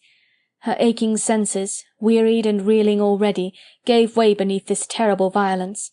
Her useless struggles ceased, her arms fell inert by her side, and losing consciousness completely, her proud, unbendable spirit was spared the humiliating knowledge of her final removal by the rough soldiers, and of the complete wreckage of her last lingering hopes. Chapter 18. Number 6. Consciousness returned very slowly, very painfully. It was night when last Marguerite had clearly known what was going on around her. It was daylight before she realized that she still lived, that she still knew and suffered. Her head ached intolerably. That was the first conscious sensation which came to her. Then she vaguely perceived a pale ray of sunshine, very hazy and narrow, which came from somewhere in front of her and struck her in the face. She kept her eyes tightly shut, for that filmy light caused her an increase of pain.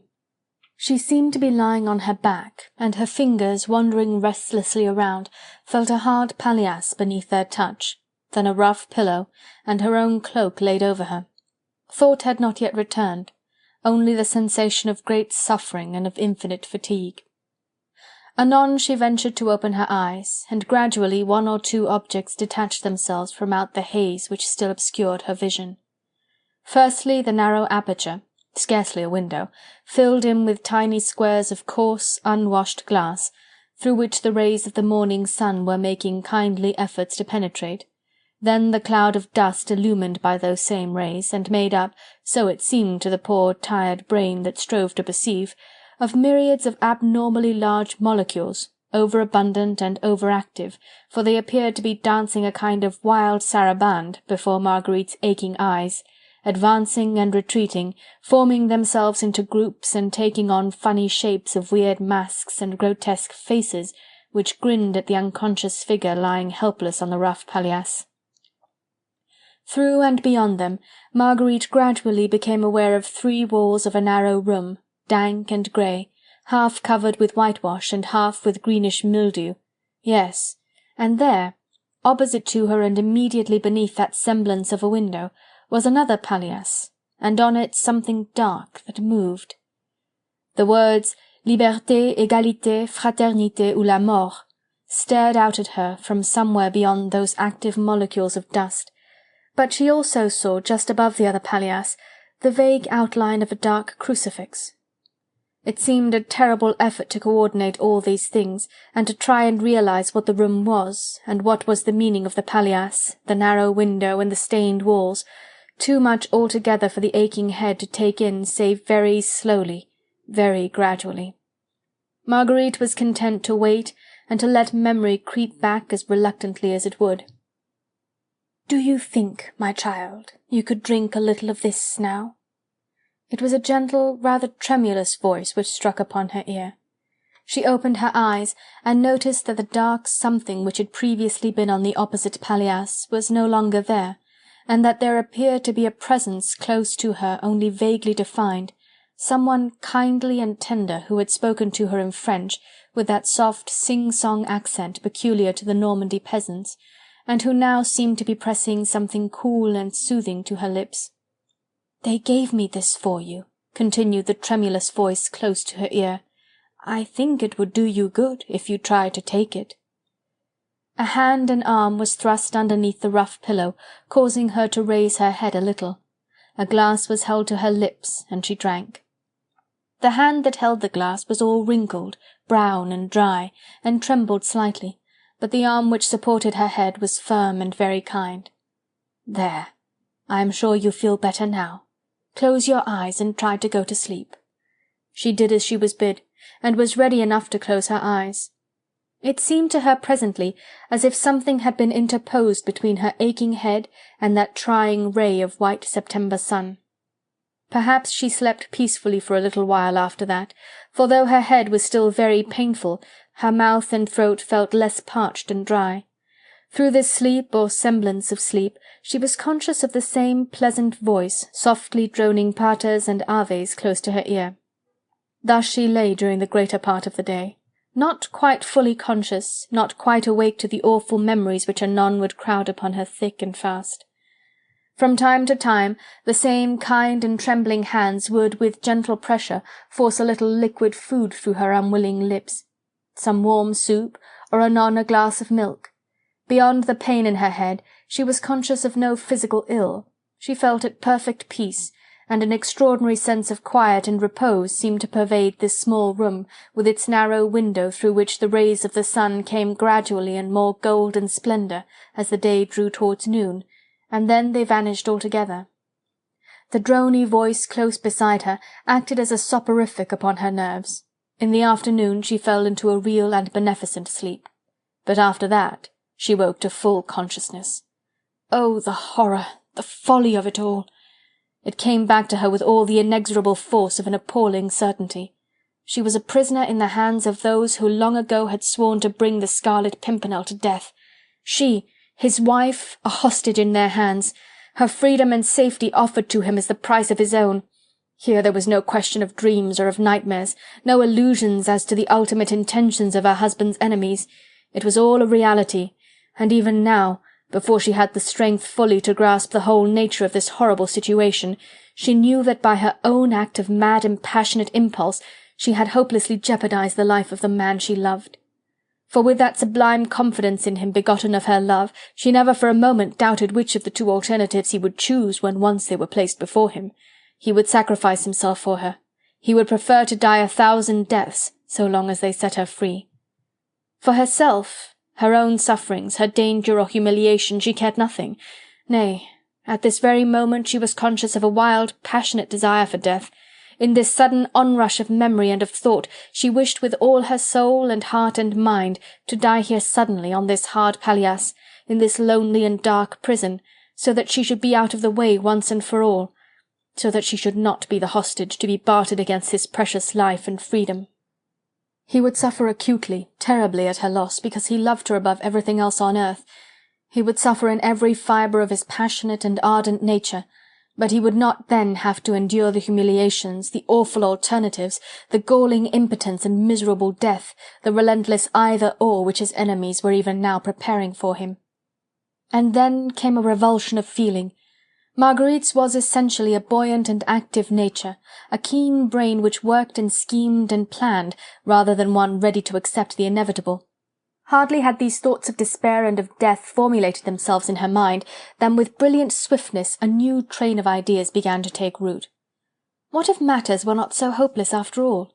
Already her mind had flown instinctively to thoughts of escape. Had she the right to despair?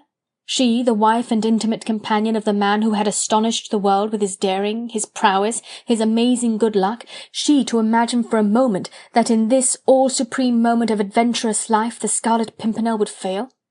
Was not English society peopled with men, women and children whom his ingenuity had rescued from plights quite as seemingly hopeless as her own, and would not all the resources of that inventive brain be brought to bear upon this rescue, which touched him nearer and more deeply than any which he had attempted hitherto? Now Marguerite was chiding herself for her doubts and for her fears. Already she remembered that amongst the crowd on the landing-stage she had perceived a figure, unusually tall, following in the wake of Chauvelin and his companions. Awakened hope had already assured her that she had not been mistaken, that Percy, contrary to her own surmises, had reached Boulogne last night. He always acted so differently to what anyone might expect, that it was quite possible that he had crossed over in the packet-boat after all, unbeknown to Marguerite as well as to his enemies. Oh yes! The more she thought about it all, the more sure she was that Percy was already in Boulogne, and that he knew of her capture and her danger. What right had she to doubt even for a moment that he would know how to reach her, how, when the time came, to save himself and her? A warm glow began to fill her veins. She felt excited and alert, absolutely unconscious now of pain or fatigue in this radiant joy of reawakened hope. She raised herself slightly, leaning on her elbow. She was still very weak, and the slight movement had made her giddy, but soon she would be strong and well. She must be strong and well, and ready to do his bidding when the time for escape would have come. "Ah, you are better, my child, I see," said that quaint, tremulous voice again, with its soft, sing-song accent. "But you must not be so venturesome, you know. The physician said that you had received a cruel blow. The brain has been rudely shaken, and you must lie quite still all to-day, or your poor little head will begin to ache again." Marguerite turned to look at the speaker, and in spite of her excitement, of her sorrow and of her anxieties, she could not help smiling at the whimsical little figure which sat opposite to her, on a very rickety chair, solemnly striving with slow and measured movement of hand and arm, and a large supply of breath, to get up a polish on the worn-out surface of an ancient pair of buckled shoes. The figure was slender and almost wizened, the thin shoulders round with an habitual stoop, the lean shanks were encased in a pair of much-darned, coarse black stockings. It was the figure of an old man, with a gentle, clear-cut face, furrowed by a forest of wrinkles, and surmounted by scanty white locks above a smooth forehead, which looked yellow and polished like an ancient piece of ivory. He had looked across at Marguerite as he spoke, and a pair of innately kind and mild blue eyes were fixed with tender reproach upon her. Marguerite thought that she had never seen quite so much goodness and simple-heartedness portrayed on any face before. It literally beamed out of those pale blue eyes, which seemed quite full of unshed tears. The old man wore a tattered garment, a miracle of shining cleanliness, which had once been a soutane of smooth black cloth, but was now a mass of patches and threadbare at shoulders and knees. He seemed deeply intent in the task of polishing his shoes, and having delivered himself of his little admonition, he very solemnly and earnestly resumed his work. Marguerite's first and most natural instinct had, of course, been one of dislike and mistrust of anyone who appeared to be in some way on guard over her, but when she took in every detail of the quaint figure of the old man, his scrupulous tidiness of apparel, the resigned stoop of his shoulders, and met in full the gaze of those moist eyes, she felt that the whole aspect of the man, as he sat there polishing his shoes, was infinitely pathetic, and in its simplicity commanding of respect. "Who are you?" asked Lady Blakeney at last, for the old man, after looking at her with a kind of appealing wonder, seemed to be waiting for her to speak. "A priest of the good God, my dear child," replied the old man with a deep sigh and a shake of his scanty locks, "who is not allowed to serve his divine master any longer. A poor old fellow, very harmless and very helpless, who had been set here to watch over you. You must not look upon me as a jailer because of what I say, my child," he added with a quaint air of deference and apology. "I am very old and very small, and only take up a very little room. I can make myself very scarce. You shall hardly know that I am here. They forced me to it much against my will, but they are strong and I am weak. How could I deny them since they put me here? After all," he concluded naively, "perhaps it is the will of le bon Dieu, and he knows best, my child, he knows best." The shoes evidently refused to respond any further to the old man's efforts at polishing them. He contemplated them now, with a whimsical look of regret on his furrowed face, then set them down on the floor and slipped his stockinged feet into them. Marguerite was silently watching him, still leaning on her elbow. Evidently her brain was still numb and fatigued, for she did not seem able to grasp all that the old man had said. She smiled to herself too as she watched him. How could she look upon him as a jailer? He did not seem at all like a Jacobin or a terrorist. There was nothing of the dissatisfied democrat, of the snarling anarchist ready to lend his hand to any act of ferocity directed against a so-called aristocrat, about this pathetic little figure in the ragged soutane and worn shoes. He seemed singularly bashful too, and ill at ease, and loath to meet Marguerite's great, ardent eyes which were fixed questioningly upon him. "You must forgive me, my daughter," he said shyly, "for concluding my toilet before you. I had hoped to be quite ready before you woke, but I had some trouble with my shoes. Except for a little water and soap, the prison authorities will not provide us poor captives with any means of cleanliness and tidiness, and le bon Dieu does love a tidy body as well as a clean soul. But there, there," he added fussily, "I must not continue to gossip like this. You would like to get up, I know, and refresh your face and hands with a little water. Oh, you will see how well I have thought it out. I need not interfere with you at all, and when you have made your little bit of toilette, you will feel quite alone, just as if the old man was not there." He began busying himself about the room, dragging the rickety, rush-bottomed chairs forward. There were 4 of these in the room, and he began forming a kind of bulwark with them, placing 2 side by side, then piling the 2 others up above. "You will see, my child, you will see," he kept repeating at intervals as the work of construction progressed. It was no easy matter, for he was of low stature, and his hands were unsteady from apparently uncontrollable nervousness.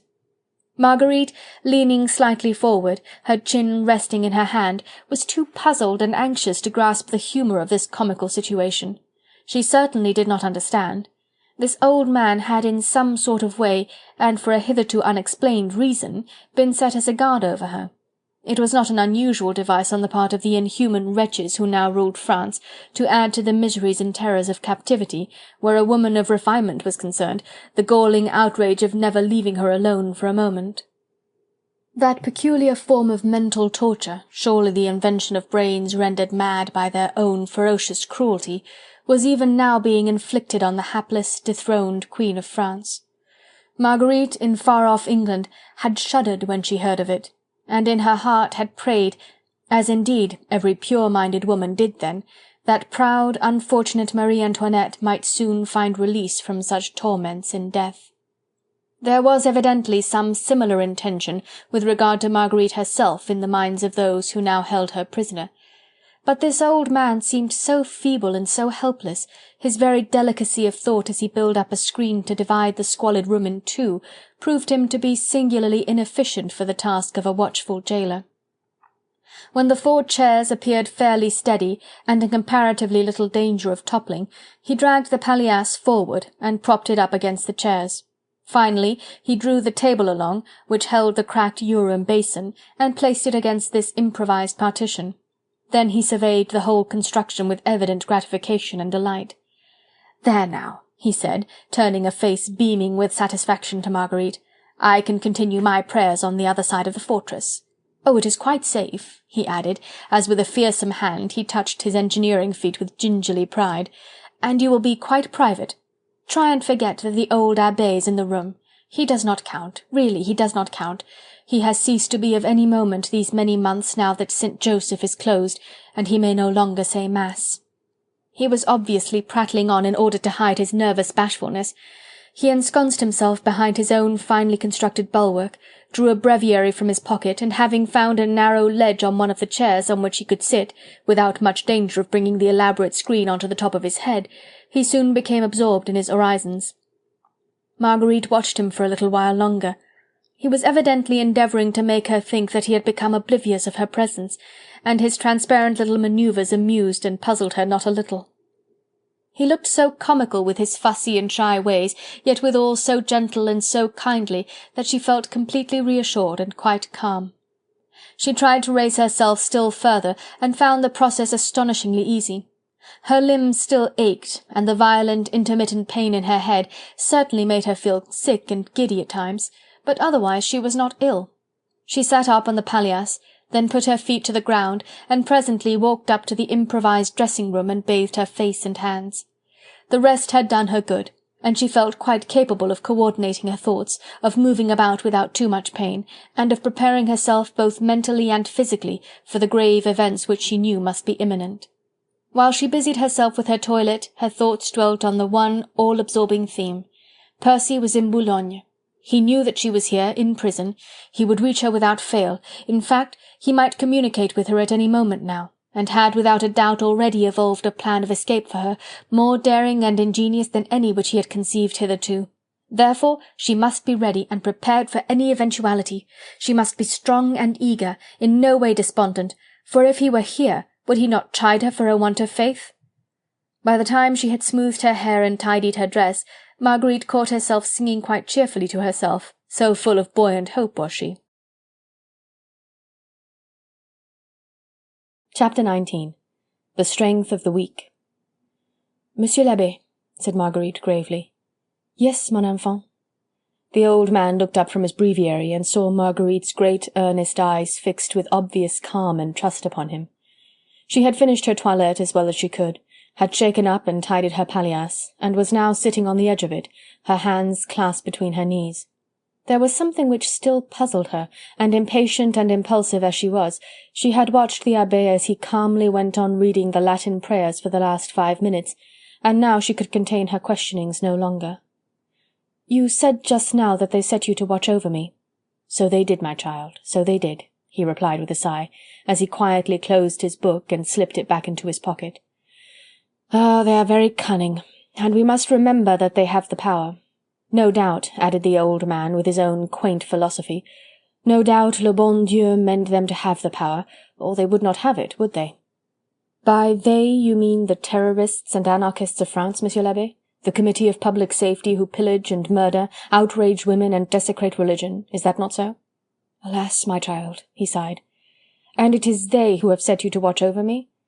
I confess I don't understand." She laughed, quite involuntarily indeed, for in spite of the reassurance in her heart, her brain was still in a whirl of passionate anxiety. "You don't look at all like one of them, Monsieur l'Abbé," she said. "The good God forbid!" ejaculated the old man, raising protesting hands up toward the very distant, quite invisible sky. "How could I, a humble priest of the Lord, range myself with those who could flout and defy him? Yet I am a prisoner of the Republic, and you are my jailer, Monsieur l'Abbé." "Ah, yes," he sighed, "but I am very helpless. This was my cell. I had been here with François and Félicité, my sister's children, you know, innocent lambs, whom those fiends would lead to slaughter. Last night," he continued, speaking volubly, "the soldiers came in and dragged François and Félicité out of this room, where, in spite of the danger before us, in spite of what we suffered, we had contrived to be quite happy together. I could read the Mass, and the dear children would say their prayers night and morning at my knee." He paused a while. The unshed tears in his mild blue eyes struggled for freedom now, and 1 or 2 flowed slowly down his wrinkled cheek. Marguerite, though heart-sore and full of agonizing sorrow herself, felt her whole noble soul go out to this kind old man, so pathetic, so high and simple-minded in his grief. She said nothing, however, and the Abbé continued after a few seconds' silence. "When the children had gone, they brought you in here, mon enfant, and laid you on the palliasse where Félicité used to sleep. You looked very white and stricken down, like one of God's lambs attacked by the ravening wolf. Your eyes were closed, and you were blissfully unconscious. I was taken before the governor of the prison, and he told me that you would share the cell with me for a time, and that I was to watch you night and day because—" The old man paused again. Evidently what he had to say was very difficult to put into words. He groped in his pockets and brought out a large bandana handkerchief, red and yellow and green, with which he began to mop his moist forehead. The quaver in his voice and the trembling of his hands became more apparent and pronounced. "Yes, Monsieur l'Abbé, because?" queried Marguerite gently. "They said that if I guarded you well, Félicité and François would be set free," replied the old man after a while, during which he made vigorous efforts to overcome his nervousness, "and that if you escaped, the children and I would be guillotined the very next day." There was silence in the little room now. The Abbé was sitting quite still, clasping his trembling fingers, and Marguerite neither moved nor spoke. What the old man had just said was very slowly finding its way to the innermost cells of her brain. Until her mind had thoroughly grasped the meaning of it all, she could not trust herself to make a single comment. It was some seconds before she fully understood it all, before she realized what it meant, not only to her, but indirectly to her husband. Until now she had not been fully conscious of the enormous wave of hope, which almost in spite of herself had risen triumphant above the dull grey sea of her former despair. Only now, when it had been shattered against this deadly rock of almost superhuman devilry and cunning, did she understand what she had hoped, and what she must now completely forswear. No bolts and bars, no fortified towers or inaccessible fortresses could prove so effectual a prison for Marguerite Blakeney as the dictum which morally bound her to her cell. "If you escape, the children and I would be guillotined the very next day." This meant that even if Percy knew, even if he could reach her, he could never set her free, since her safety meant death to 2 innocent children and to this simple-hearted man. It would require more than the ingenuity of the Scarlet Pimpernel himself to untie this Gordian knot. "I don't mind for myself, of course," the old man went on with gentle philosophy. "I have lived my life. What matters if I die tomorrow, or if I linger on until my earthly span is legitimately run out? I am ready to go home whenever my father calls me. But it is the children, you see. I have to think of them. François is his mother's only son, the breadwinner of the household, a good lad and studious too, and Félicité has always been very delicate. She is blind from birth, and— "Oh, don't, for pity's sake, don't," moaned Marguerite in an agony of helplessness. "I understand. You need not fear for your children, Monsieur l'Abbé. No harm shall come to them through me." "It is as the good God wills," replied the old man quietly. Then, as Marguerite had once more relapsed into silence, he fumbled for his beads, and his gentle voice began droning the paters and aves, wherein, no doubt, his childlike heart found peace and solace. He understood that the poor woman would not wish to speak. He knew as well as she did the overpowering strength of his helpless appeal. Thus the minutes sped on. The jailer and the captive, tied to one another by the strongest bonds that hand of man could forge, had nothing to say to one another. He, the old priest, imbued with the traditions of his calling, could pray and resign himself to the will of the Almighty. But she was young and ardent and passionate, she loved and was beloved, and an impassable barrier was built up between her and the man she worshipped. A barrier fashioned by the weak hands of children, one of whom was delicate and blind. Outside was air and freedom, reunion with her husband, an agony of happy remorse, a kiss from his dear lips. And trembling held her back from it all, because of François, who was the breadwinner, and of Félicité, who was blind. Mechanically now Marguerite rose again, and like an automaton, lifeless and thoughtless, she began putting the dingy, squalid room to rights. The abbé helped her demolish the improvised screen. With the same gentle delicacy of thought which had caused him to build it up, he refrained from speaking to her now. He would not intrude himself on her grief and her despair. Later on she forced herself to speak again, and asked the old man his name. "My name is Fouquet," he replied, "Jean-Baptiste Marie Fouquet, late parish priest of the Church of St. Joseph, the patron saint of Boulogne." Fouquet! This was l'Abbé Fouquet, the faithful friend and servant of the de Marny family. Marguerite gazed at him with great, questioning eyes. What a wealth of memories crowded in on her mind at sound of that name! Her beautiful home at Richmond, her brilliant array of servants and guests, his Royal Highness at her side, life in free, joyous, happy England. How infinitely remote it now seemed. Her ears were filled with the sound of a voice, drawly and quaint and gentle, a voice and a laugh half shy, wholly mirthful, and oh, so infinitely dear. "I think a little sea voyage in English country air would suit the Abbé Fouquet, my dear, and I only mean to ask him to cross the Channel with me." Oh, the joy and confidence expressed in those words, the daring, the ambition, the pride, and the soft, languorous air of the old-world garden round her then, the passion of his embrace, the heavy scent of late roses and of heliotrope, which caused her to swoon in his arms. And now a narrow prison cell, and that pathetic, tender little creature there, with trembling hands and tear-dimmed eyes, the most powerful and most relentless jailer which the ferocious cunning of her deadly enemies could possibly have devised. Then she talked to him of Juliette Marny. The abbé did not know that Mademoiselle de Marny had succeeded in reaching England safely, and was overjoyed to hear it. He recounted to Marguerite the story of the Marny jewels, how he had put them safely away in the crypt of his little church, until the Assembly of the Convention had ordered the closing of the churches, and placed before every minister of le bon Dieu the alternative of apostasy or death. "With me it has only been prison so far," continued the old man simply, "but prison has rendered me just as helpless as the guillotine would have done, for the enemies of le bon Dieu have ransacked the Church of St. Joseph and stolen the jewels which I should have guarded with my life." But it was obvious joy for the abbé to talk of Juliette Marny's happiness. Vaguely, in his remote little provincial curé, he had heard of the prowess and daring of the Scarlet Pimpernel, and liked to think that Juliette owed her safety to him. "The good God will reward him and those whom he cares for," added Abbé Fouquet, with that earnest belief in divine interference which seemed so strangely pathetic under these present circumstances. Marguerite sighed, and for the first time in this terrible, soul-stirring crisis through which she was passing so bravely, she felt a beneficent moisture in her eyes. The awful tension of her nerves relaxed. She went up to the old man, took his wrinkled hand in hers, and falling on her knees beside him, she eased her overburdened heart in a flood of tears. Chapter 20. Triumph. The day that Citizen Chauvelin's letter was received by the members of the Committee of Public Safety was indeed one of great rejoicing.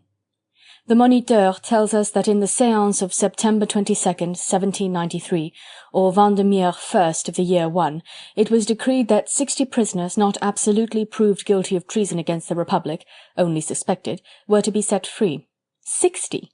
At the mere news of the possible capture of the Scarlet Pimpernel. The committee was inclined to be magnanimous. Ferocity yielded for the moment to the elusive joy of anticipatory triumph. A glorious prize was about to fall into the hands of those who had the welfare of the people at heart. Robespierre and his décemvirs rejoiced, and 60 persons had cause to rejoice with them. So be it. There were plans evolved already as to national fetes and wholesale pardons when that impudent and meddlesome Englishman at last got his deserts. Wholesale pardons which could easily be rescinded afterwards. Even with those 60 it was a mere respite. Those of Le Salut Public only loosened their hold for a while, were nobly magnanimous for a day, quite prepared to be doubly ferocious the next. In the meanwhile, let us heartily rejoice. The Scarlet Pimpernel is in France, or will be very soon, and on an appointed day he will present himself conveniently to the soldiers of the Republic for capture and for subsequent guillotine. England is at war with us. There is nothing, therefore, further to fear from her. We might hang every Englishman we can lay hands on, and England can do no more than she is doing at the present moment, bombard our ports, bluster and threaten, join hands with Flanders and Austria and Sardinia, and the devil if she choose. Allons, vogue la galère! The Scarlet Pimpernel is perhaps on our shores at this very moment. Our most stinging, most irritating foe is about to be delivered into our hands. Citizen Chauvelin's letter is very categorical. I guarantee to you, Citizen Robespierre, and to the members of the revolutionary government who have entrusted me with the delicate mission— Robespierre's sensuous lips curl into a sarcastic smile. Citizen Chauvelin's pen was very florid in its style. Entrusted me with the delicate mission is hardly the way to describe an order given under penalty of death. But let it pass. That 4 days from this date, at 1 hour after sunset, the man who goes by the mysterious name of the Scarlet Pimpernel will be on the southern ramparts of Boulogne, at the extreme southern corner of the town. 4 days from this date, and Citizen Chauvelin's letter is dated the 19th of September, 1793. Too much of an aristocrat, Monsieur le Marquis Chauvelin, sneers Merlin the Jacobin. He does not know that all good citizens had called that date the 28th Fructidor, year 1 of the Republic. No matter, retorts Robespierre with impatient frigidity. Whatever we may call the day, it was 48 hours ago, and in 48 hours more the damned Englishman will have run his head into a noose from which, an I mistake not, he'll not find it easy to extricate himself. And you believe in Citizen Chauvelin's assertion, commented Danton with a lazy shrug of the shoulders. Only because he asks for help from us, quoth Robespierre dryly. He is sure that the man will be there, but not sure if he can tackle him. But many were inclined to think that Chauvelin's letter was an idle boast. They knew nothing of the circumstances which had caused that letter to be written. They could not conjecture how it was that the ex-ambassador could be so precise in naming the day and hour when the enemy of France would be at the mercy of those whom he had outraged and flouted. Nevertheless, Citizen Chauvelin asks for help, and help must not be denied him. There must be no shadow of blame upon the actions of the Committee of Public Safety. Chauvelin had been weak once, had allowed the prize to slip through his fingers. It must not occur again. He has a wonderful head for devising plans, but he needs a powerful hand to aid him, so that he may not fail again. Collot d'Herbois, just home from Lyon and Tours, is the right man in an emergency like this. Citizen Collot is full of ideas. The inventor of the noyade is sure to find a means of converting Boulogne into one gigantic prison out of which the mysterious English adventurer will find it impossible to escape. And whilst the deliberations go on, whilst this committee of butchers are busy slaughtering in imagination the game they have not yet succeeded in bringing down, there comes another messenger from Citizen Chauvelin. He must have ridden hard on the other one's heels, and something very unexpected and very sudden must have occurred to cause the citizen to send this second note. This time it is curt and to the point. Robespierre unfolds it and reads it to his colleagues. We have caught the woman, his wife. There may be murder attempted against my person. Send me someone at once who will carry out my instructions in case of my sudden death. Robespierre's lips curl in satisfaction, showing a row of yellowish teeth, long and sharp like the fangs of a wolf. A murmur like unto the snarl of a pack of hyenas rises round the table as Chauvelin's letter is handed round. Everyone has guessed the importance of this preliminary capture, the woman, his wife. Chauvelin evidently thinks much of it, for he anticipates an attempt against his life. Nay, he is quite prepared for it, ready to sacrifice it for the sake of his revenge. Who had accused him of weakness? He only thinks of his duty, not his life. He does not fear for himself, only that the fruits of his skill might be jeopardized through assassination. Well, this English adventurer is capable of any act of desperation to save his wife and himself, and citizen Chauvelin must not be left in the lurch. Thus, citizen Collot d'Herbois is despatched forthwith to Boulogne to be a helpmeet and counsellor to citizen Chauvelin. Everything that can humanly be devised must be done to keep the woman secure and to set the trap for that elusive Pimpernel. Once he is caught, the whole of France shall rejoice, and Boulogne, who had been instrumental in running the quarry to earth, must be specially privileged on that day. A general amnesty for all prisoners the day the Scarlet Pimpernel is captured, a public holiday and a pardon for all natives of Boulogne who are under sentence of death. They shall be allowed to find their way to the various English boats, trading and smuggling craft, that always lie at anchor in the roads there. The Committee of Public Safety feel amazingly magnanimous towards Boulogne. A proclamation embodying the amnesty and the pardon is at once drawn up and signed by Robespierre and his bloodthirsty Council of 10. It is entrusted to citizen Collot d'Herbois to be read out at every corner of the ramparts as an inducement to the little town to do its level best. The Englishman and his wife, captured in Boulogne, will both be subsequently brought to Paris, formally tried on a charge of conspiring against the Republic, and guillotined as English spies. But Boulogne shall have the greater glory and shall reap the first and richest reward. And armed with the magnanimous proclamation, the orders for general rejoicings and a grand local fete, armed also with any and every power over the entire city, its municipality, its garrisons, its forts, for himself and his colleague Chauvelin, citizen Collot d'Herbois starts for Boulogne forthwith. Needless to tell him not to let the grass grow under his horse's hoofs. The capture of the Scarlet Pimpernel, though not absolutely an accomplished fact, is nevertheless a practical certainty, and no one rejoices over this great event more than the man who is to be present and see all the fun.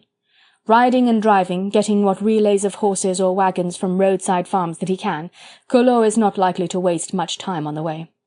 It is 157 miles to Boulogne by road, and Collot, burning with ambition to be in at the death, rides or drives as no messenger of good tidings has ever ridden or driven before. He does not stop to eat, but munches chunks of bread and cheese in the recess of the lumbering chaise or wagon that bears him along, whenever his limbs refuse him service and he cannot mount a horse.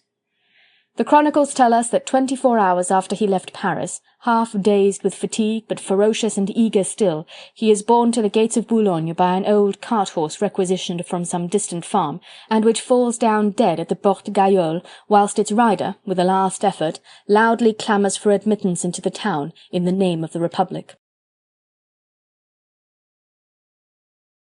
Chapter 21. Suspense. In his memorable interview with Robespierre the day before he left for England, Chauvelin had asked that absolute power be given him, in order that he might carry out the plans for the capture of the Scarlet Pimpernel which he had in his mind. Now that he was back in France, he had no cause to complain that the revolutionary government had grudged him this power for which he had asked. Implicit obedience had followed whenever he had commanded. As soon as he heard that a woman had been arrested in the act of uttering a passport in the name of Céline Dumont, he guessed at once that Marguerite Blakeney had, with characteristic impulse, fallen into the trap which, with the aid of the woman Candeille, he had succeeded in laying for her. He was not the least surprised at that. He knew human nature, feminine nature, far too well, ever to have been in doubt for a moment that Marguerite would follow her husband without calculating either costs or risks. Ye gods, the irony of it all! Had she not been called the cleverest woman in Europe at one time? Chauvelin himself had thus acclaimed her in those olden days, before she and he became such mortal enemies, and when he was one of the many satellites that revolved round brilliant Marguerite St-Just. And tonight, when a sergeant of the town guards brought him news of her capture, he smiled grimly to himself. The cleverest woman in Europe had failed to perceive the trap laid temptingly open for her.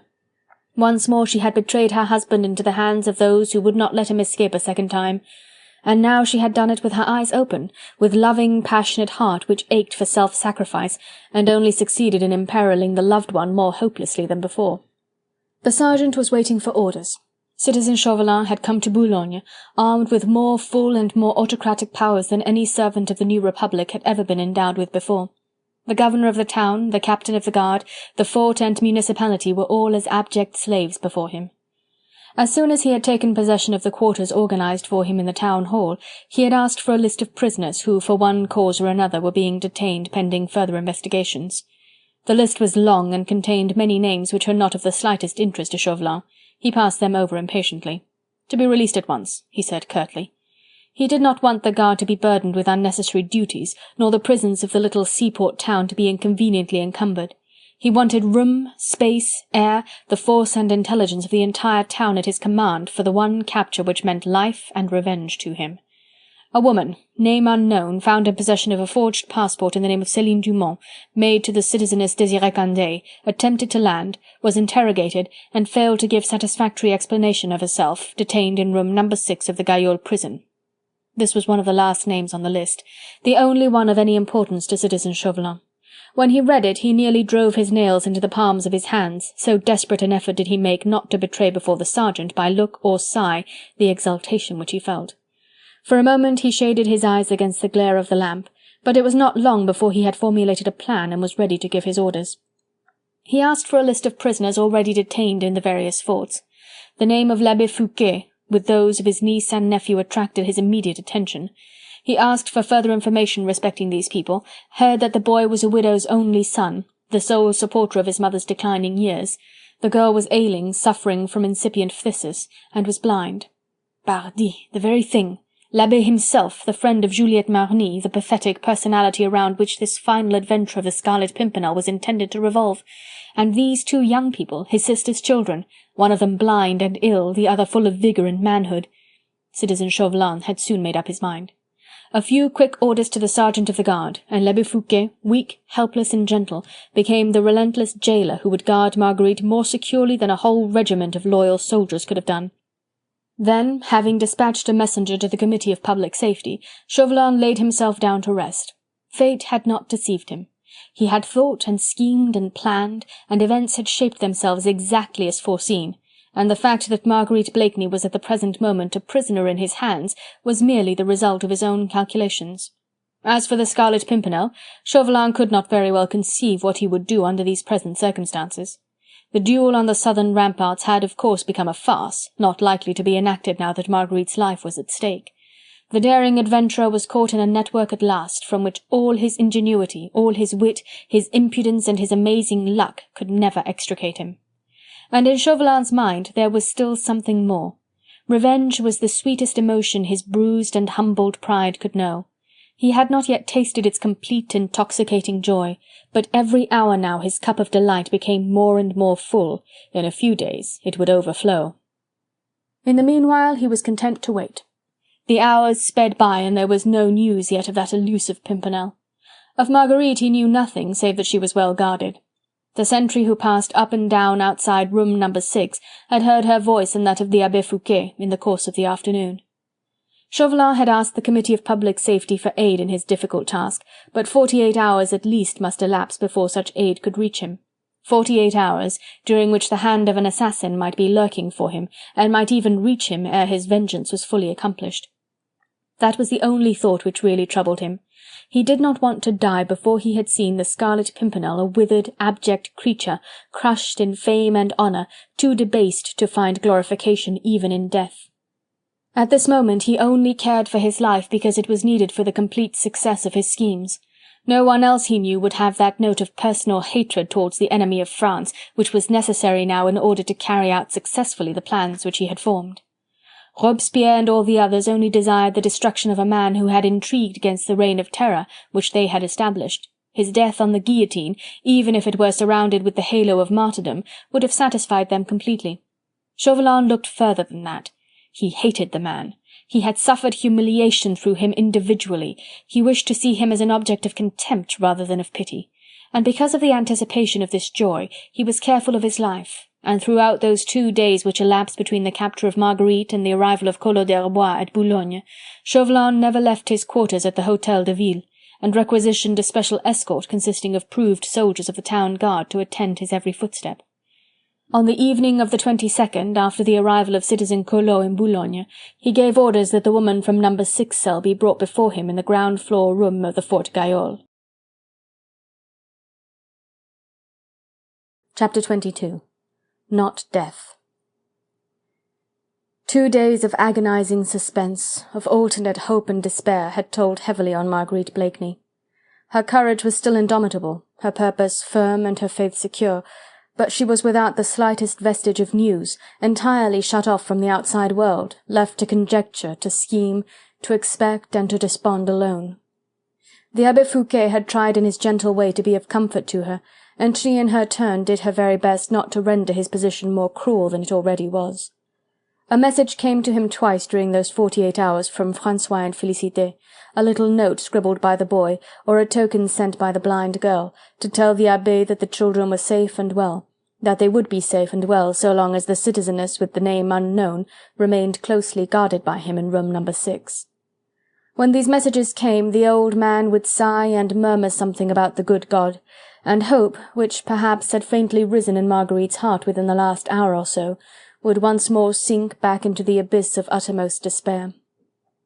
Outside, the monotonous walk of the sentry sounded like the perpetual thud of a hammer beating upon her bruised temples. What's to be done? My God, what's to be done? Where was Percy now? How to reach him? Oh God, grant me light! The one real terror which she felt was that she would go mad, nay, that she was in a measure mad already, for hours now, or was it days, or years? She had heard nothing save that rhythmic walk of the sentinel, and the kindly tremulous voice of the Abbé whispering consolations or murmuring prayers in her ears. She had seen nothing save that prison door, of rough deal, painted a dull grey, with a great old-fashioned lock, and hinges rusty with the damp of ages. She had kept her eyes fixed on that door until they burned and ached with well-nigh intolerable pain. Yet she felt that she could not look elsewhere, lest she missed the golden moment when the bolts would be drawn, and that dull grey door would swing slowly on its rusty hinges. Surely that was the commencement of madness. Yet for Percy's sake, because he might want her, because he might have need of her courage and of her presence of mind, she tried to keep her wits about her. But it was difficult, oh, terribly difficult, especially when the shade of evening began to gather in, and peopled the squalid whitewashed room with innumerable threatening ghouls. Then when the moon came up, a silver ray crept in through the tiny window and struck full upon that grey door, making it look weird and spectral like the entrance to a house of ghosts. Even now, as there was a distinct sound of the pushing of bolts and bars, Marguerite thought that she was the prey of hallucinations. The Abbé Fouquet was sitting in the remote and darkest corner of the room, quietly telling his beads. His serene philosophy and gentle placidity could in no way be disturbed by the opening or shutting of a door, or by the bearer of good or evil tidings. The room now seemed strangely gloomy and cavernous, with those deep black shadows all around, and that white ray of the moon which struck so weirdly on the door. Marguerite shuddered with one of those unaccountable premonitions of something evil about to come, which ofttimes assail those who have a nervous and passionate temperament. The door swung slowly open upon its hinges. There was a quick word of command, and the light of a small oil lamp struck full into the gloom. Vaguely Marguerite discerned a group of men, soldiers no doubt, for there was a glint of arms and the suggestion of tricolour cockades and scarves. One of the men was holding the lamp aloft, another took a few steps forward into the room. He turned to Marguerite, entirely ignoring the presence of the old priest, and addressed her peremptorily. "Your presence is desired by the citizen governor," he said curtly. "Stand up and follow me." "Whither am I to go?" she asked. "To where my men will take you. Now then, quick's the word. The citizen governor does not like to wait." At a word of command from him, 2 more soldiers now entered the room and placed themselves one on each side of Marguerite, who, knowing that resistance was useless, had already risen and was prepared to go. The Abbé tried to utter a word of protest and came quickly forward towards Marguerite, but he was summarily and very roughly pushed aside. "Now then, Calotin," said the first soldier with an oath, "this is none of your business. Forward, march!" he added, addressing his men, "and you, citizeness, will find it wiser to come quietly along and not to attempt any tricks with me, or the gag and manacles will have to be used." But Marguerite had no intention of resisting. She was too tired even to wonder as to what they meant to do with her, or whither they were going.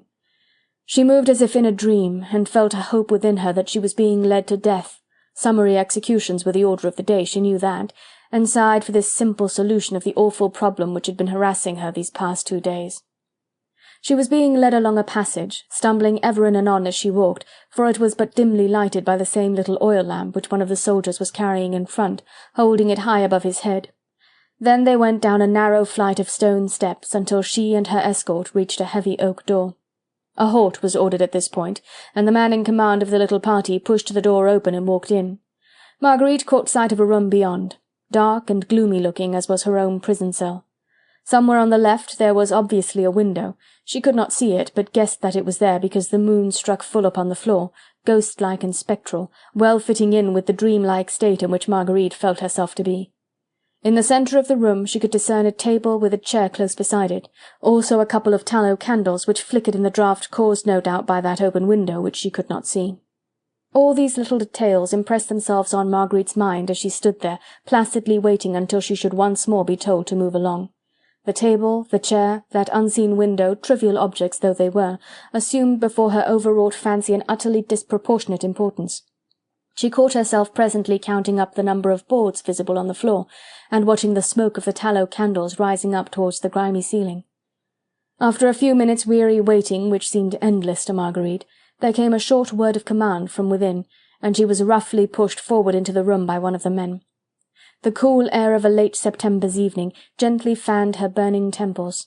She looked round her, and now perceived that someone was sitting at the table, the other side of the tallow candles, a man with head bent over a bundle of papers and shading his face against the light with his hand.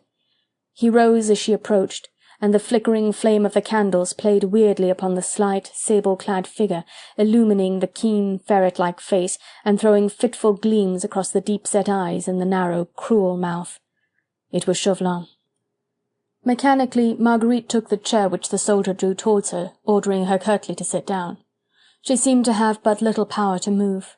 Though all her faculties had suddenly become preternaturally alert at sight of this man, whose very life now was spent in doing her the most grievous wrong that one human being can do to another, yet all these faculties were forcefully centred in the one mighty effort not to flinch before him, not to let him see for a moment that she was afraid. She compelled her eyes to look at him fully and squarely, her lips not to tremble, her very heart to stop its wild, excited beating. She felt his keen eyes fixed intently upon her, but more in curiosity than in hatred or satisfied vengeance. When she had sat down, he came round the table and moved towards her. When he drew quite near, she instinctively recoiled. It had been an almost imperceptible action on her part, and certainly an involuntary one, for she did not wish to betray a single thought or emotion until she knew what he wished to say. But he had noted her movement, a sort of drawing up and stiffening of her whole person as he approached. He seemed pleased to see it, for he smiled sarcastically but with evident satisfaction, and, as if his purpose was now accomplished, he immediately withdrew and went back to his former seat on the other side of the table. After that he ordered the soldiers to go. "But remain at attention outside, you and your men," he added, "ready to enter if I call." It was Marguerite's turn to smile at this obvious sign of a lurking fear on Chauvelin's part, and a line of sarcasm and contempt curled her full lips. The soldiers having obeyed, and the oak door having closed upon them, Marguerite was now alone with the man whom she hated and loathed beyond every living thing on earth. She wondered when he would begin to speak and why he had sent for her, but he seemed in no hurry to begin. Still shading his face with his hand, he was watching her with utmost attention. She, on the other hand, was looking through and beyond him with contemptuous indifference, as if his presence here did not interest her in the least. She would give him no opening for this conversation which he had sought, and which she felt would prove either purposeless or else deeply wounding to her heart and to her pride. She sat, therefore, quite still, with the flickering and yellow light fully illumining her delicate face, with its childlike curves and delicate features, the noble straight brow, the great blue eyes and halo of golden hair. "My desire to see you here tonight must seem strange to you, Lady Blakeney," said Chauvelin at last.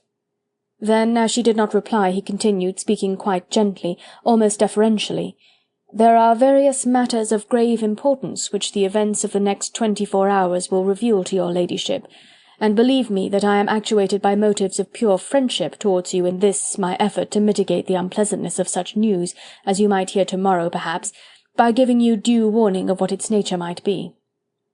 She turned great questioning eyes upon him, and in their expression she tried to put all the contempt which she felt, all the bitterness, all the defiance and the pride. He quietly shrugged his shoulders.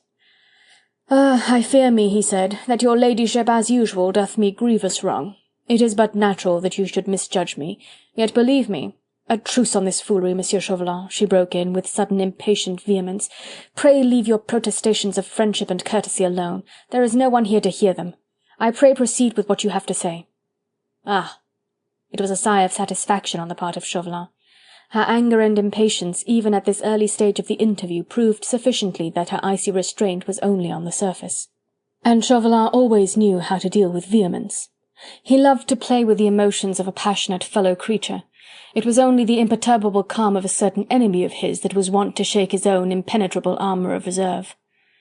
"As your ladyship desires," he said, with a slight and ironical bow of the head. "But before proceeding according to your wish, I am compelled to ask your ladyship just one question." "And that is?" "Have you reflected what your present position means to that inimitable prince of dandies, Sir Percy Blakeney? Is it necessary for your present purpose, monsieur, that you should mention my husband's name at all?" she asked. "It is indispensable, fair lady," he replied suavely, "for is not the fate of your husband so closely intertwined with yours that his actions will inevitably be largely influenced by your own?" Marguerite gave a start of surprise, and as Chauvelin had paused, she tried to read what hidden meaning lay behind these last words of his. Was it his intention then to propose some bargain, one of those terrible either-ors of which he seemed to possess the malignant secret?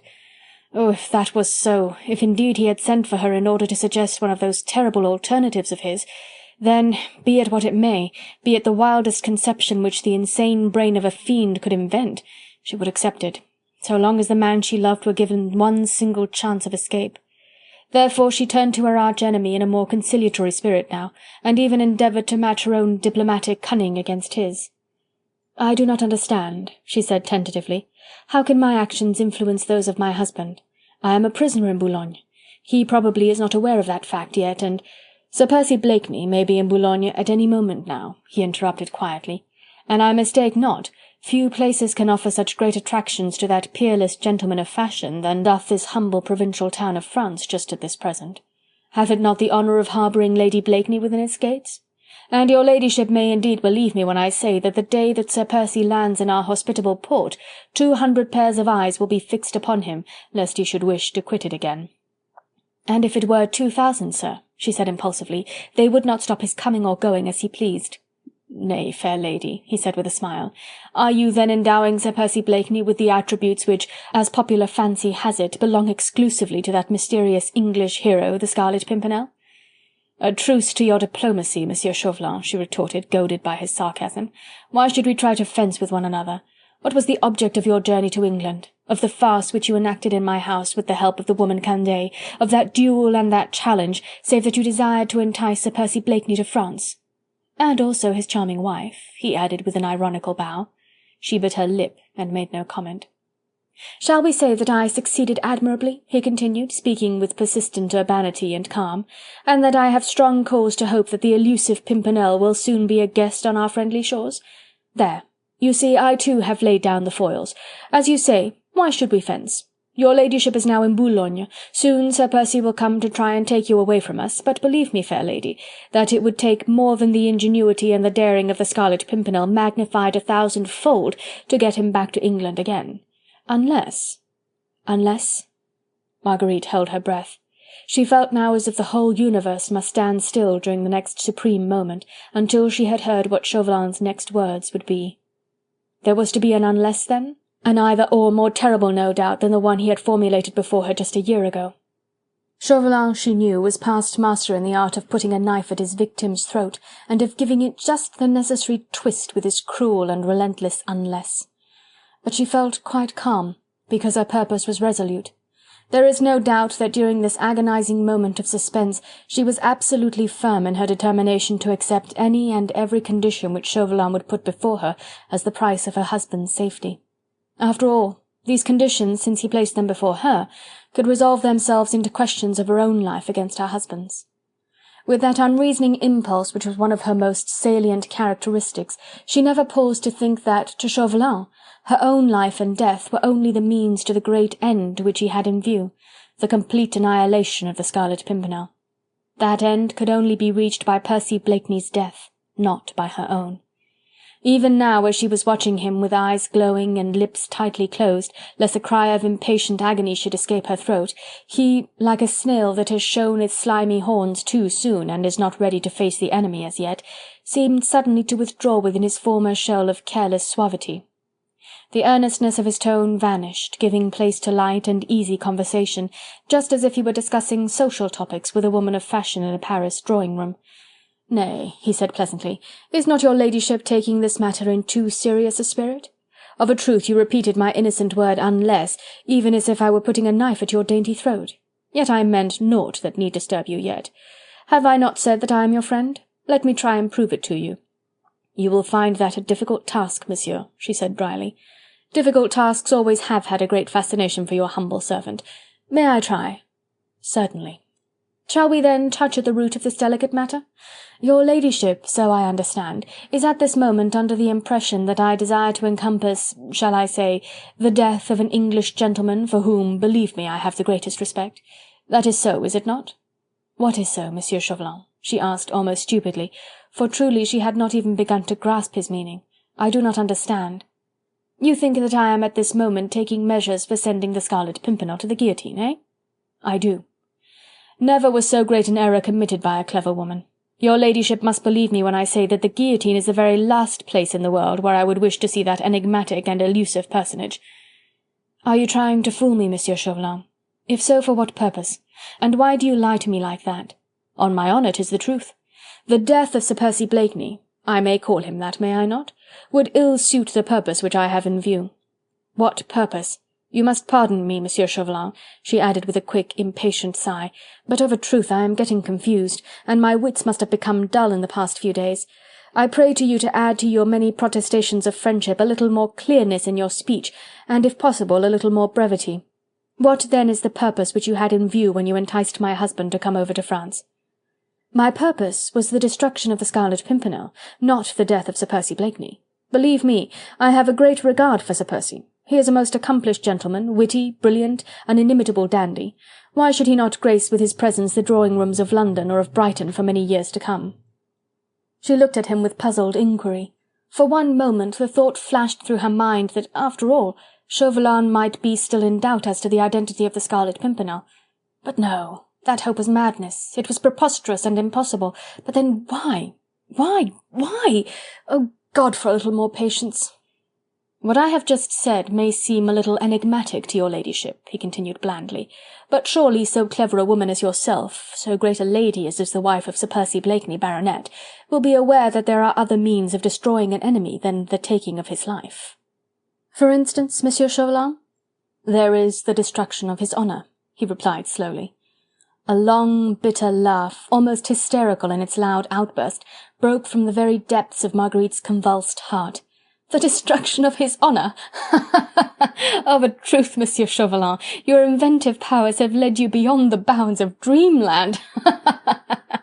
It is in the land of madness that you are wandering, sir, when you talk in one breath of Sir Percy Blakeney and the possible destruction of his honour." But he remained apparently quite unruffled, and when her laughter had somewhat subsided, he said placidly, "Perhaps." Then he rose from his chair and once more approached her. This time she did not shrink from him. The suggestion which he had made just now, this talk of attacking her husband's honour rather than his life, seemed so wild and preposterous, the conception truly of a mind unhinged, that she looked upon it as a sign of extreme weakness on his part, almost as an acknowledgment of impotence. But she watched him as he moved round the table more in curiosity now than in fright. He puzzled her, and she still had a feeling at the back of her mind that there must be something more definite and more evil lurking at the back of that tortuous brain. "Will your ladyship allow me to conduct you to yonder window?" he said. "The air is cool, and what I have to say can best be done in sight of yonder sleeping city." His tone was one of perfect courtesy, even of respectful deference, through which not the slightest trace of sarcasm could be discerned, and she, still actuated by curiosity and interest, not in any way by fear, quietly rose to obey him.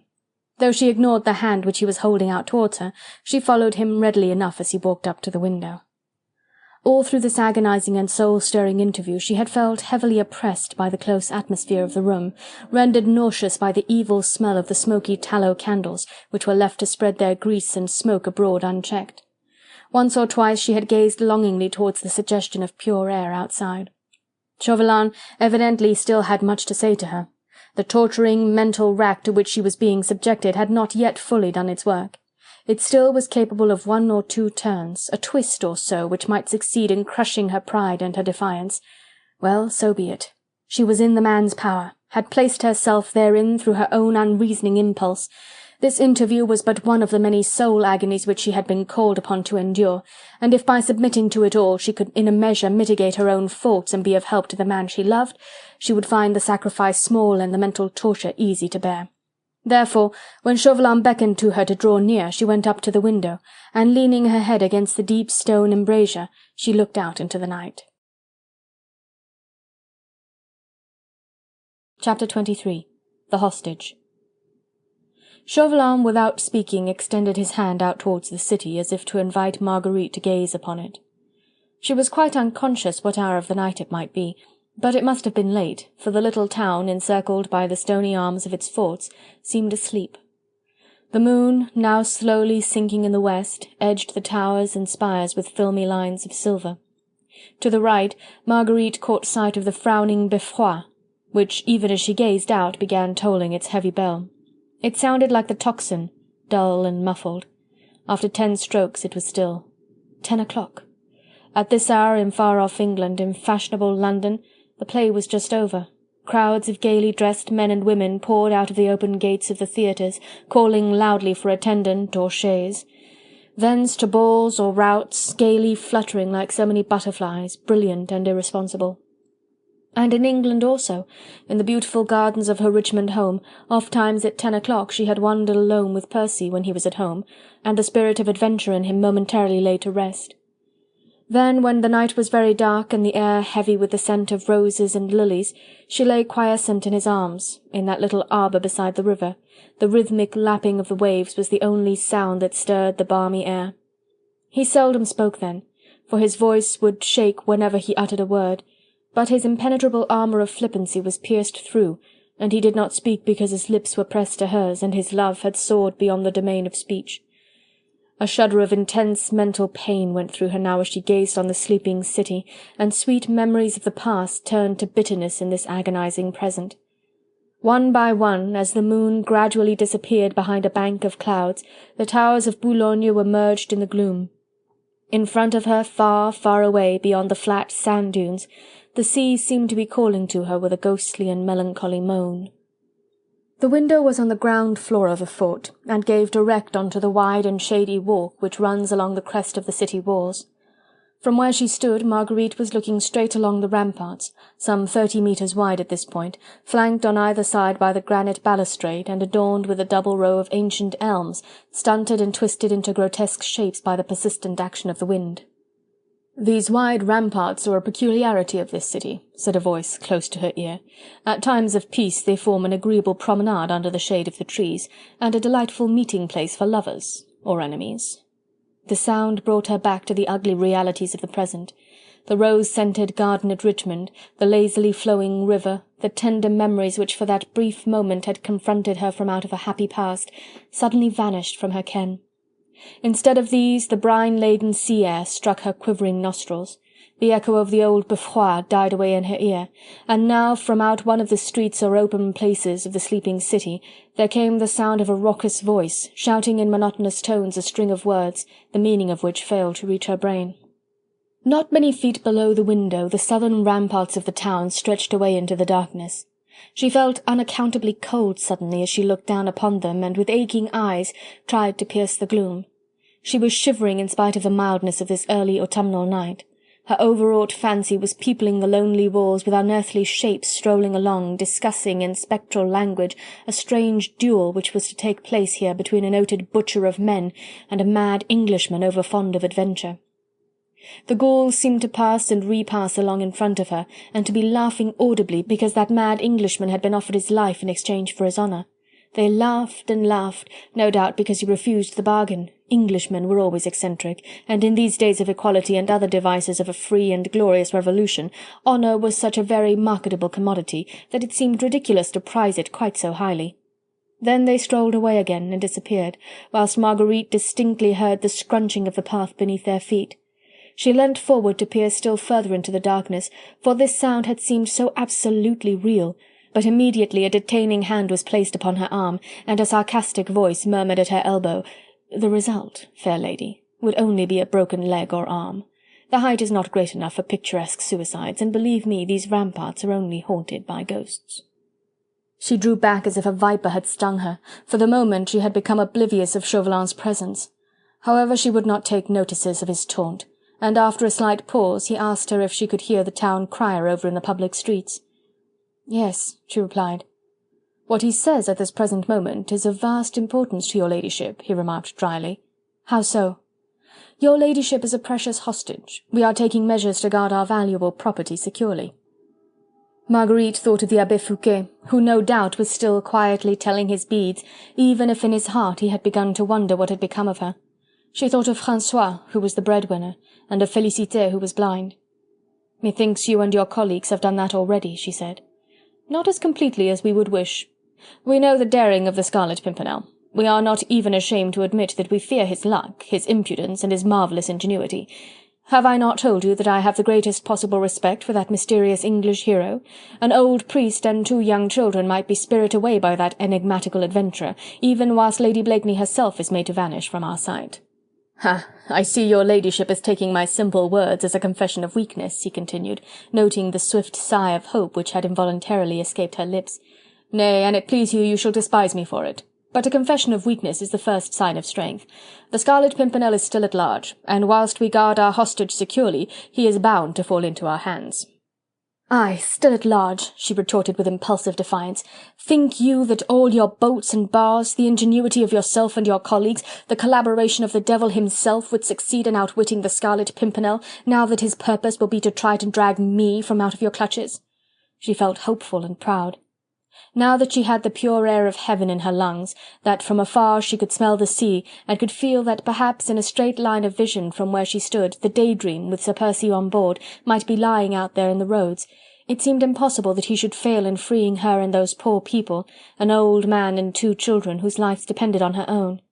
But Chauvelin only laughed a dry, sarcastic laugh and said, "Perhaps not. It of course will depend on you and your personality, your feelings in such matters, and whether an English gentleman likes to save his own skin at the expense of others." Marguerite shivered as if from cold. "Ah, I see," resumed Chauvelin quietly, "that your ladyship has not quite grasped the position. That public crier is a long way off. The words have lingered on the evening breeze, and have failed to reach your brain. Do you suppose that I and my colleagues do not know that all the ingenuity of which the Scarlet Pimpernel is capable will now be directed in piloting Lady Blakeney and incidentally the Abbé Fouquet with his nephew and niece safely across the Channel? 4 people. Bah! A bagatelle for this mighty conspirator, who but lately snatched 20 aristocrats from the prisons of Lyons.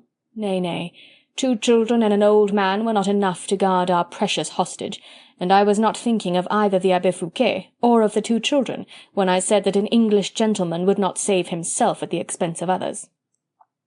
"Of whom are you then thinking, Monsieur Chauvelin? Whom else have you set to guard the prize which you value so highly?" "The whole city of Boulogne," he replied simply. "I do not understand." "Let me make my point clear. My colleague, citizen Collot d'Herbois, rode over from Paris yesterday. Like myself, he is a member of the Committee of Public Safety, whose duty it is to look after the welfare of France by punishing all those who conspire against her laws and the liberties of the people. Chief among these conspirators, whom it is our duty to punish, is, of course, that impudent adventurer who calls himself the Scarlet Pimpernel. He has given the government of France a great deal of trouble through his attempts, mostly successful, as I have already admitted, at frustrating the just vengeance which an oppressed country has the right to wreak on those who have proved themselves to be tyrants and traitors. Is it necessary to recapitulate all this, Monsieur Chauvelin?" she asked impatiently. "I think so," he replied blandly. "You see, my point is this. We feel that in a measure now the Scarlet Pimpernel is in our power. Within the next few hours he will land at Boulogne, Boulogne, where he has agreed to fight a duel with me. Boulogne, where Lady Blakeney happens to be at this present moment. As you see, Boulogne has a great responsibility to bear. Just now she is to a certain extent the proudest city in France, since she holds within her gates a hostage for the appearance on our shores of her country's most bitter enemy. But she must not fall from that high estate. Her double duty is clear before her. She must guard Lady Blakeney and capture the Scarlet Pimpernel. If she fail in the former, she must be punished. If she succeed in the latter, she shall be rewarded." He paused and leaned out of the window again, whilst she watched him, breathless and terrified. She was beginning to understand.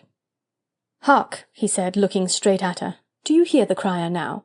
He is proclaiming the punishment and the reward. He is making it clear to the citizens of Boulogne that on the day when the Scarlet Pimpernel falls into the hands of the Committee of Public Safety, a general amnesty will be granted to all natives of Boulogne who are under arrest at the present time, and a free pardon to all those who, born within these city walls, are today under sentence of death. A noble reward, eh? Well deserved, you'll admit. Should you wonder, then, if the whole town of Boulogne were engaged just now in finding that mysterious hero, and delivering him into our hands? How many mothers, sisters, wives, think you, at the present moment, would fail to lay hands on the English adventurer, if a husband's or a son's life or freedom happened to be at stake? I have some records there," he continued, pointing in the direction of the table, "which tell me that there are 35 natives of Boulogne in the local prisons, a dozen more in the prisons of Paris. Of these, at least 20 have been tried already and are condemned to death. Every hour that the Scarlet Pimpernel succeeds in evading his captors, so many deaths lie at his door. If he succeeds in once more reaching England safely, 60 lives, mayhap, will be the price of his escape. Nay, but I see your ladyship is shivering with cold," he added with a dry little laugh. "Shall I close the window, or do you wish to hear what punishment will be meted out to Boulogne, if on the day that the Scarlet Pimpernel is captured, Lady Blakeney happens to have left the shelter of these city walls?" "I pray you proceed, monsieur," she rejoined with perfect calm. "The Committee of Public Safety," he resumed, "would look upon this city as a nest of traitors if on the day that the Scarlet Pimpernel becomes our prisoner, Lady Blakeney herself, the wife of that notorious English spy, had already quitted Boulogne. The whole town knows by now that you are in our hands, you, the most precious hostage we can hold for the ultimate capture of the man whom we all fear and detest. Virtually the town crier is at the present moment proclaiming to the inhabitants of this city, 'We want that man, but we already have his wife. See to it, citizens, that she does not escape. For if she do, we shall summarily shoot the breadwinner in every family in the town.'" A cry of horror escaped Marguerite's parched lips.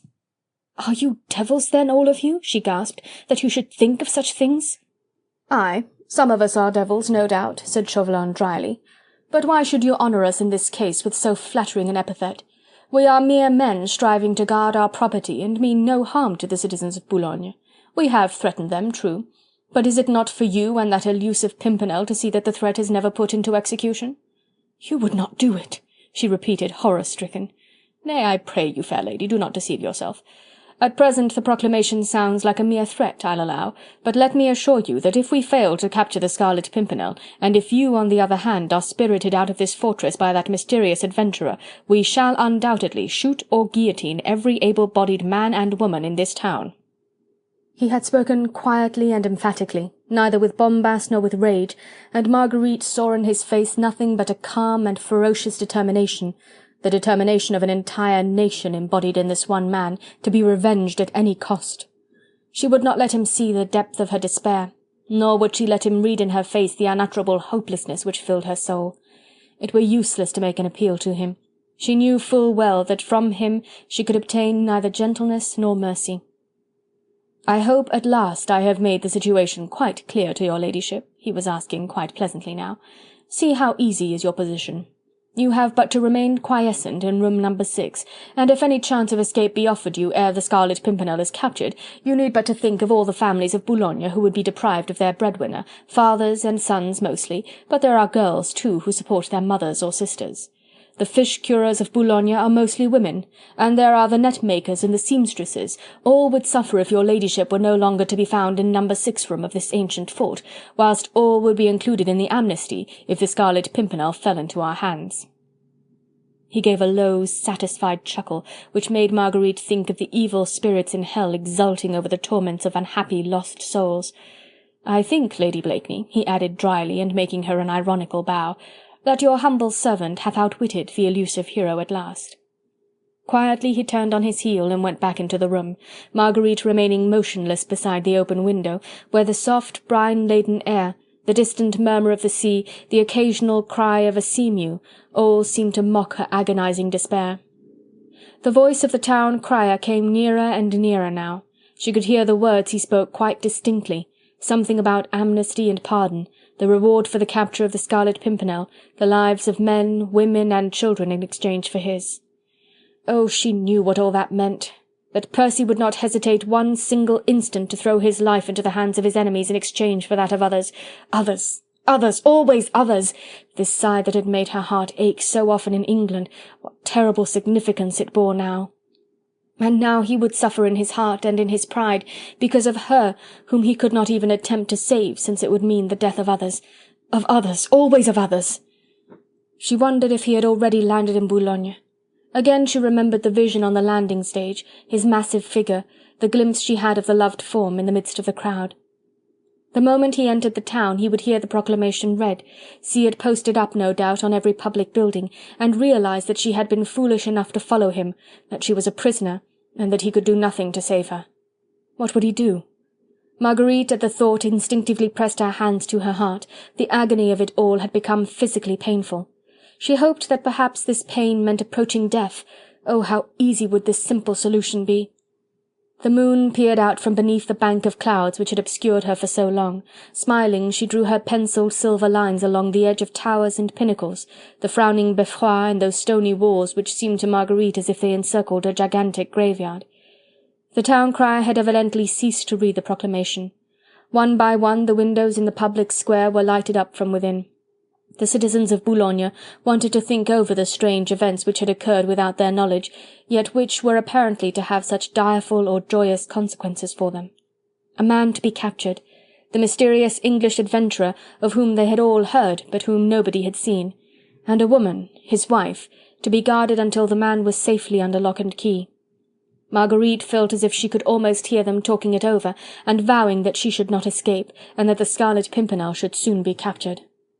A gentle wind stirred the old gnarled trees on the southern ramparts, a wind that sounded like the sigh of swiftly dying hope. What could Percy do now? His hands were tied, and he was inevitably destined to endure the awful agony of seeing the woman he loved die a terrible death beside him. Having captured him, they would not keep him long. No necessity for a trial, for detention, for formalities of any kind. A summary execution at dawn on the public place, a roll of drums, a public holiday to mark the joyful event, and a brave man will have ceased to live. A noble heart have stilled its beatings forever, whilst a whole nation gloried over the deed. Sleep, citizens of Boulogne, all is still. The night watchman had replaced the town crier. All was quiet within the city walls. The inhabitants could sleep in peace. A beneficent government was wakeful and guarding their rest. But many of the windows of the town remained lighted up, and at a little distance below her, round the corner so that she could not see it, a small crowd must have collected in front of the gateway which led into the courtyard of the Gaillol fort. Marguerite could hear a persistent murmur of voices, mostly angry and threatening, and once there were loud cries of English spies and "À la lanterne!" "The citizens of Boulogne are guarding the treasures of France," commented Chauvelin dryly, as he laughed again, that cruel, mirthless laugh of his. Then she roused herself from her torpor. She did not know how long she had stood beside the open window, but the fear seized her that that man must have seen and gloated over the agony of her mind. She straightened her graceful figure, threw back her proud head defiantly, and quietly walked up to the table where Chauvelin seemed once more absorbed in the perusal of his papers. "Is this interview over?" she asked quietly, and without the slightest tremor in her voice. "May I go now?" "As soon as you wish," he replied with gentle irony. He regarded her with obvious delight, for truly she was beautiful, grand in this attitude of defiant despair. The man who had spent the last half-hour in martyrizing her gloried over the misery which he had wrought, and which all her strength of will could not entirely banish from her face. "Will you believe me, Lady Blakeney," he added, "that there is no personal animosity in my heart towards you or your husband? Have I not told you that I do not wish to compass his death? Yet you propose to send him to the guillotine as soon as you have laid hands on him. I have explained to you the measures which I have taken in order to make sure that we do lay hands on the Scarlet Pimpernel. Once he is in our power, it will rest with him to walk to the guillotine, or to embark with you on board his yacht. You propose to place an alternative before Sir Percy Blakeney? Certainly. To offer him his life, and that of his charming wife. In exchange for what? His honour. He will refuse, monsieur. We shall see. Then he touched a handbell which stood on the table, and within a few seconds the door was opened, and the soldier who had led Marguerite hither re-entered the room. The interview was at an end. It had served its purpose. Marguerite knew now that she must not even think of escape for herself, or hope for safety for the man she loved. Of Chauvelin's talk of a bargain which would touch Percy's honour she would not even think, and she was too proud to ask anything further from him. Chauvelin stood up and made her a deep bow as she crossed the room and finally went out of the door. The little company of soldiers closed in around her, and she was once more led along the dark passages back to her own prison cell. Chapter 24. Colleagues. As soon as the door had closed behind Marguerite, there came from somewhere in the room the sound of a yawn, a grunt, and a volley of oaths. The flickering light of the tallow candles had failed to penetrate into all the corners, and now from out one of these dark depths a certain something began to detach itself and to move forward towards the table at which Chauvelin had once more resumed his seat. "Has the damned aristocrat gone at last?" queried a hoarse voice, as a burly body, clad in loose-fitting coat and mud-stained boots and breeches, appeared within the narrow circle of light. "Yes," replied Chauvelin curtly. "And a cursed long time you've been with the baggage," grunted the other surlily. "Another 5 minutes and I'd have taken the matter in my own hands." "An assumption of authority," commented Chauvelin quietly, "to which your position here does not entitle you, Citizen Collot." Collot d'Herbois lounged lazily forward, and presently he threw his ill-knit figure into the chair lately vacated by Marguerite. His heavy, square face bore distinct traces of the fatigue endured in the past 24 hours on horseback or in jolting market waggons. His temper too appeared to have suffered on the way, and at Chauvelin's curt and dictatorial replies he looked as surly as a chained dog. "You were wasting your breath over that woman," he muttered, bringing a large and grimy fist heavily down on the table, "and your measures are not quite so sound as you fondly imagine, Citizen Chauvelin." "They were mostly of your imagining, Citizen Collot," rejoined the other quietly, "and of your suggestion." "I added a touch of strength and determination to your mild milk-and-water notion, citizen," snarled Collot spitefully. "I'd have knocked that intriguing woman's brains out at the very first possible opportunity, had I been consulted earlier than this." "Quite regardless of the fact that such violent measures would completely damn all our chances of success as far as the capture of the Scarlet Pimpernel is concerned," remarked Chauvelin dryly, with a contemptuous shrug of the shoulders.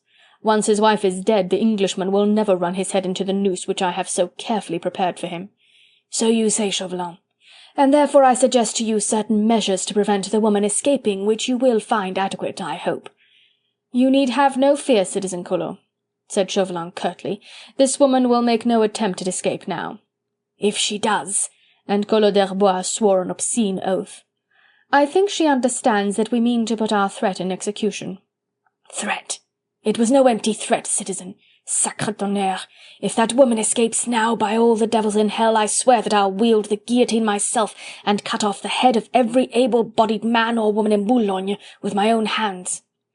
As he said this, his face assumed such an expression of inhuman cruelty, such a desire to kill, such a savage lust for blood, that instinctively Chauvelin shuddered and shrank away from his colleague. All through his career there is no doubt that this man, who was of gentle birth, of gentle breeding, and who had once been called Monsieur le Marquis de Chauvelin, must have suffered in his susceptibilities and in his pride when in contact with the revolutionaries with whom he had chosen to cast his lot. He could not have thrown off all his old ideas of refinement quite so easily as to feel happy in the presence of such men as Collot d'Herbois or Marat in his day, men who had become brute beasts, more ferocious far than any wild animal, more scientifically cruel than any feline prowler in jungle or desert. One look in Collot's distorted face was sufficient at this moment to convince Chauvelin that it were useless for him to view the proclamation against the citizens of Boulogne merely as an idle threat, even if he had wished to do so. That Marguerite would not, under the circumstances, attempt to escape, that Sir Percy Blakeney himself would be forced to give up all thoughts of rescuing her, was a foregone conclusion in Chauvelin's mind. But if this high-born English gentleman had not happened to be the selfless hero that he was, if Marguerite Blakeney were cast in a different, a rougher mind, if, in short, the Scarlet Pimpernel in the face of the proclamation did succeed in dragging his wife out of the clutches of the terrorists, then it was equally certain that Collot d'Herbois would carry out his rabid and cruel reprisals to the full.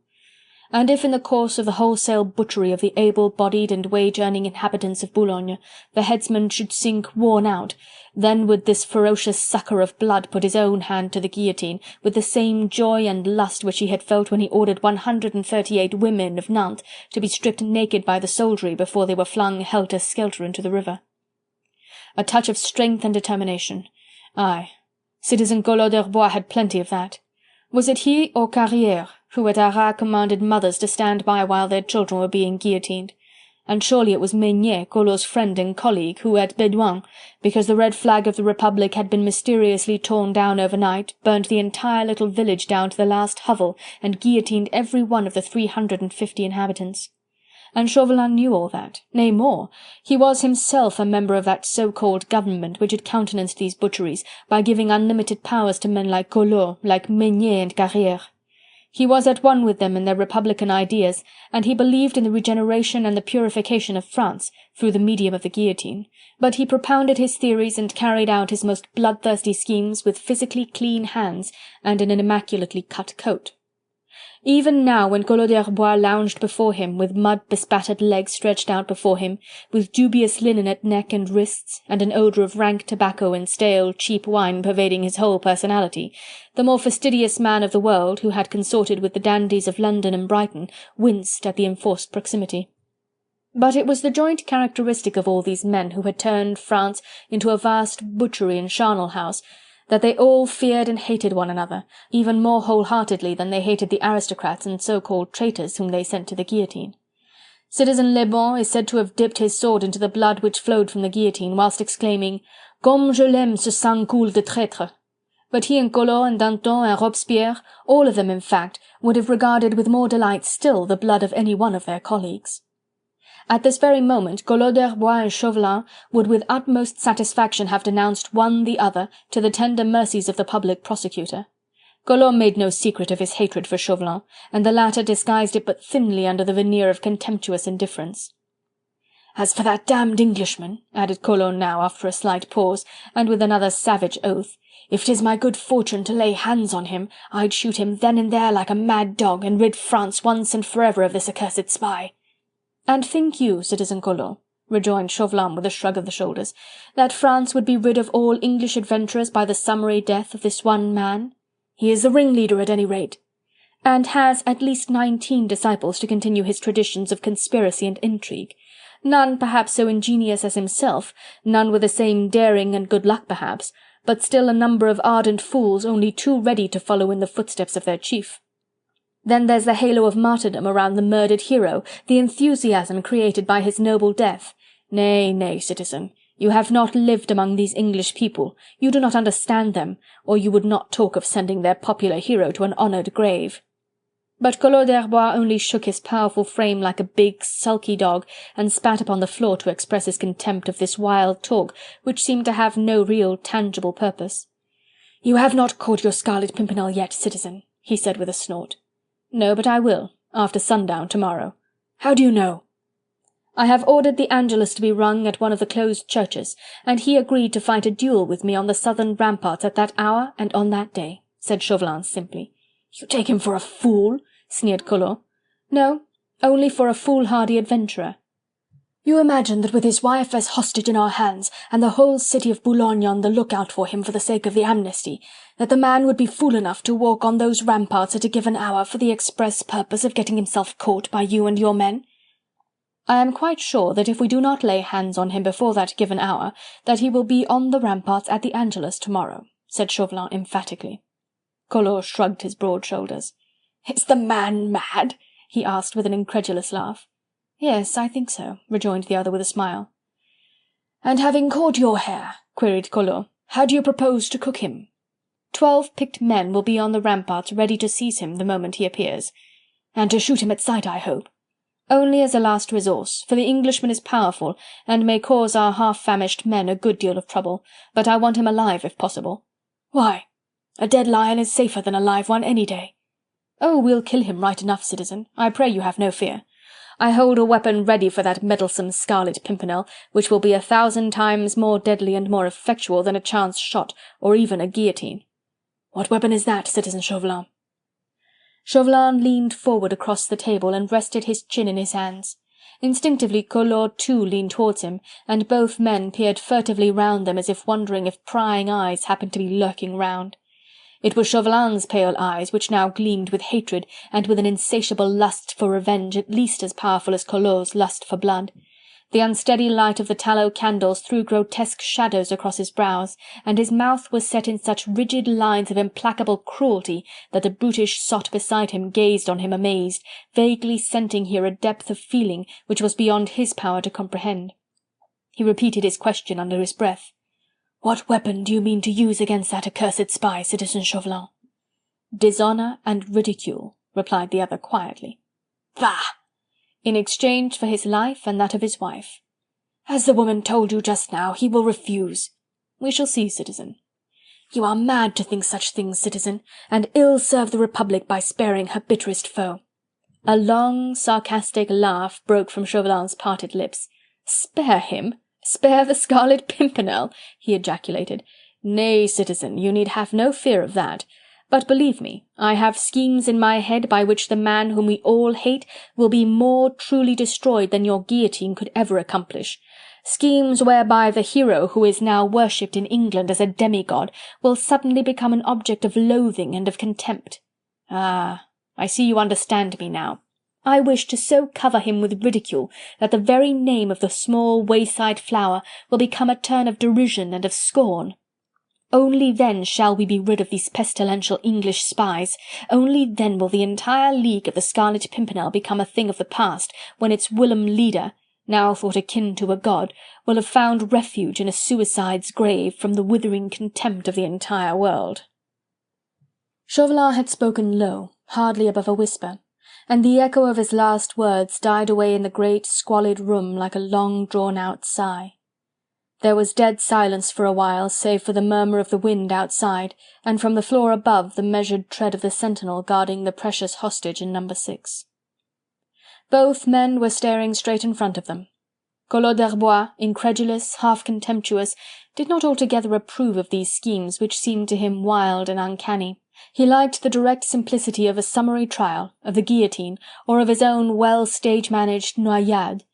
He did not feel that any ridicule or dishonour would necessarily paralyse a man in his efforts at intrigue, and would have liked to set Chauvelin's authority aside, to behead the woman upstairs, and then to take his chances of capturing the man later on.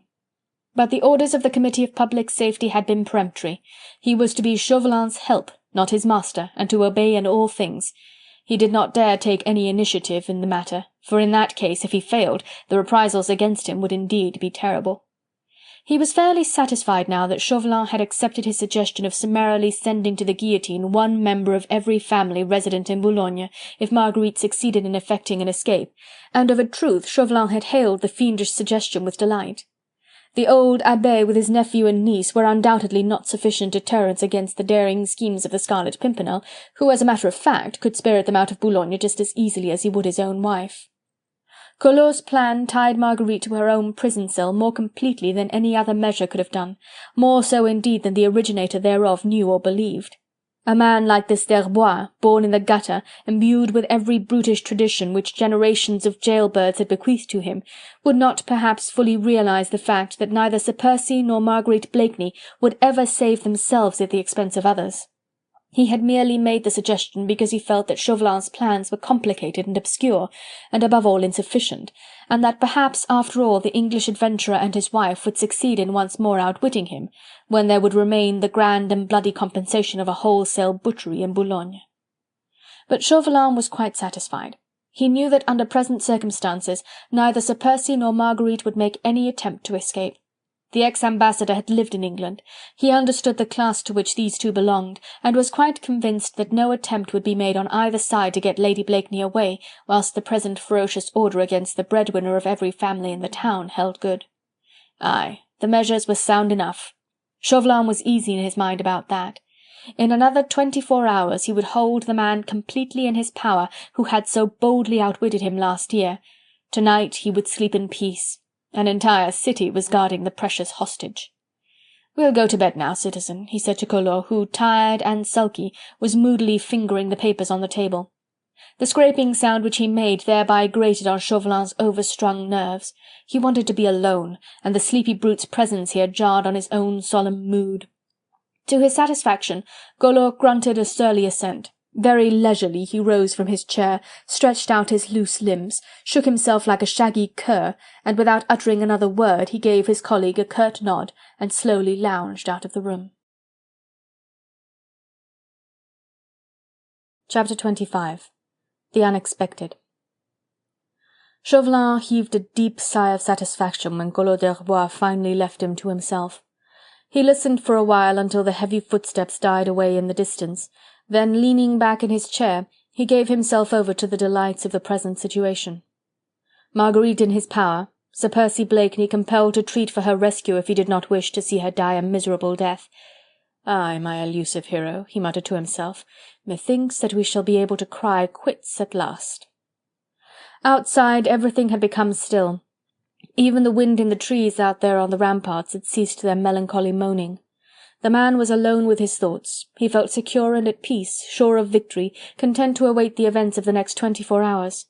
The other side of the door, the guard which he had picked out from amongst the more feeble and ill-fed garrison of the little city for attendance on his own person, were ranged ready to respond to his call. "Dishonour and ridicule, derision and scorn," he murmured, gloating over the very sound of these words, which expressed all that he hoped to accomplish. "Utter abjections, then perhaps a suicide's grave." He loved the silence around him, for he could murmur these words and hear them echoing against the bare stone walls like the whisperings of all the spirits of hate which were waiting to lend him their aid. How long he had remained thus absorbed in his meditations he could not afterwards have said. A minute or two perhaps at most, whilst he leaned back in his chair with eyes closed, savouring the sweets of his own thoughts, when suddenly the silence was interrupted by a loud and pleasant laugh, and a drawly voice speaking in merry accents. "The Lud love you, Monsieur Chaubertin, and pray how do you propose to accomplish all these pleasant things?" In a moment Chauvelin was on his feet and with eyes dilated, lips parted in awed bewilderment. He was gazing towards the open window, where astride upon the sill, one leg inside the room, the other out, and with the moon shining full on his suit of delicate coloured cloth, his wide caped coat and elegant chapeau bras, sat the imperturbable Sir Percy. "I heard you muttering such pleasant words, monsieur," continued Blakeney calmly, "that the temptation seized me to join in the conversation. A man talking to himself is ever in a sorry plight. He is either a madman or a fool." He laughed his own quaint and inane laugh, and added apologetically, "Far be it from me, sir, to apply either epithet to you. Demmed bad form, calling another fellow names, just when he does not quite feel himself, eh? You don't quite feel yourself, I fancy, just now, eh, Monsieur Chaubertin? Beg your pardon, Chauvelin?" He sat there quite comfortably, one slender hand resting on the gracefully fashioned hilt of his sword, the sword of Lorenzo Cenci, the other holding up the gold-rimmed eyeglass through which he was regarding his avowed enemy. He was dressed as for a ball, and his perpetually amiable smile lurked round the corners of his firm lips. Chauvelin had undoubtedly for the moment lost his presence of mind. He did not even think of calling to his picked guard, so completely taken aback was he by this unforeseen move on the part of Sir Percy. Yet obviously he should have been ready for this eventuality. Had he not caused the town crier to loudly proclaim throughout the city that if one female prisoner escaped from Fort Gayole, the entire able-bodied population of Boulogne would suffer? The moment Sir Percy entered the gates of the town, he could not help but hear the proclamation, and hear at the same time that this one female prisoner who was so precious a charge was the wife of the English spy, the Scarlet Pimpernel. Moreover, was it not a fact that whenever or wherever the Scarlet Pimpernel was least expected, there and then would he surely appear? Having once realised that it was his wife who was incarcerated in Fort Gayole, was it not natural that he would go and prowl around the prison and along the avenue on the summit of the southern ramparts, which was accessible to every passer-by? No doubt he had lain in hiding among the trees, had perhaps caught snatches of Chauvelin's recent talk with Collot. Aye, it was all so natural, so simple. Strange that it should have been so unexpected. Furious at himself for his momentary stupor, he now made a vigorous effort to face his impudent enemy with the same sang-froid of which the latter had so inexhaustible a fund. He walked quietly towards the window, compelling his nerves to perfect calm and his mood to indifference. The situation had ceased to astonish him. Already his keen mind had seen its possibilities, its grimness and its humour, and he was quite prepared to enjoy these to the full. Sir Percy now was dusting the sleeve of his coat with a lace-edged handkerchief, but just as Chauvelin was about to come near him, he stretched out one leg, turning the point of a dainty boot towards the ex-ambassador. "Would you like to take hold of me by the leg, Monsieur Chaubertin?" he said gaily. "'Tis more effectual than a shoulder, and your picked guard of 6 stalwart fellows can have the other leg. Nay, I pray you, sir, do not look at me like that. I vow that it is myself and not my ghost. But if you still doubt me, I pray you call the guard, ere I fly out again towards that fitful moon." "Nay, Sir Percy," said Chauvelin with a steady voice, "I have no thought that you will take flight just yet. Methinks you desire conversation with me, or you had not paid me so unexpected a visit." "Nay, sir, the air is too oppressive for lengthy conversation. I was strolling along these ramparts, thinking of our pleasant encounter at the hour of the Angelus tomorrow, when this light attracted me. Feared I had lost my way and climbed the window to obtain information." "As to your way to the nearest prison cell, Sir Percy?" queried Chauvelin dryly. "As to anywhere, where I could sit more comfortably than on this demmed sill. It must be very dusty, and I vow 'tis terribly hard." "I presume, Sir Percy, that you did my colleague and myself the honour of listening to our conversation? An you desired to talk secrets, Monsieur Chaubertin, you should have shut this window, and closed this avenue of trees against the chance passer-by." "What we said was no secret, Sir Percy. It is all over the town tonight." "Quite so. You were only telling the devil your mind, eh?" "I had also been having conversation with Lady Blakeney. Pray, did you hear any of that, sir?" But Sir Percy had evidently not heard the question, for he seemed quite absorbed in the task of removing a speck of dust from his immaculate chapeau bras. "These hats are all the rage in England just now," he said airily, "but they have had their day, do you not think so, monsieur? When I return to town I shall have to devote my whole mind to the invention of a new headgear." "When will you return to England, Sir Percy?" queried Chauvelin with good-natured sarcasm. "At the turn of the tide tomorrow eve, monsieur," replied Blakeney. "In company with Lady Blakeney?" "Certainly, sir, and yours, if you will honour us with your company." "If you return to England tomorrow, Sir Percy, Lady Blakeney, I fear me, cannot accompany you." "You astonish me, sir," rejoined Blakeney, with an exclamation of genuine and unaffected surprise. "I wonder now what would prevent her." "All those whose death would be the result of her flight, if she succeeded in escaping from Boulogne." But Sir Percy was staring at him, with wide-open eyes expressive of utmost amazement. "Dear, dear, dear! Lud! But that sounds most unfortunate." "You have not heard of the measures which I have taken to prevent Lady Blakeney quitting this city without our leave?" "No, Monsieur Chaubertin, no, I have heard nothing," rejoined Sir Percy blandly.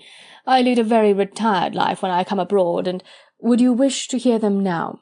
"Quite unnecessary, sir, I assure you, and the hour is getting late." "Sir Percy, are you aware of the fact that unless you listen to what I have to say, your wife will be dragged before the Committee of Public Safety in Paris within the next 24 hours?" said Chauvelin firmly.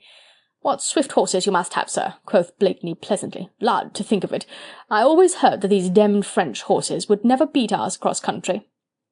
But Chauvelin now would not allow himself to be ruffled by Sir Percy's apparent indifference. Keen reader of emotions as he was, he had not failed to note a distinct change in the drawly voice, a sound of something hard and trenchant in the flippant laugh, ever since Marguerite's name was first mentioned.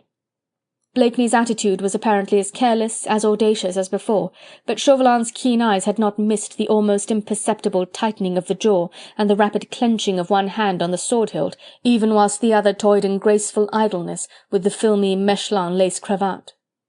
Sir Percy's head was well thrown back, and the pale rays of the moon caught the edge of the clear-cut profile, the low massive brow, the drooping lids through which the audacious plotter was lazily regarding the man, who held not only his own life but that of the woman who was infinitely dear to him in the hollow of his hand.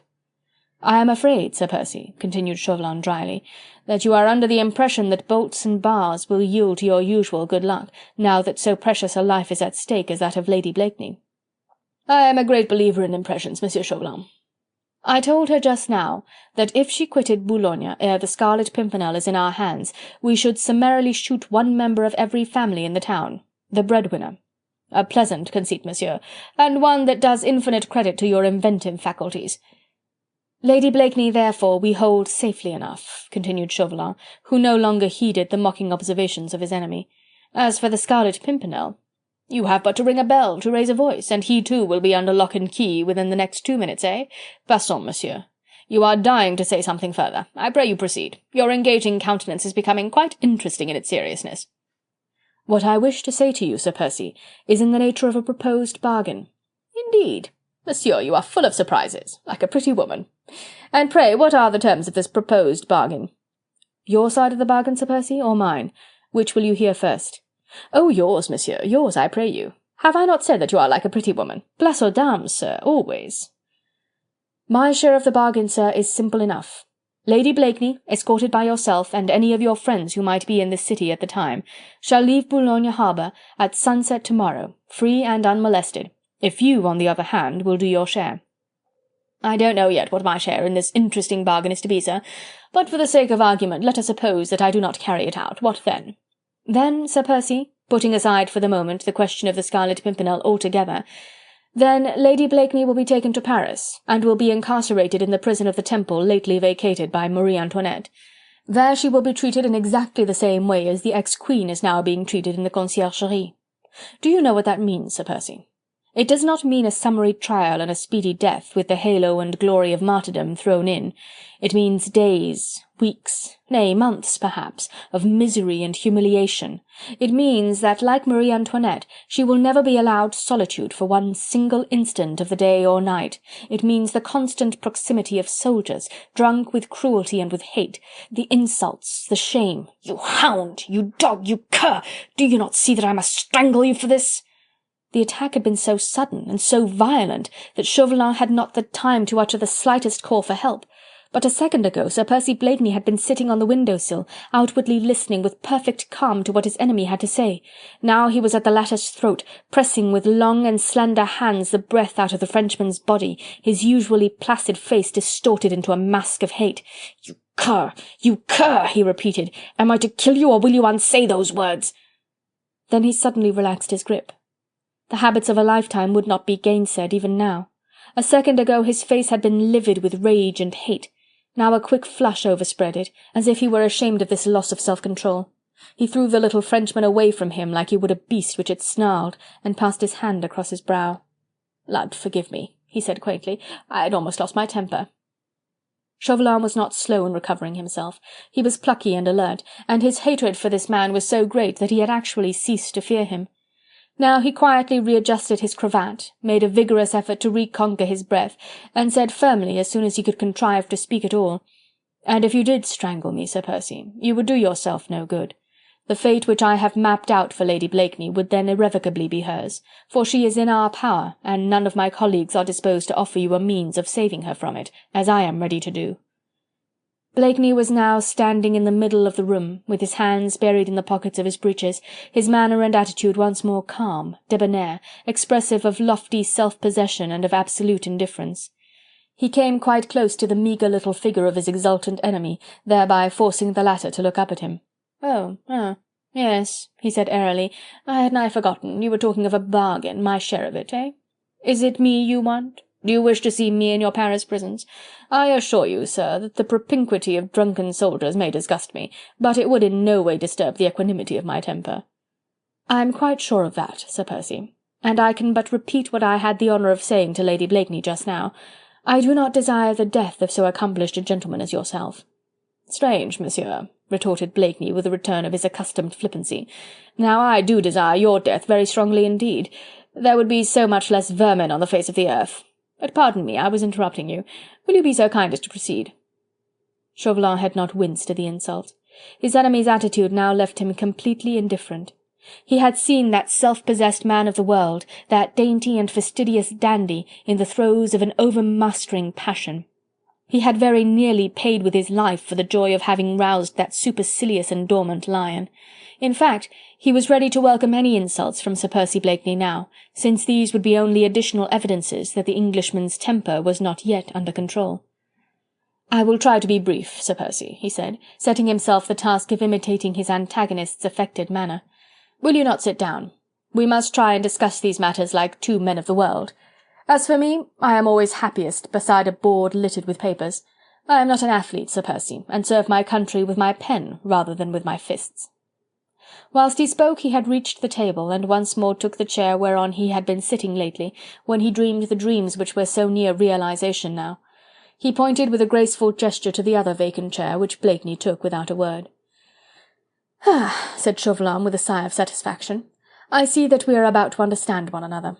I have always felt it was a pity, Sir Percy, that you and I could not discuss certain matters pleasantly with one another.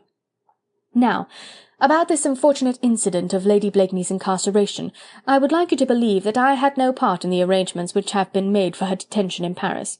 My colleagues have arranged it all, and I have vainly tried to protest against the rigorous measures which are to be enforced against her in the Temple prison. But these are answering so completely in the case of the ex-queen, they have so completely broken her spirit and her pride, that my colleagues felt that they would prove equally useful in order to bring the Scarlet Pimpernel, through his wife, to an humbler frame of mind." He paused a moment, distinctly pleased with his peroration, satisfied that his voice had been without a tremor and his face impassive, and wondering what effect this somewhat lengthy preamble had upon Sir Percy, who through it all had remained singularly quiet. Chauvelin was preparing himself for the next effect which he hoped to produce, and was vaguely seeking for the best words with which to fully express his meaning, when he was suddenly startled by a sound as unexpected as it was disconcerting. It was the sound of a loud and prolonged snore. He pushed the candle aside, which somewhat obstructed his line of vision, and casting a rapid glance at the enemy with whose life he was toying even as a cat doth with that of a mouse, he saw that the aforesaid mouse was calmly and unmistakably asleep. An impatient oath escaped Chauvelin's lips, and he brought his fist heavily down on the table, making the metal candlesticks rattle, and causing Sir Percy to open one sleepy eye. "1,000 pardons, sir," said Blakeney with a slight yawn. "I am so demmed fatigued, and your preface was unduly long. Beastly bad form, I know, going to sleep during a sermon, but I haven't had a wink of sleep all day. I pray you to excuse me." "Will you condescend to listen, Sir Percy?" queried Chauvelin peremptorily, "or shall I call the guard and give up all thoughts of treating with you?" "Just whichever you demmed well prefer, sir," rejoined Blakeney impatiently. And once more stretching out his long limbs, he buried his hands in the pockets of his breeches, and apparently prepared himself for another quiet sleep. Chauvelin looked at him for a moment, vaguely wondering what to do next. He felt strangely irritated at what he firmly believed was mere affectation on Blakeney's part, and although he was burning with impatience to place the terms of the proposed bargain before this man, yet he would have preferred to be interrogated, to deliver his either-or with becoming sternness and decision, rather than to take the initiative in this discussion, where he should have been calm and indifferent, whilst his enemy should have been nervous and disturbed. Sir Percy's attitude had disconcerted him. A touch of the grotesque had been given to what should have been a tense moment, and it was terribly galling to the pride of the ex-diplomatist that with this elusive enemy, and in spite of his own preparedness for any eventuality, it was invariably the unforeseen that happened. After a moment's reflection, however, he decided upon a fresh course of action. He rose and crossed the room, keeping as much as possible an eye upon Sir Percy, but the latter sat placid and dormant, and evidently in no hurry to move. Chauvelin, having reached the door, opened it noiselessly, and to the sergeant in command of his bodyguard, who stood at attention outside, he whispered hurriedly, "The prisoner from number 6. Let 2 of the men bring her hither back to me at once." Chapter 26. The terms of the bargain. Less than 3 minutes later there came to Chauvelin's expectant ears the soft sound made by a woman's skirts against the stone floor.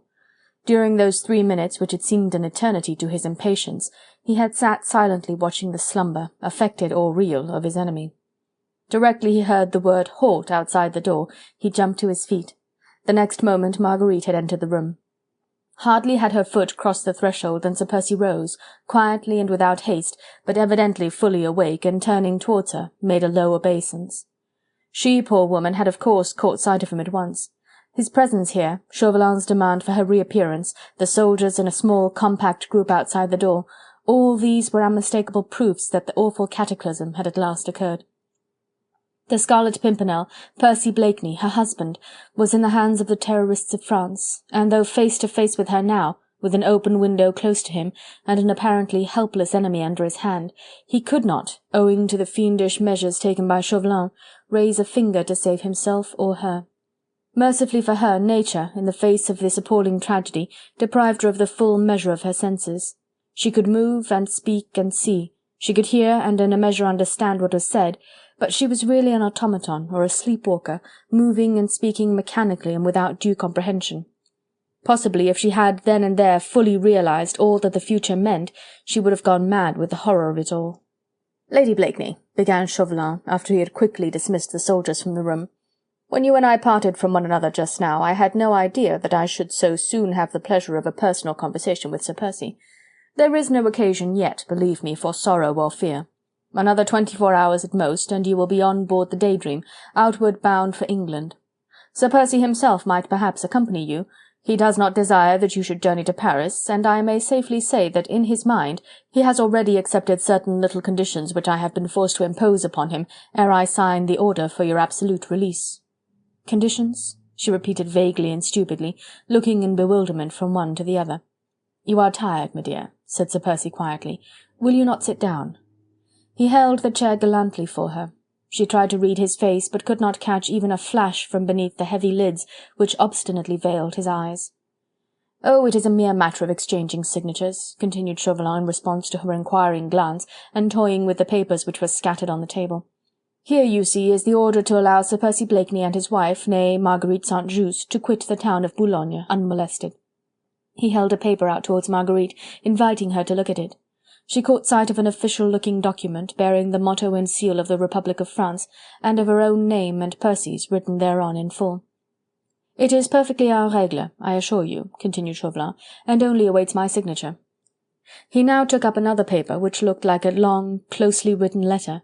Marguerite watched his every movement, for instinct told her that the supreme moment had come.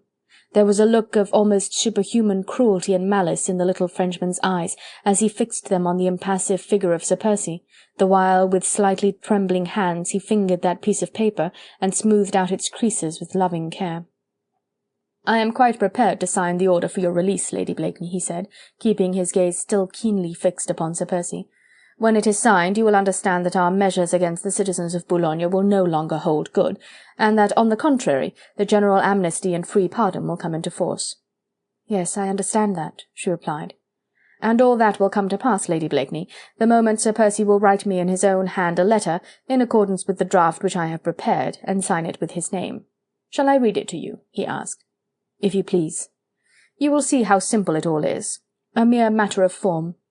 I pray you do not look upon it with terror, but only as the prelude to that general amnesty and free pardon, which I feel sure will satisfy the philanthropic heart of the noble Scarlet Pimpernel, since 60 at least of the inhabitants of Boulogne will owe their life and freedom to him."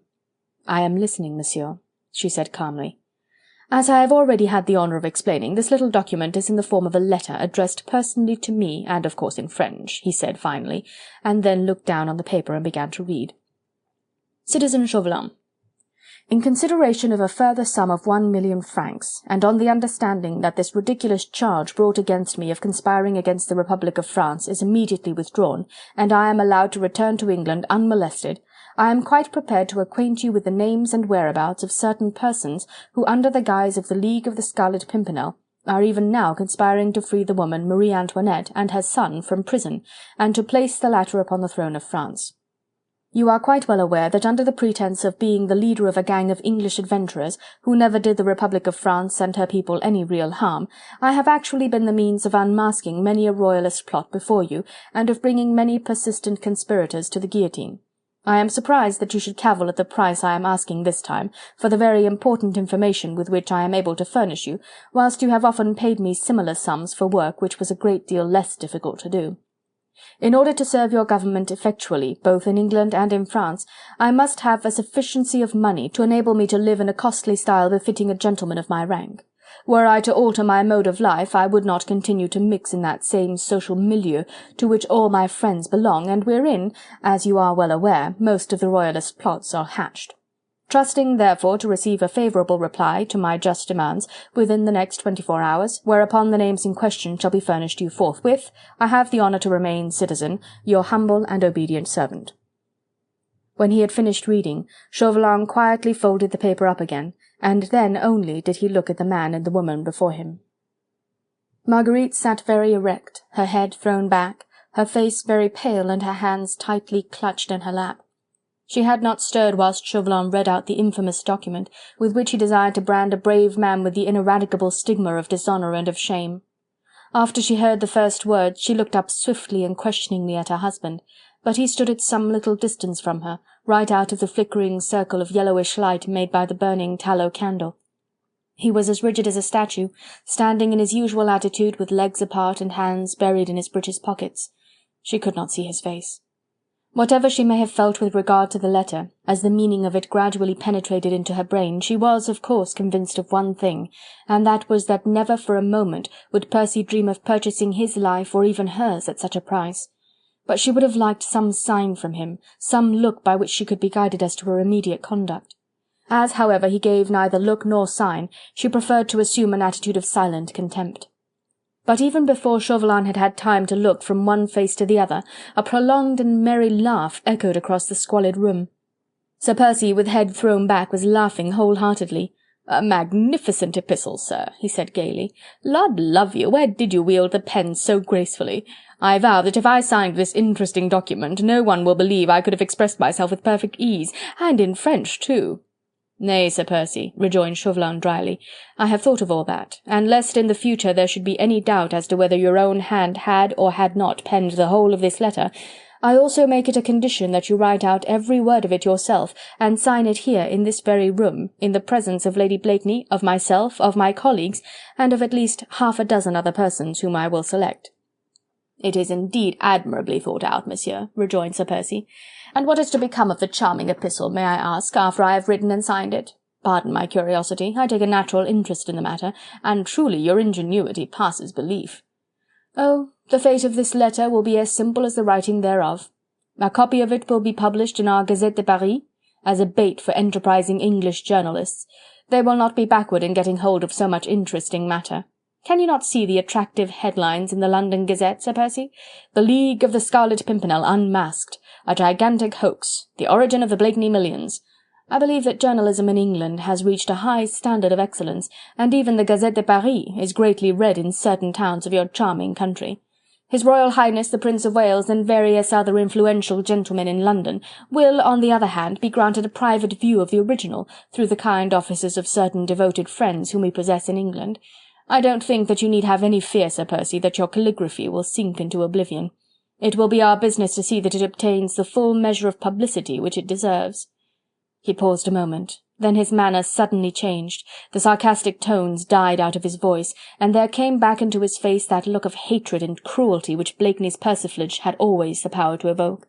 "You may rest assured of one thing, Sir Percy," he said with a harsh laugh, "that enough mud will be thrown at that erstwhile glorious Scarlet Pimpernel. Some of it will be bound to stick." "Nay, Monsieur Chauvelin," quoth Blakeney lightly, "I have no doubt that you and your colleagues are past masters in the graceful art of mud-throwing. But pardon me, I was interrupting you. Continue, monsieur. Continue, I pray. 'Pon my honour, the matter is vastly diverting." "Nay, sir, after the publication of this diverting epistle, meseems your honour will cease to be a marketable commodity." "Undoubtedly, sir," rejoined Sir Percy, apparently quite unruffled. "Pardon a slip of the tongue. We are so much the creatures of habit. As you were saying." "I have but little more to say, sir, but lest there should be even now lurking in your mind a vague hope that, having written this letter, you could easily in the future deny its authorship, let me tell you this. My measures are well taken. There will be witnesses to your writing of it. You will sit here in this room, unfettered, uncoerced in any way, and the money spoken of in the letter will be handed over to you by my colleague, after a few suitable words spoken by him, and you will take the money from him, Sir Percy, and the witnesses will see you take it after having seen you write the letter.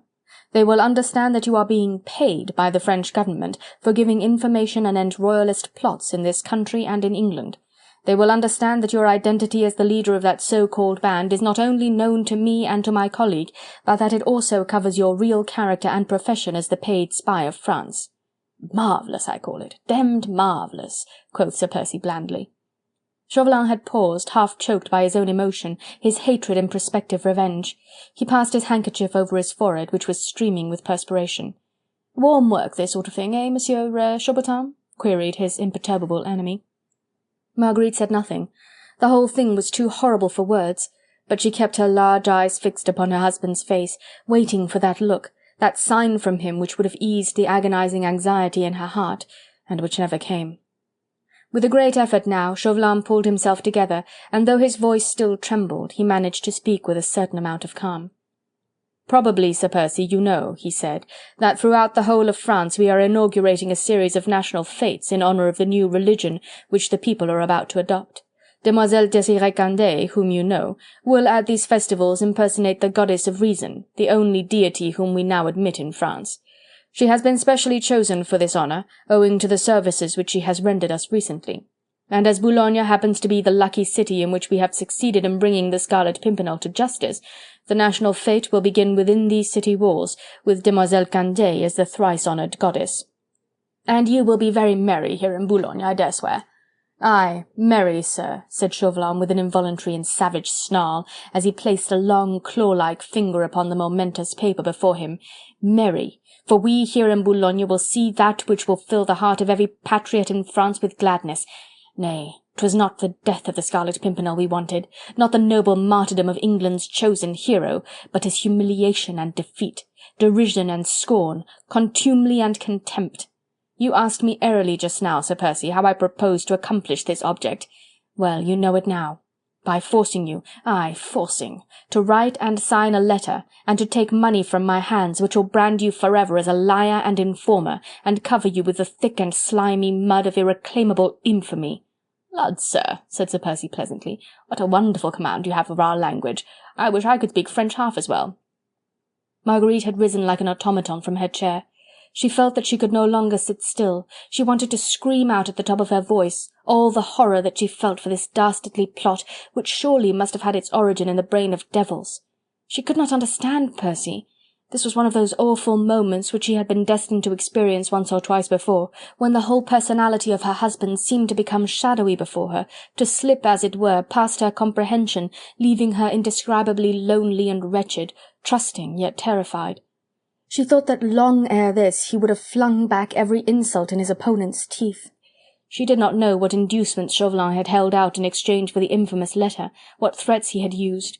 That her own life and freedom were at stake was of course evident, but she cared nothing for life, and he should know that certainly she would care still less if such a price had to be paid for it. She longed to tell him all that was in her heart, longed to tell him how little she valued her life, how highly she prized his honour. But how could she, before this fiend who snarled and sneered in his anticipated triumph? And surely Percy knew. And knowing all that, why did he not speak? Why did he not tear that infamous paper from out of that devil's hands and fling it in his face? Yet though her loving ear caught every intonation of her husband's voice, she could not detect the slightest harshness in his airy laugh. His tone was perfectly natural, and he seemed to be, indeed, just as he appeared, vastly amused.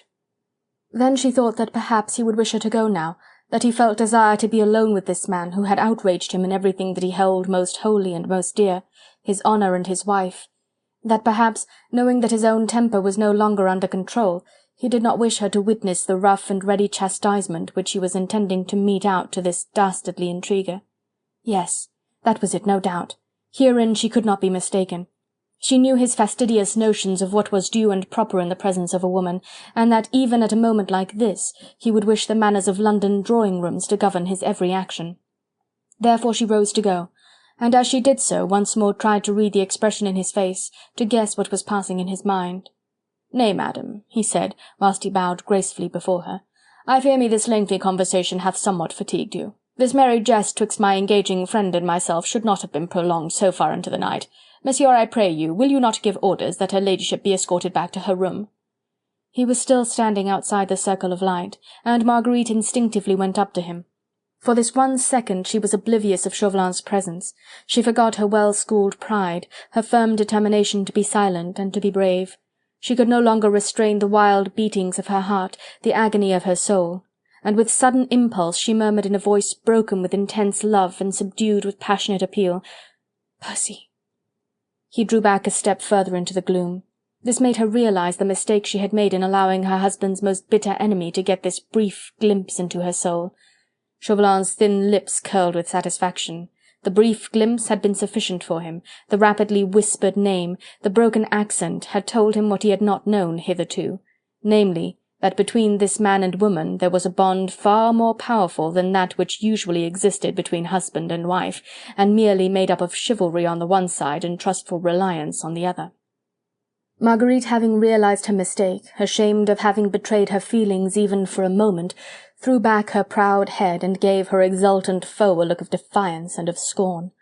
He responded with one of pity, not altogether unmixed with deference. There was something almost unearthly and sublime in this beautiful woman's agonizing despair. He lowered his head and made her a deep obeisance, lest she should see the satisfaction and triumph which shone through his pity. As usual, Sir Percy remained quite imperturbable, and now it was he who, with characteristic impudence, touched the handbell on the table. "Excuse this intrusion, monsieur," he said lightly. "Her ladyship is over-fatigued and would be best in her room." Marguerite threw him a grateful look.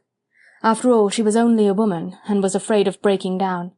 In her mind there was no issue to the present deadlock save in death. For this she was prepared, and had but one great hope, that she could lie in her husband's arms just once again before she died. Now, since she could not speak to him, scarcely dared to look into the loved face, she was quite ready to go. In answer to the bell, the soldier had entered. "If Lady Blakeney desires to go," said Chauvelin. She nodded, and Chauvelin gave the necessary orders. 2 soldiers stood at attention, ready to escort Marguerite back to her prison cell. As she went towards the door, she came to within a couple of steps from where her husband was standing, bowing to her as she passed. She stretched out an icy cold hand towards him, and he, in the most approved London fashion, with the courtly grace of a perfect English gentleman, took the little hand in his, and stooping very low, kissed the delicate fingertips. Then only did she notice that the strong, nervy hand which held hers trembled perceptibly, and that his lips, which for an instant rested on her fingers, were burning hot. Chapter 27. The Decision. Once more the 2 men were alone. As far as Chauvelin was concerned, he felt that everything was not yet settled, and until a moment ago he had been in doubt as to whether Sir Percy would accept the infamous conditions which had been put before him, or allow his pride and temper to get the better of him, and throw the deadly insults back into his adversary's teeth. But now a new secret had been revealed to the astute diplomatist. A name, softly murmured by a broken-hearted woman, had told him a tale of love and passion which he had not even suspected before. Since he had made this discovery, he knew that the ultimate issue was no longer in doubt. Sir Percy Blakeney, the bold adventurer, ever ready for a gamble where lives were at stake, might have demurred before he subscribed to his own dishonour, in order to save his wife from humiliation and the shame of the terrible fate that had been mapped out for her. But the same man passionately in love with such a woman as Marguerite Blakeney could count the world well lost for her sake.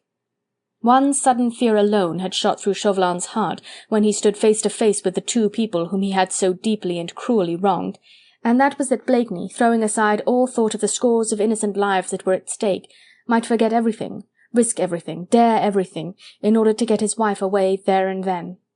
For the space of a few seconds, Chauvelin had felt that his own life was in jeopardy, and that the Scarlet Pimpernel would indeed make a desperate effort to save himself and his wife. But the fear was short-lived. Marguerite, as he had well foreseen, would never save herself at the expense of others, and she was tied. That was his triumph and his joy. When Marguerite finally left the room, Sir Percy made no motion to follow her, but turned once more quietly to his antagonist. "As you were saying, monsieur?" he queried lightly. "Oh, there is nothing more to say, Sir Percy," rejoined Chauvelin. "My conditions are clear to you, are they not? Lady Blakeney's and your own immediate release in exchange for a letter written to me by your own hand, and signed here by you, in this room, in my presence and that of sundry other persons whom I need not name just now. Also certain money passing from my hand to yours. Failing the letter, a long, hideously humiliating sojourn in the Temple prison for your wife, a prolonged trial and the guillotine as a happy release. I would add the same thing for yourself, only that I will do you the justice to admit that you probably do not care. Nay, a grave mistake, monsieur. I do care, vastly care, I assure you, and would seriously object to ending my life on your demmed guillotine. A nasty, uncomfortable thing, I should say. And I am told that an inexperienced barber is deputed to cut one's hair. Ugh! Now, on the other hand, I like the idea of a national fete. That pretty wench Candeille, dressed as a goddess, the boom of the cannon when your amnesty comes into force. You will boom the cannon, will you not, monsieur? Cannon are demmed noisy, but they are effective sometimes, do you not think so, monsieur? Very effective, certainly, Sir Percy, sneered Chauvelin. And we will certainly boom the cannon from this very fort, an it so please you. At what hour, monsieur, is my letter to be ready? Why, at any hour you please, Sir Percy. The Daydream could weigh anchor at 8 o'clock. Would an hour before that be convenient to yourself? Certainly, Sir Percy. "If you will honour me by accepting my hospitality in these uncomfortable quarters until 7 o'clock tomorrow eve?" "I thank you, monsieur." "Then am I to understand, Sir Percy, that—" A loud and ringing laugh broke from Blakeney's lips. "That I accept your bargain, man. Zounds, I tell you I accept. I'll write the letter, I'll sign it, and you have our free passes ready for us in exchange. At 7 o'clock tomorrow eve, did you say? Man, do not look so astonished. The letter, the signature, the money, all your witnesses, have everything ready. I accept, I say. And now, in the name of all the evil spirits in hell, let me have some supper and a bed, for I vow that I am demmed fatigued." And without more ado, Sir Percy once more rang the handbell, laughing boisterously the while. Then suddenly, with quick transition of mood, his laugh was lost in a gigantic yawn, and throwing his long body into a chair, he stretched out his legs, buried his hands in his pockets, and the next moment was peacefully asleep. Chapter 28. The Midnight Watch. Boulogne had gone through many phases in its own languid and sleepy way, whilst the great upheaval of a gigantic revolution shook other cities of France to their very foundations. At first the little town had held somnolently aloof, and whilst Lyons and Tours conspired and rebelled, whilst Marseille and Toulon opened their ports to the English, and Dunkirk was ready to surrender to the Allied forces, she had gazed through half-closed eyes at all the turmoil, and then quietly turned over and gone to sleep again. Boulogne fished and mended nets, built boats and manufactured boots with placid content, whilst France murdered her king and butchered her citizens. The initial noise of the great revolution was only wafted on the southerly breezes from Paris to the little seaport towns of northern France, and lost much of its volume and power in this aerial transit. The fisher-folk were too poor to worry about the dethronement of kings. The struggle for daily existence, the perils and hardships of deep-sea fishing engrossed all the faculties they possessed. As for the burghers and merchants of the town, they were at first content with reading an occasional article in the Gazette de Paris or the Gazette des Tribunaux, brought hither by one or other of the many travellers who crossed the city on their way to the harbour. They were interested in these articles, at times even comfortably horrified at the doings in Paris, the executions and the tumbrils, but on the whole they liked the idea that the country was in future to be governed by duly chosen representatives of the people, rather than be a prey to the despotism of kings, and they were really quite pleased to see the tricolour flag hoisted on the old Beffroi, there where the snow-white standard of the Bourbons had erstwhile flaunted its golden fleur-de-lis in the glare of the midday sun. The worthy burgesses of Boulogne were ready to shout "Vive la République" with the same cheerful and raucous Normandy accent as they had lately shouted "Dieu protège le roi." The first awakening from this happy torpor came when that tent was put up on the landing stage in the harbour. Officials, dressed in shabby uniforms and wearing tricolour cockades and scarves, were now quartered in Town Hall, and repaired daily to that roughly erected tent, accompanied by so many soldiers from the garrison. There installed, they busied themselves with examining carefully the passports of all those who desired to leave or enter Boulogne. Fisher-folk who had dwelt in the city, father and son and grandfather and many generations before that, and had come and gone in and out of their own boats as they pleased, were now stopped as they beached their craft and made to give an account of themselves to these officials from Paris. It was of a truth more than ridiculous that these strangers should ask of Jean-Marie who he was, or of Pierre what was his business, or of Désiré François whither he was going, when Jean-Marie and Pierre and Désiré François had plied their nets in the roads outside Boulogne harbour for more years than they would care to count. It also caused no small measure of annoyance that fishermen were ordered to wear tricolour cockades on their caps. They had no special ill feeling against tricolour cockades, but they did not care about them.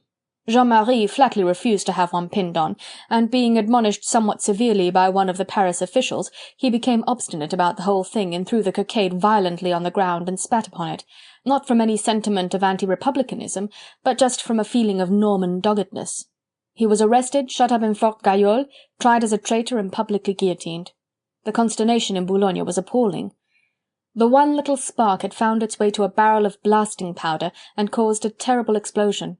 Within 24 hours of Jean-Marie's execution, the whole town was in the throes of the Revolution.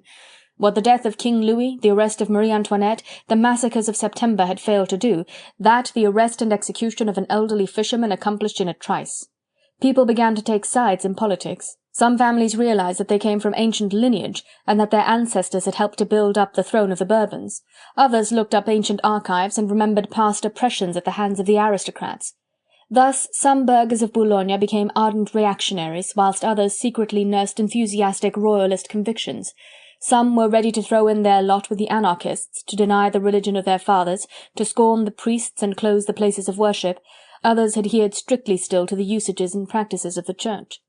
Arrest became frequent. The guillotine, erected in the Place de la Sénéchaussée, had plenty of work to do. Soon the cathedral was closed, the priest thrown into prison, whilst scores of families hoped to escape a similar fate by summary flight. Vague rumours of a band of English adventurers soon reached the little seaport town. The Scarlet Pimpernel, English spy or hero, as he was alternately called, had helped many a family with pronounced royalist tendencies to escape the fury of the bloodthirsty terrorists. Thus, gradually, the anti-revolutionaries had been weeded out of the city, some by death and imprisonment, others by flight. Boulogne became the hotbed of anarchism. The idlers and loafers, inseparable from any town where there is a garrison and a harbour, practically ruled the city now. Denunciations were the order of the day. Everyone who owed any money or lived with any comfort was accused of being a traitor and suspected of conspiracy. The fisher-folk wandered about the city surly and discontented. Their trade was at a standstill, but there was a trifle to be earned by giving information which meant the arrest, oft-times the death, of men, women, and even children who had tried to seek safety in flight, and to denounce whom, as they were trying to hire a boat anywhere along the coast, meant a good square meal for a starving family. Then came the awful cataclysm. A woman, a stranger, had been arrested and imprisoned in the Fort Gayole, and the town crier publicly proclaimed that if she escaped from jail, one member of every family in the town, rich or poor, republican or royalist, Catholic or free-thinker, would be summarily guillotined. That member, the breadwinner. Why, then, with the Duvals it would be young François Auguste. He keeps his old mother with his boot-making. And it would be Marie Lebon. She has her blind father dependent on her net-mending. And old Mother La Ferrière, whose grandchildren were left penniless, she keeps them from starvation by her wash-tub. But François Auguste is a real Republican. He belongs to the Jacobin Club. And look at Pierre, who never meets a calotin but he must needs spit on him. Is there no safety anywhere? Are we to be butchered like so many cattle? Somebody makes the suggestion. It is a threat. They would not dare. Would not dare? 'Tis old André Le Moine who has spoken, and he spits vigorously on the ground. André Le Moine has been a soldier. He was in La Vendée, he was wounded at Tours, and he knows. Would not dare, he says in a whisper. I tell you, friends, that there's nothing the present government would not dare. There was the Plain Saint-Mauve. Did you ever hear about that? Little children fusilladed by the score, little ones, I say, and women with babies at their breasts. Weren't they innocent? 500 innocent people butchered in La Vendée, until the headsman sank, worn out. I could tell worse than that, for I know. There's nothing they would not dare. Consternation was so great that the matter could not even be discussed. We'll go to Gayole and see this woman at any rate. Angry, sullen crowds assembled in the streets. The proclamation had been read just as the men were leaving the public houses, preparing to go home for the night. They brought the news to the women who, at home, were setting the soup and bread on the table for their husbands' supper. There was no thought of going to bed or of sleeping that night. The breadwinner in every family and all those dependent on him for daily sustenance were trembling for their lives. Resistance to the barbarous order would have been worse than useless, nor did the thought of it enter the heads of these humble and ignorant fisher-folk, wearied out with the miserable struggle for existence. There was not sufficient spirit left in this half-starved population of a small provincial city to suggest open rebellion. A regiment of soldiers, come up from the south, were quartered in the château, and the natives of Boulogne could not have mustered more than a score of disused blunderbusses between them. Then they remembered tales which André Le Moine had told, the fate of Lyon razed to the ground, of Toulon burnt to ashes, and they did not dare rebel. But brothers, fathers, sons trooped out towards Gayole in order to have a good look at the frowning pile which held the hostage for their safety. It looked dark and gloomy enough, save for one window which gave on the southern ramparts. This window was wide open, and a feeble light flickered from the room beyond, and as the men stood about, gazing at the walls in sulky silence, they suddenly caught the sound of a loud laugh proceeding from within, and of a pleasant voice speaking quite gaily in a language which they did not understand, but which sounded like English. Against the heavy oaken gateway leading to the courtyard of the prison, the proclamation written on stout parchment had been pinned up. Beside it hung a tiny lantern, the dim light of which flickered in the evening breeze, and brought at times into sudden relief the bold writing and heavy signature which stood out, stern and grim, against the yellowish background of the paper, like black signs of approaching death. Facing the gateway and the proclamation, the crowd of men took its stand. The moon from behind them cast fitful, silvery glances at the weary heads bent in anxiety and watchful expectancy, on old heads and young heads, dark, curly heads and heads grizzled with age, on backs bent with toil and hands rough and gnarled like seasoned timber. All night the men stood and watched. Sentinels from the town guard were stationed at the gates, but these might prove inattentive or insufficient. They had not the same price at stake, so the entire able-bodied population of Boulogne watched the gloomy prison that night, lest anyone escape by wall or window. They were guarding the precious hostage whose safety was the stipulation for their own. There was dead silence among them, and dead silence all around, save for that monotonous tock, tock, tock of the parchment flapping in the breeze. The moon, who all along had been capricious and chary of her light, made a final retreat behind a gathering bank of clouds, and the crowd, the soldiers and the great grim walls were all equally wrapped in gloom. Only the little lantern on the gateway now made a ruddy patch of light, and tinged that fluttering parchment with the colour of blood. Every now and then an isolated figure would detach itself from out the watching throng, and go up to the heavy oaken door, in order to gaze at the proclamation. Then the light of the lantern illumined a dark head or a grey one, for a moment or two. Black or white locks were stirred gently in the wind, and a sigh of puzzlement and disappointment would be distinctly heard. At times a group of 3 or 4 would stand there for a while, not speaking, only sighing and casting eager, questioning glances at one another, whilst trying vainly to find some hopeful word, some turn of phrase or meaning that would be less direful in that grim and ferocious proclamation.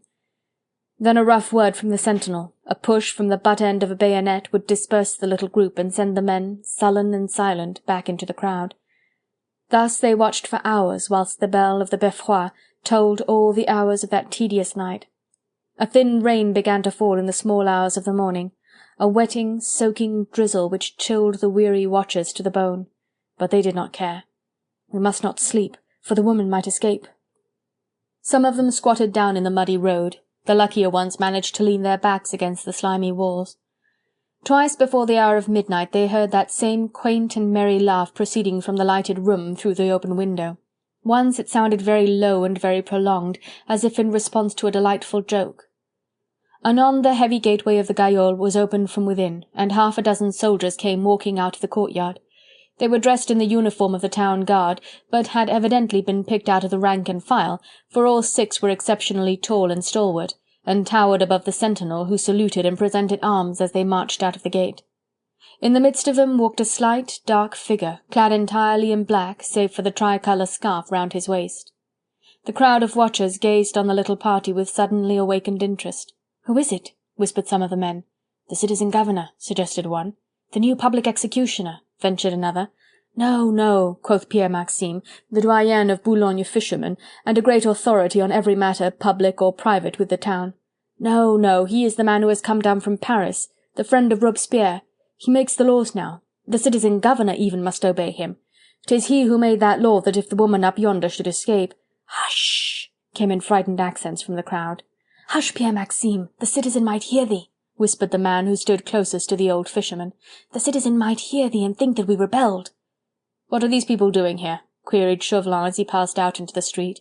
"They are watching the prison, citizen," replied the sentinel whom he had thus addressed, "lest the female prisoner should attempt to escape." With a satisfied smile, Chauvelin turned towards the town hall, closely surrounded by his escort. The crowd watched him and the soldiers as they quickly disappeared in the gloom, then they resumed the stolid, wearisome vigil of the night. The old Beffroi now tolled the midnight hour. The one solitary light in the old fort was extinguished, and after that the frowning pile remained dark and still. Chapter 29. The National Fete. "Citizens of Boulogne, awake!" They had not slept. Only some of them had fallen into drowsy somnolence, heavy and nerve-racking, worse indeed than any wakefulness. Within the houses the women too had kept the tedious vigil, listening for every sound, dreading every bit of news which the wind might waft in through the small open windows. If one prisoner escaped, every family in Boulogne would be deprived of the breadwinner. Therefore the women wept and tried to remember those paters and aves which the tyranny of liberty, fraternity, and equality had ordered them to forget. Broken rosaries were fetched out from neglected corners, and knees stiff with endless, thankless toil were bent once more in prayer. "O God, good God, do not allow that woman to flee! Holy Virgin, Mother of God, make that she should not escape!" Some of the women went out in the early dawn to take hot soup and coffee to their men who were watching outside the prison. "Has anything been seen? Have you seen the woman? Which room is she in? Why won't they let us see her? Are you sure she have not already escaped?" Questions and surmises went round in muffled whispers as the steaming cans were passed round. No one had a definite answer to give, although Désiré Melun declared that he had once during the night caught sight of a woman's face at one of the windows above. But as he could not describe the woman's face, nor locate with any degree of precision the particular window at which she was supposed to have appeared, it was unanimously decided that Désiré must have been dreaming. "Citizens of Boulogne, awake!" The cry came first from the town hall, and therefore from behind the crowd of men and women, whose faces had been so resolutely set for all these past hours towards the Gaillol prison. They were all awake, but too tired and cramped to move as yet, and to turn in the direction whence arose that cry. "Citizens of Boulogne, awake!" It was just the voice of Auguste Moleux, the town crier of Boulogne, who, bell in hand, was trudging his way along the Rue d'Aumont, closely followed by 2 fellows of the municipal guard. Auguste was in the very midst of the sullen crowd before the men even troubled about his presence here, but now with many a vigorous "Allons donc!" and "Voyez-moi ça, fais donc place, voyons!"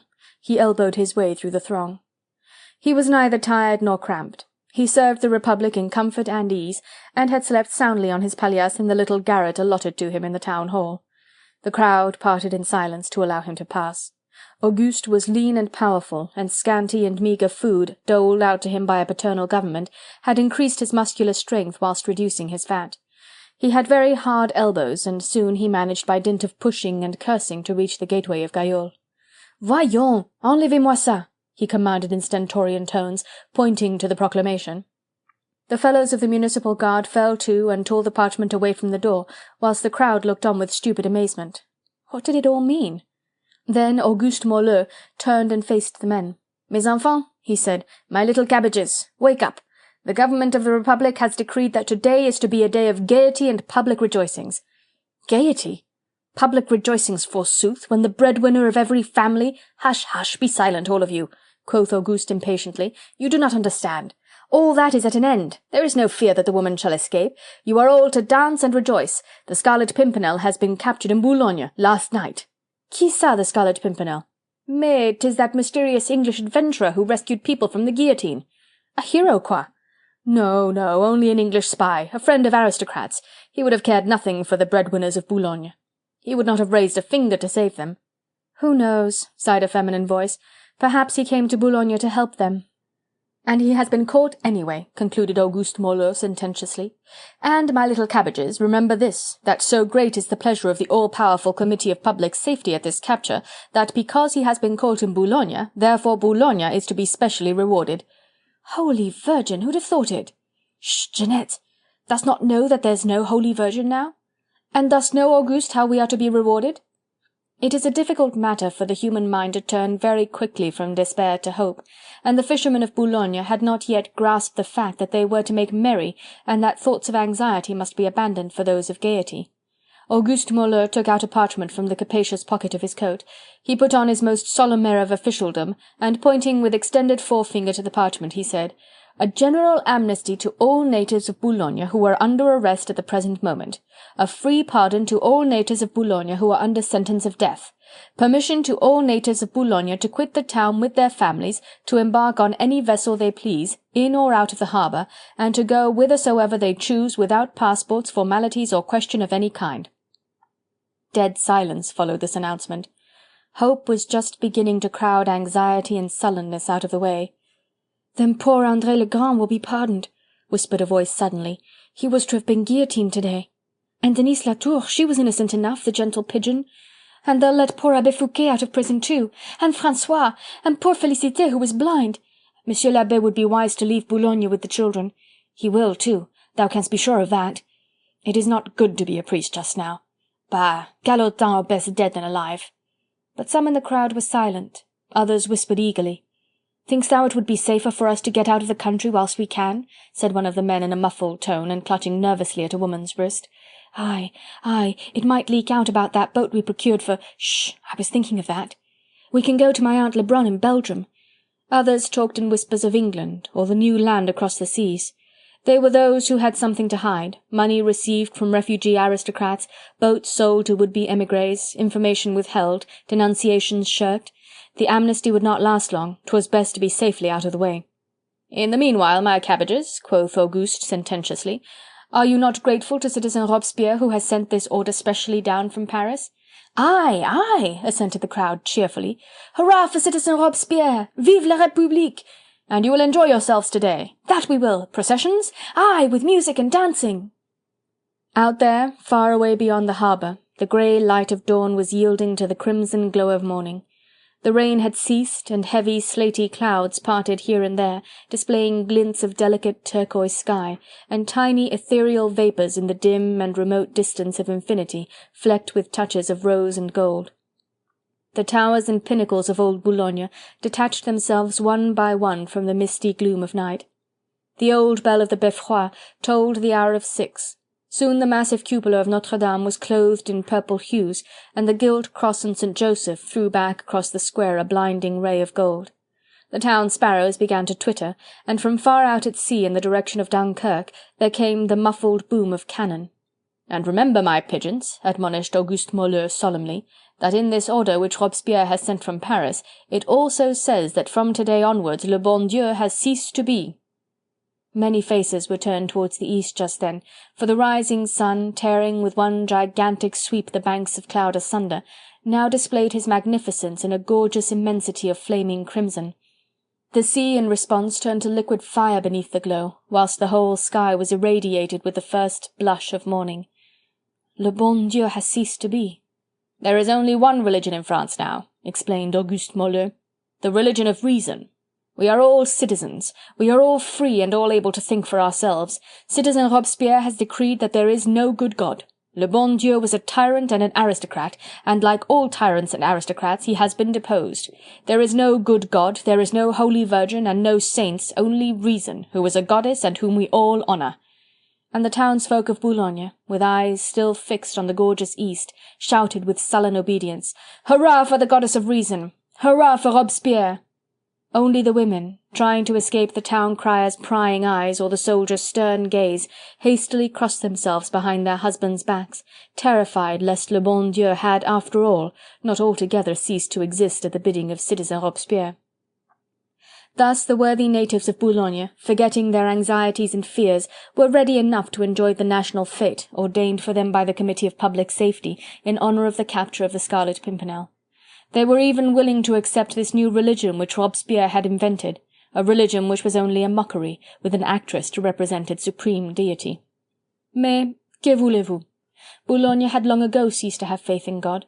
The terrors of the Revolution, which culminated in that agonizing watch of last night, had smothered all thoughts of worship and of prayer.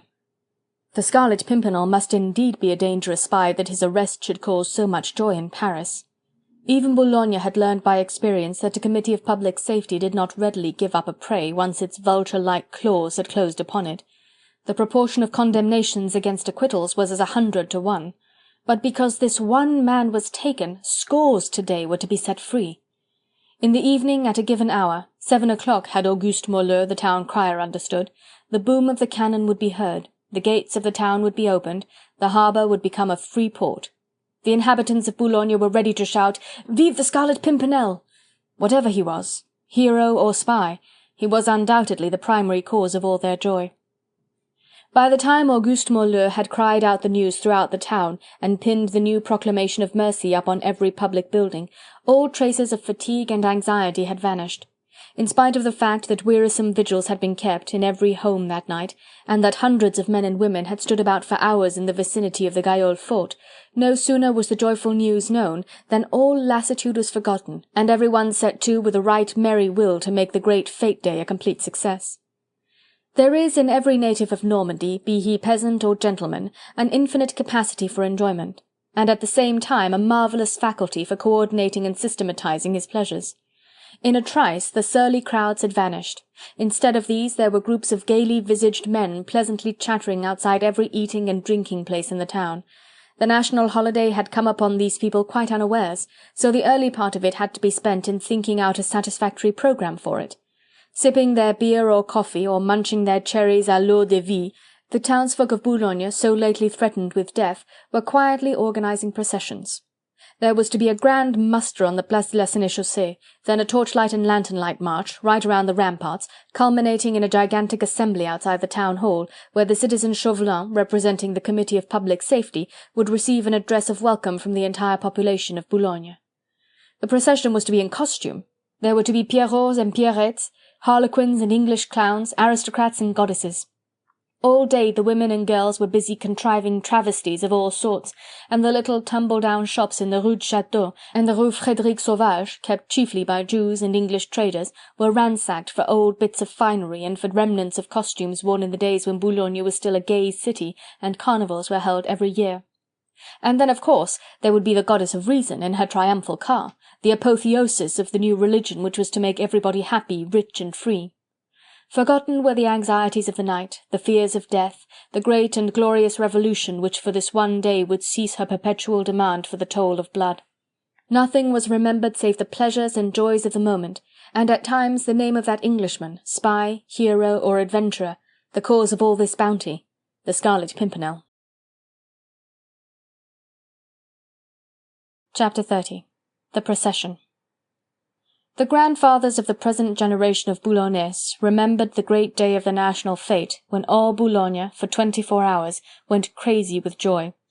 So many families had fathers, brothers, sons, languishing in prison under some charge of treason, real or imaginary.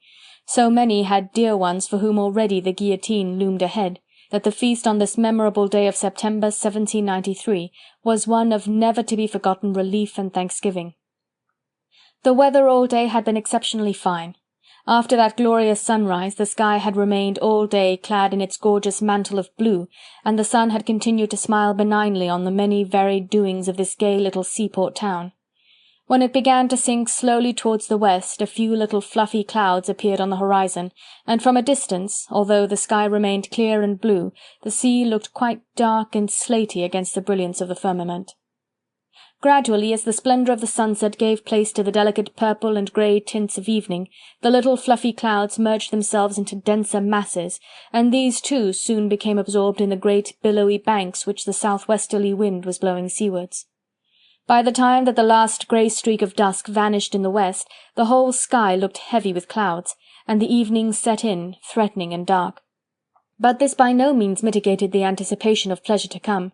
On the contrary, the fast-gathering gloom was hailed with delight, since it would surely help to show off the coloured lights of the lanterns and give additional value to the glow of the torches. Of a truth 'twas a motley throng which began to assemble on the Place de la Sénéchaussée, just as the old bell of the Beffroi tolled the hour of 6. Men, women and children in ragged finery, Pierrots with neck-frills and flowered faces, hideous masks of impossible beasts roughly besmeared in crude colours. There were gaily coloured dominoes, blue, green, pink and purple, harlequins combining all the colours of the rainbow in one tight-fitting garment, and columbines with short tarlatan skirts, beneath which peeped bare feet and ankles. There were judges' perruques and soldiers' helmets of past generations, tall Normandy caps adorned with hundreds of streaming ribbons, and powdered headgear which recalled the glories of Versailles. Everything was torn and dirty. The dominoes were in rags, the Pierrot frills, mostly made up of paper, already hung in strips over the wearer's shoulders, but what mattered that? The crowd pushed and jolted, shouted and laughed, the girls screamed as the men snatched a kiss here and there from willing or unwilling lips, or stole an arm round a gaily accoutred waist. The spirit of old King Carnival was in the evening air, a spirit just awakened from a long Rip Van Winkle-like sleep. In the centre of the place stood the guillotine, grim and gaunt, with long thin arms stretched out towards the sky, the last glimmer of waning light striking the triangular knife there, where it was not rusty with stains of blood. For weeks now Madame Guillotine had been much occupied plying her gruesome trade. She now stood there in the gloom, passive and immovable, seeming to wait placidly for the end of this holiday, ready to begin her work again on the morrow. She towered above these merrymakers, hoisted up on the platform whereon many an innocent foot had trodden, the tattered basket beside her, into which many an innocent head had rolled. What cared they tonight for Madame Guillotine and the horrors of which she told? A crowd of Pierrots with flowered faces and tattered neck-frills had just swarmed up the wooden steps, shouting and laughing, chasing each other round and round on the platform, until one of them lost his footing and fell into the basket, covering himself with bran and staining his clothes with blood. Ah, vogue la galère, we must be merry tonight. And all these people, who for weeks past had been staring death and the guillotine in the face, had denounced each other with savage callousness in order to save themselves, or hidden for days in dark cellars to escape apprehension, now laughed and danced and shrieked with gladness in a sudden hysterical outburst of joy. Close beside the guillotine stood the triumphal car of the Goddess of Reason, the special feature of this great national fete. It was only a rough market cart, painted by an unpractised hand with bright crimson paint, and adorned with huge clusters of autumn-tinted leaves, and the scarlet berries of mountain ash and rowan, culled from the town gardens or the countryside outside the city walls. In the cart the goddess reclined on a crimson-draped seat, she herself swathed in white, and wearing a gorgeous necklace around her neck. Désirée Candeille, a little pale, a little apprehensive of all this noise, had obeyed the final dictates of her taskmaster. She had been the means of bringing the Scarlet Pimpernel to France and vengeance. She was to be honoured therefore above every other woman in France. She sat in the car vaguely thinking over the events of the past few days, whilst watching the throng of rowdy merrymakers seething around her. She thought of the noble-hearted proud woman whom she had helped to bring from her beautiful English home to sorrow and humiliation in a dank French prison. She thought of the gallant English gentleman with his pleasant voice and courtly debonair manners. Chauvelin had roughly told her, only this morning, that both were now under arrest as English spies, and that their fate no longer concerned her. Later on, the governor of the city had come to tell her that citizen Chauvelin desired her to take part in the procession in the national fete as the Goddess of Reason, and that the people of Boulogne were ready to welcome her as such. This had pleased Candeille's vanity, and all day, whilst arranging the finery which she meant to wear for the occasion, she had ceased to think of England and of Lady Blakeney.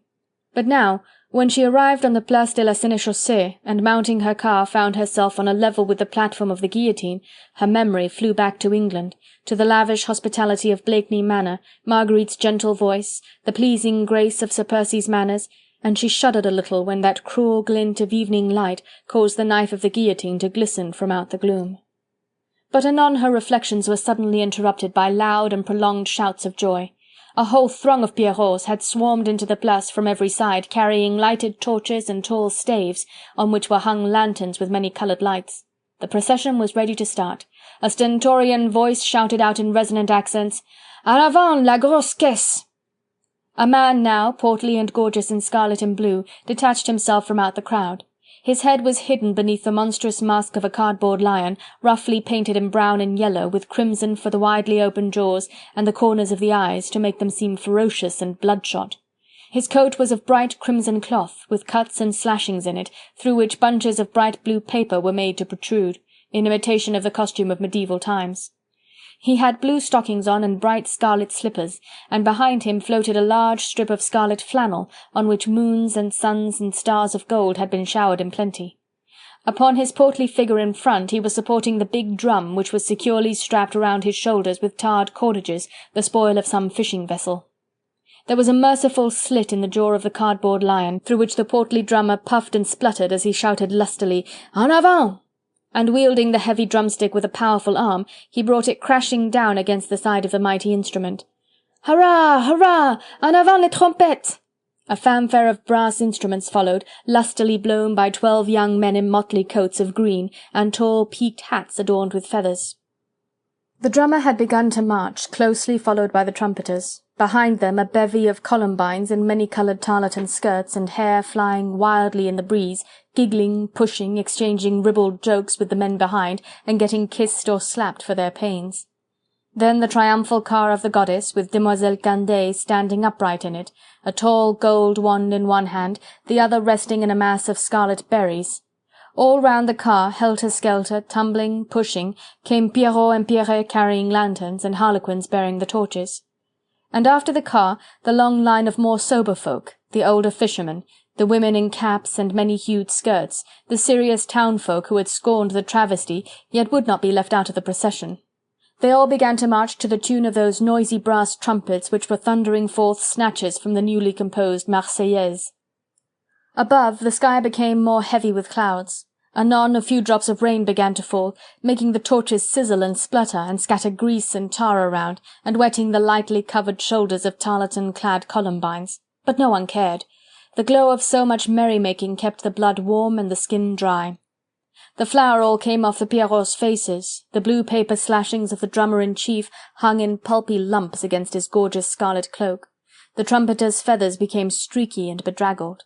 But in the name of that good God who had ceased to exist, who in the world or out of it cared if it rained or thundered and stormed? This was a national holiday, for an English spy was captured, and all the natives of Boulogne were free from the guillotine tonight. The revellers were making the circuit of the town, with lanterns fluttering in the wind, and flickering torches held up aloft illumining laughing faces red with the glow of a drunken joy, young faces that only enjoyed the moment's pleasure, serious ones that withheld a frown at thought of the morrow. The fitful light played on the grotesque masks of beasts and reptiles, on the diamond necklace of a very earthly goddess, on God's glorious spoils from gardens and countryside, on smothered anxiety and repressed cruelty. The crowd had turned its back on the guillotine, and the trumpets now changed the inspiring tune of the Marseillaise to the ribald vulgarity of the Ça ira. Everyone yelled and shouted, girls with flowing hair produced broomsticks, and astride on these, broke from the ranks and danced a mad and obscene sarabande, a dance of witches in the weird glow of sizzling torches, to the accompaniment of raucous laughter and of coarse jokes. Thus the procession passed on, a sight to gladden the eyes of those who had desired to smother all thought of the infinite, of eternity and of God in the minds of those to whom they had nothing to offer in return. A threat of death yesterday, misery, starvation and squalor, all the hideousness of a destroying anarchy that had nothing to give save a national fete, a tinsel goddess, some shallow laughter and momentary intoxication, a travesty of clothes and of religion, and a dance on the ashes of the past. And there along the ramparts, where the massive walls of the city encircled the frowning prisons of Gayole and the old chateau, dark groups were crouching, huddled together in compact masses, which in the gloom seemed to vibrate with fear. Like hunted quarry seeking for shelter, sombre figures flattened themselves in the angles of the dank walls, as the noisy carousers drew nigh. Then, as the torches and lanterns detached themselves from out the evening shadows, hand would clutch hand and hearts would beat with agonized suspense, whilst the dark and shapeless forms would try to appear smaller, flatter, less noticeable than before.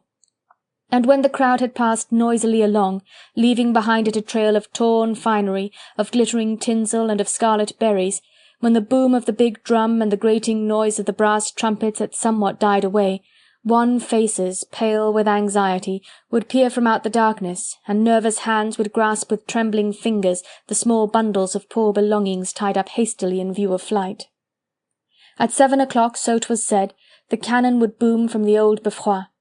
The guard would throw open the prison gates, and those who had something or somebody to hide, and those who had a great deal to fear, would be free to go whithersoever they chose. And mothers, sisters, sweethearts, stood watching by the gates, for loved ones tonight would be set free, all along of the capture of that English spy, the Scarlet Pimpernel. Chapter 31. Final Dispositions. To Chauvelin the day had been one of restless inquietude and nervous apprehension. Collot d'Herbois harassed him with questions and complaints intermixed with threats but thinly veiled. At his suggestion Gayole had been transformed into a fully manned, well-garrisoned fortress. Troops were to be seen everywhere, on the stairs and in the passages, the guard-rooms and offices. Picked men from the municipal guard, and the company which had been sent down from Paris some time ago.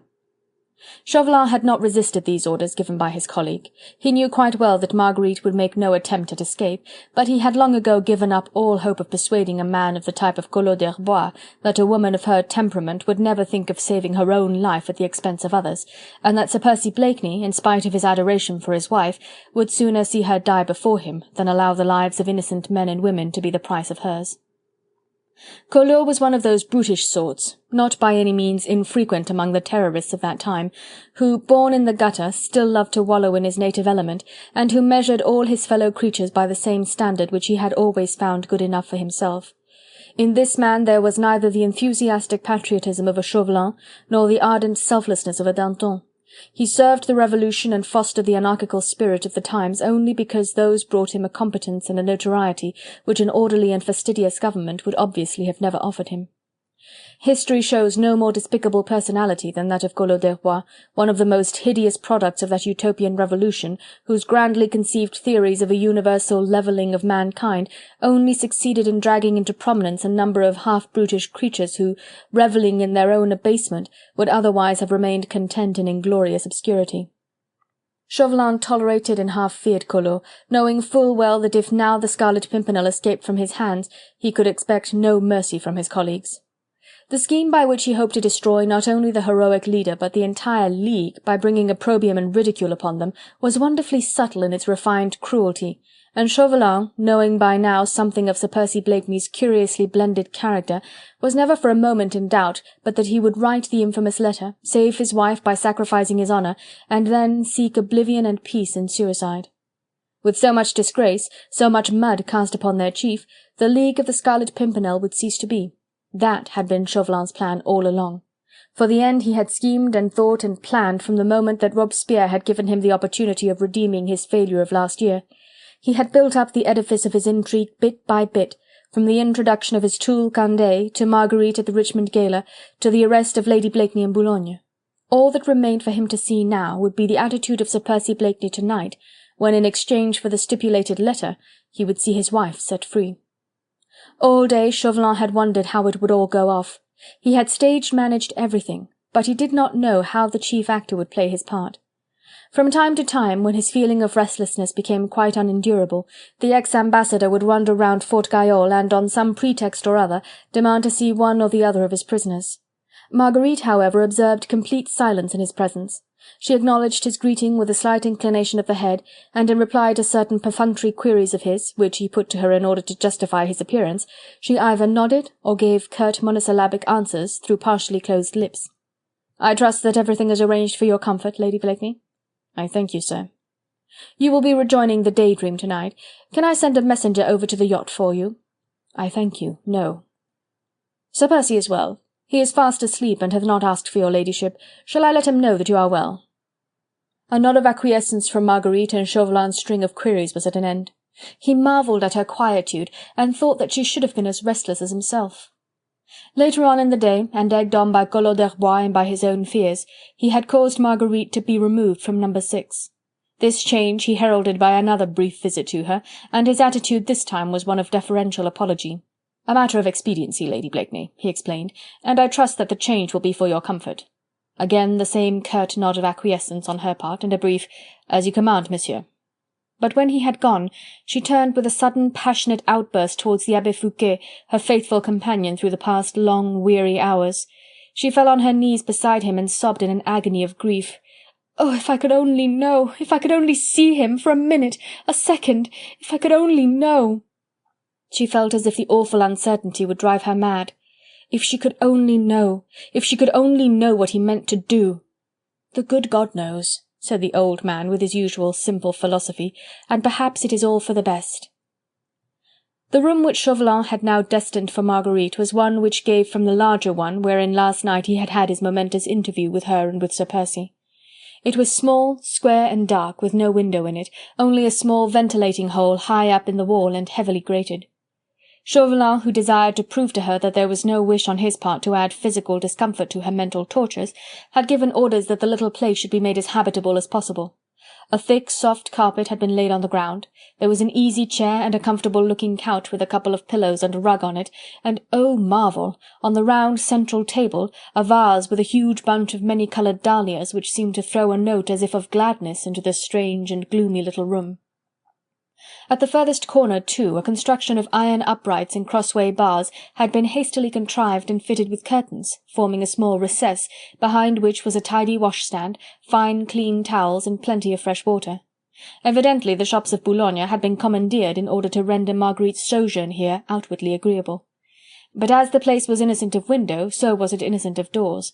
The one that gave into the large room had been taken out of its hinges, leaving only the frame, on each side of which stood a man from the municipal guard with fixed bayonet. Chauvelin himself had conducted Marguerite to her new prison. She followed him, silent and apathetic, with not a trace of that awful torrent of emotion which had overwhelmed her but half an hour ago, when she had fallen on her knees beside the old priest and sobbed her heart out in a passionate fit of weeping. Even the sight of the soldiers left her outwardly indifferent. As she stepped across the threshold, she noticed that the door itself had been taken away. Then she gave another quick glance at the soldiers, whose presence there would control her every movement. The thought of Queen Marie Antoinette in the Conciergerie prison, with the daily, hourly humiliation and shame which this constant watch imposed upon her womanly pride and modesty, flashed suddenly across Marguerite's mind, and a deep blush of horror rapidly suffused her pale cheeks, whilst an almost imperceptible shudder shook her delicate frame. Perhaps, as in a flash, she had at this moment received an inkling of what the nature of that terrible either-or might be, with which Chauvelin was trying to force an English gentleman to dishonour. Sir Percy Blakeney's wife had been threatened with Marie Antoinette's fate. "You see, madame," said her cruel enemy's unctuous voice close to her ear, "that we have tried our humble best to make your brief sojourn here as agreeable as possible. May I express a hope that you will be quite comfortable in this room until the time when Sir Percy will be ready to accompany you to the Daydream?" "I thank you, sir," she replied quietly. "And if there is anything you require, I pray you to call. I shall be in the next room all day and entirely at your service." A young orderly now entered, bearing a small collation, eggs, bread, milk and wine, which he set on the central table. Chauvelin bowed low before Marguerite and withdrew. Anon he ordered the 2 sentinels to stand the other side of the doorway, against the wall of his own room, and well out of sight of Marguerite, so that, as she moved about her own narrow prison, if she ate or slept, she might have the illusion that she was unwatched. The sight of the soldiers had had the desired effect on her. Chauvelin had seen her shudder, and knew that she understood of that she guessed. He was now satisfied, and really had no wish to harass her beyond endurance.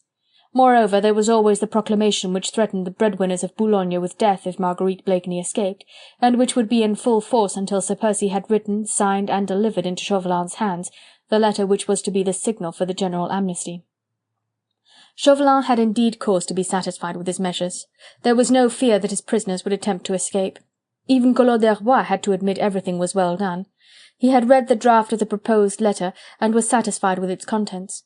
Gradually now into his loutish brain there had filtrated the conviction that citizen Chauvelin was right, that accursed Scarlet Pimpernel and his brood of English spies would be more effectually annihilated by all the dishonour and ridicule which such a letter written by the mysterious hero would heap upon them all, than they could ever be through the relentless work of the guillotine.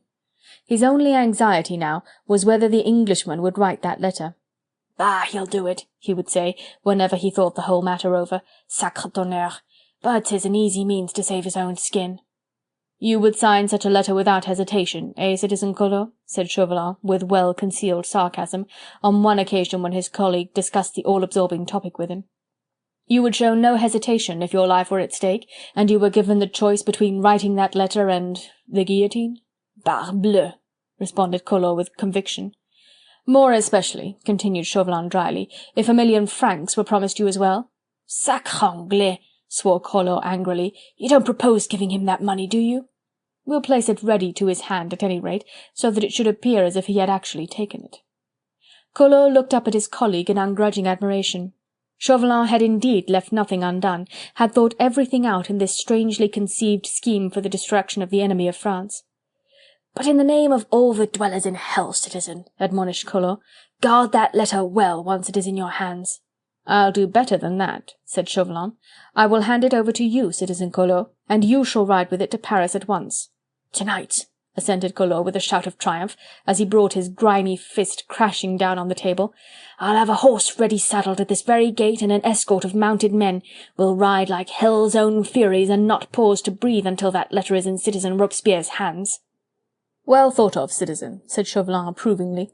"I pray you give the necessary orders, that the horses be ready saddled, and the men booted and spurred, and waiting at the Gayole gate at 7 o'clock this evening." "I wish the letter were written and safely in our hands by now."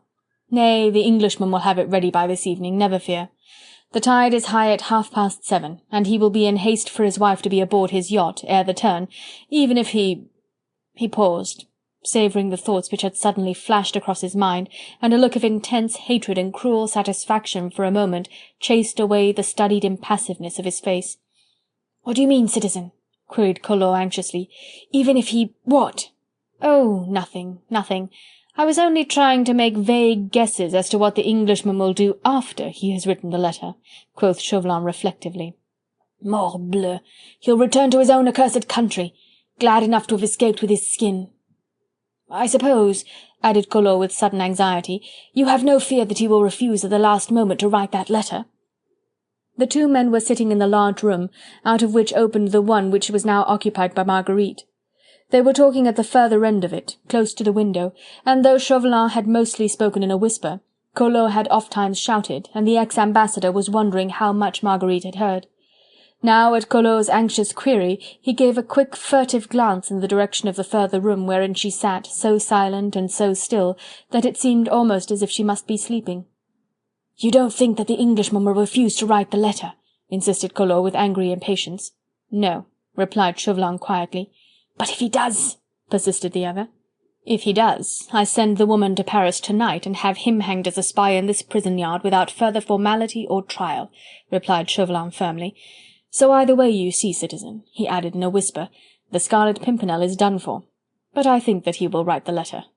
"Parbleu, so do I," rejoined Collot with a coarse laugh. Chapter 32.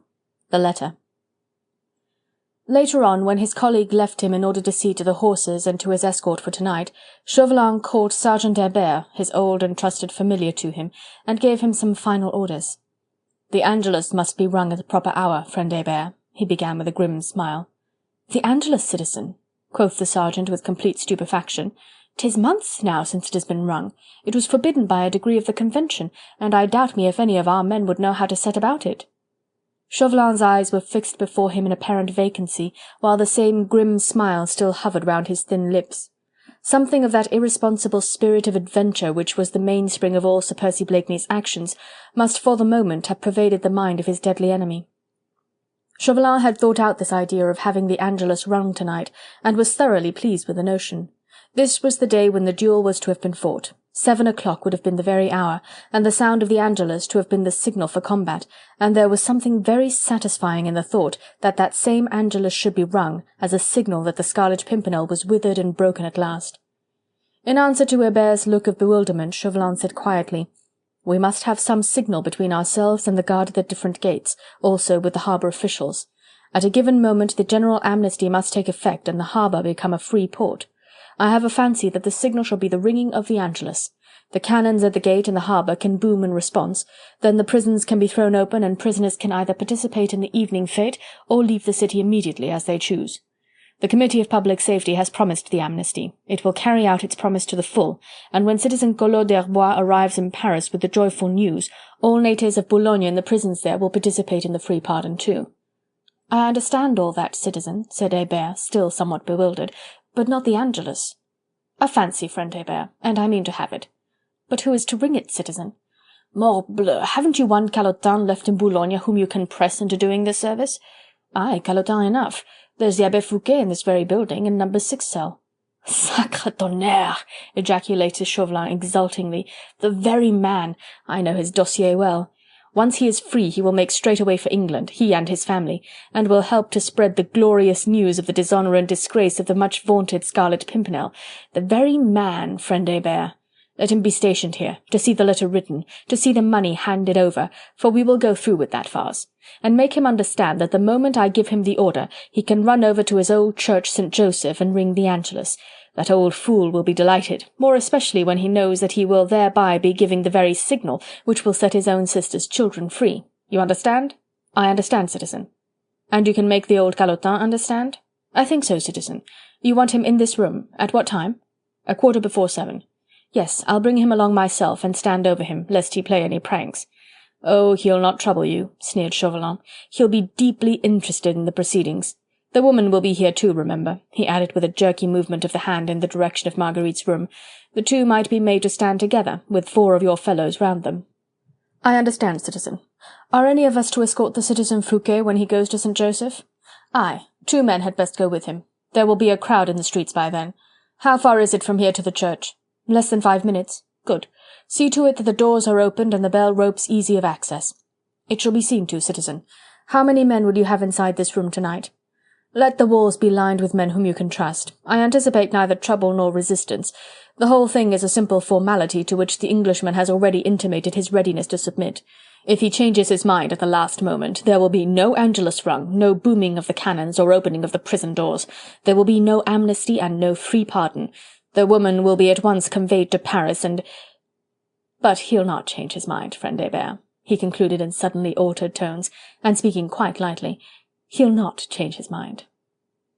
The conversation between Chauvelin and his familiar had been carried on in whispers, not that the terrorist cared whether Marguerite overheard or not, but whispering had become a habit with this man whose tortuous ways and subtle intrigues did not lend themselves to discussion in a loud voice. Chauvelin was sitting at the central table, just where he had been last night when Sir Percy Blakeney's sudden advent broke in on his meditations. The table had been cleared of the litter of multitudinous papers which had encumbered it before. On it now there were only a couple of heavy pewter candlesticks with the tallow candles fixed ready in them, a leather pad, an inkwell, a sandbox, and 2 or 3 quill pens, everything disposed, in fact, for the writing and signing of the letter. Already in imagination Chauvelin saw his impudent enemy, the bold and daring adventurer, standing there beside that table and putting his name to the consummation of his own infamy. The mental picture thus evoked brought a gleam of cruel satisfaction and of satisfied lust into the keen, ferret-like face, and a smile of intense joy lit up the narrow, pale-coloured eyes. He looked round the room where the great scene would be enacted. 2 soldiers were standing guard outside Marguerite's prison, 2 more at attention near the door which gave on the passage. His own half-dozen picked men were waiting his commands in the corridor. Presently the whole room would be lined with troops, himself and Collot standing with eyes fixed on the principal actor of the drama, Hebert with specially selected troopers standing guard over Marguerite. No, he had left nothing to chance this time, and down below the horses would be ready saddled that were to convey Collot and the precious document to Paris. No, nothing was left to chance, and in either case he was bound to win. Sir Percy Blakeney would either write the letter in order to save his wife and heap dishonour on himself, or he would shrink from the terrible ordeal at the last moment and let Chauvelin and the Committee of Public Safety work their will with her and him. "In that case, the pillory as a spy and summary hanging for you, my friend," concluded Chauvelin in his mind, "and for your wife? Bah, once you are out of the way, even she will cease to matter." He left Hebert on guard in the room. An irresistible desire seized him to go and have a look at his discomfited enemy, and from the latter's attitude make a shrewd guess as to what he meant to do tonight. Sir Percy had been given a room on one of the upper floors of the old prison. He had in no way been closely guarded, and the room itself had been made as comfortable as may be. He had seemed quite happy and contented when he had been conducted hither by Chauvelin the evening before. "I hope you quite understand, Sir Percy, that you are my guest here tonight," Chauvelin had said suavely, "and that you are free to come and go just as you please." "Lud love you, sir," Sir Percy had replied gaily, "but I verily believe that I am." "It is only Lady Blakeney whom we have cause to watch until tomorrow," added Chauvelin with quiet significance. "Is that not so, Sir Percy?" But Sir Percy seemed, whenever his wife's name was mentioned, to lapse into irresistible somnolence. He yawned now with his usual affectation, and asked at what hour gentlemen in France were wont to breakfast. Since then Chauvelin had not seen him. He had repeatedly asked how the English prisoner was faring, and whether he seemed to be sleeping and eating heartily. The orderly in charge invariably reported that the Englishman seemed well, but did not eat much. On the other hand, he had ordered and lavishly paid for measure after measure of brandy and bottle after bottle of wine. How strange these Englishmen are, mused Chauvelin. This so-called hero is nothing but a wine-sodden brute who seeks to nerve himself for a trying ordeal by drowning his faculties in brandy. Perhaps, after all, he doesn't care. But the wish to have a look at that strangely complex creature, hero, adventurer, or mere lucky fool, was irresistible, and Chauvelin in the latter part of the afternoon went up to the room which had been allotted to Sir Percy Blakeney. He never moved now without his escort, and this time also 2 of his favourite bodyguard accompanied him to the upper floor. He knocked at the door, but received no answer, and after a second or 2 he bade his men wait in the corridor, and, gently turning the latch, walked in. There was an odour of brandy in the air. On the table 2 or 3 empty bottles of wine and a glass half filled with cognac testified to the truth of what the orderly had said, whilst sprawling across the camp bedstead, which obviously was too small for his long limbs, his head thrown back, his mouth open for a vigorous snore, lay the imperturbable Sir Percy fast asleep. Chauvelin went up to the bedstead and looked down upon the reclining figure of the man who had oft been called the most dangerous enemy of Republican France. Of a truth, a fine figure of a man. Chauvelin was ready enough to admit that. The long, hard limbs, the wide chest and slender white hands, all bespoke the man of birth, breeding and energy. The face looked too strong and clearly cut in repose, now that the perpetually inane smile did not play around the firm lips, nor the lazy, indolent expression mar the seriousness of the straight brow. For one moment, it was a mere flash, Chauvelin felt almost sorry that so interesting a career should be thus ignominiously brought to a close. The terrorist felt that if his own future, his own honour and integrity were about to be so hopelessly crushed, he would have wandered up and down this narrow room like a caged beast, eating out his heart with self-reproach and remorse, and racking his nerves and brain for an issue out of the terrible alternative which meant dishonour or death. But this man drank and slept. Perhaps he doesn't care. And as if in answer to Chauvelin's puzzled musing, a deep snore escaped the sleeping adventurer's parted lips. Chauvelin sighed, perplexed and troubled. He looked around the little room, then went up to a small side-table which stood against the wall, and on which were 2 or 3 quill-pens and an inkwell, also some loosely scattered sheets of paper. These he turned over with a careless hand, and presently came across a closely written page. Citizen Chauvelin, in consideration of a further sum of 1,000,000 francs. It was the beginning of the letter. Only a few words so far, with several corrections of misspelt words, and a line left out here and there which confused the meaning. A beginning made by the unsteady hand of that drunken fool, an attempt only at present, but still, a beginning. Close by was the draft of it as written out by Chauvelin, and which Sir Percy had evidently begun to copy. He had made up his mind then. He meant to subscribe with his own hand to his lasting dishonour, and meaning it, he slept. Chauvelin felt the paper trembling in his hand. He felt strangely agitated and nervous now that the issue was so near, so sure. "There's no demmed hurry for that, is there, Monsieur Chaubertin?" came from the slowly wakening Sir Percy in somewhat thick, heavy accents, accompanied by a prolonged yawn. "I haven't got the demmed thing quite ready." Chauvelin had been so startled that the paper dropped from his hand. He stooped to pick it up. "Nay, why should you be so scared, sir?" continued Sir Percy lazily. "Did you think I was drunk? I assure you, sir, on my honour, I am not so drunk as you think I am." "I have no doubt, Sir Percy," replied Chauvelin ironically, "that you have all your marvellous faculties entirely at your command. I must apologize for disturbing your papers," he added, replacing the half-written page on the table. "I thought perhaps that if the letter was ready—" "It will be, sir, it will be, for I am not drunk, I assure you, and can write with a steady hand and do honour to my signature." "When will you have the letter ready, Sir Percy?" "The Daydream must leave the harbour at the turn of the tide," quoth Sir Percy thickly. "It'll be demmed well timed by then, won't it, sir? About sundown, Sir Percy, not later?" "About sundown, not later," muttered Blakeney as he once more stretched his long limbs along the narrow bed. He gave a long and hearty yawn. "I'll not fail you," he murmured as he closed his eyes and gave a final struggle to get his head at a comfortable angle. "The letter will be written in my best Lud, but I'm not so drunk as you think I am." But as if to belie his own oft-repeated assertion, hardly was the last word out of his mouth, than his stertorous and even breathing proclaimed the fact that he was once more fast asleep. With a shrug of the shoulders and a look of unutterable contempt at his broken-down enemy, Chauvelin turned on his heels and went out of the room. But outside in the corridor he called the orderly to him and gave strict commands that no more wine or brandy was to be served to the Englishman under any circumstances whatever. "He has 2 hours in which to sleep off the effects of all that brandy he had consumed," he mused as he finally went back to his own quarters, "and by that time he will be able to write with a steady hand." Chapter 33. The English Spy. And now at last the shades of evening were drawing in thick and fast. Within the walls of Fort Gayole the last rays of the setting sun had long ago ceased to shed their dying radiance, and through the thick stone embrasures and the dusty panes of glass the grey light of dusk soon failed to penetrate. In the large ground-floor room with its window opened upon the wide promenade of the southern ramparts, a silence reigned which was oppressive. The air was heavy with the fumes of the 2 tallow candles on the table, which smoked persistently. Against the walls a row of figures, in dark blue uniforms with scarlet facings, drab breeches and heavy riding boots, silent and immovable, with fixed bayonets, like so many automatons lining the room all round.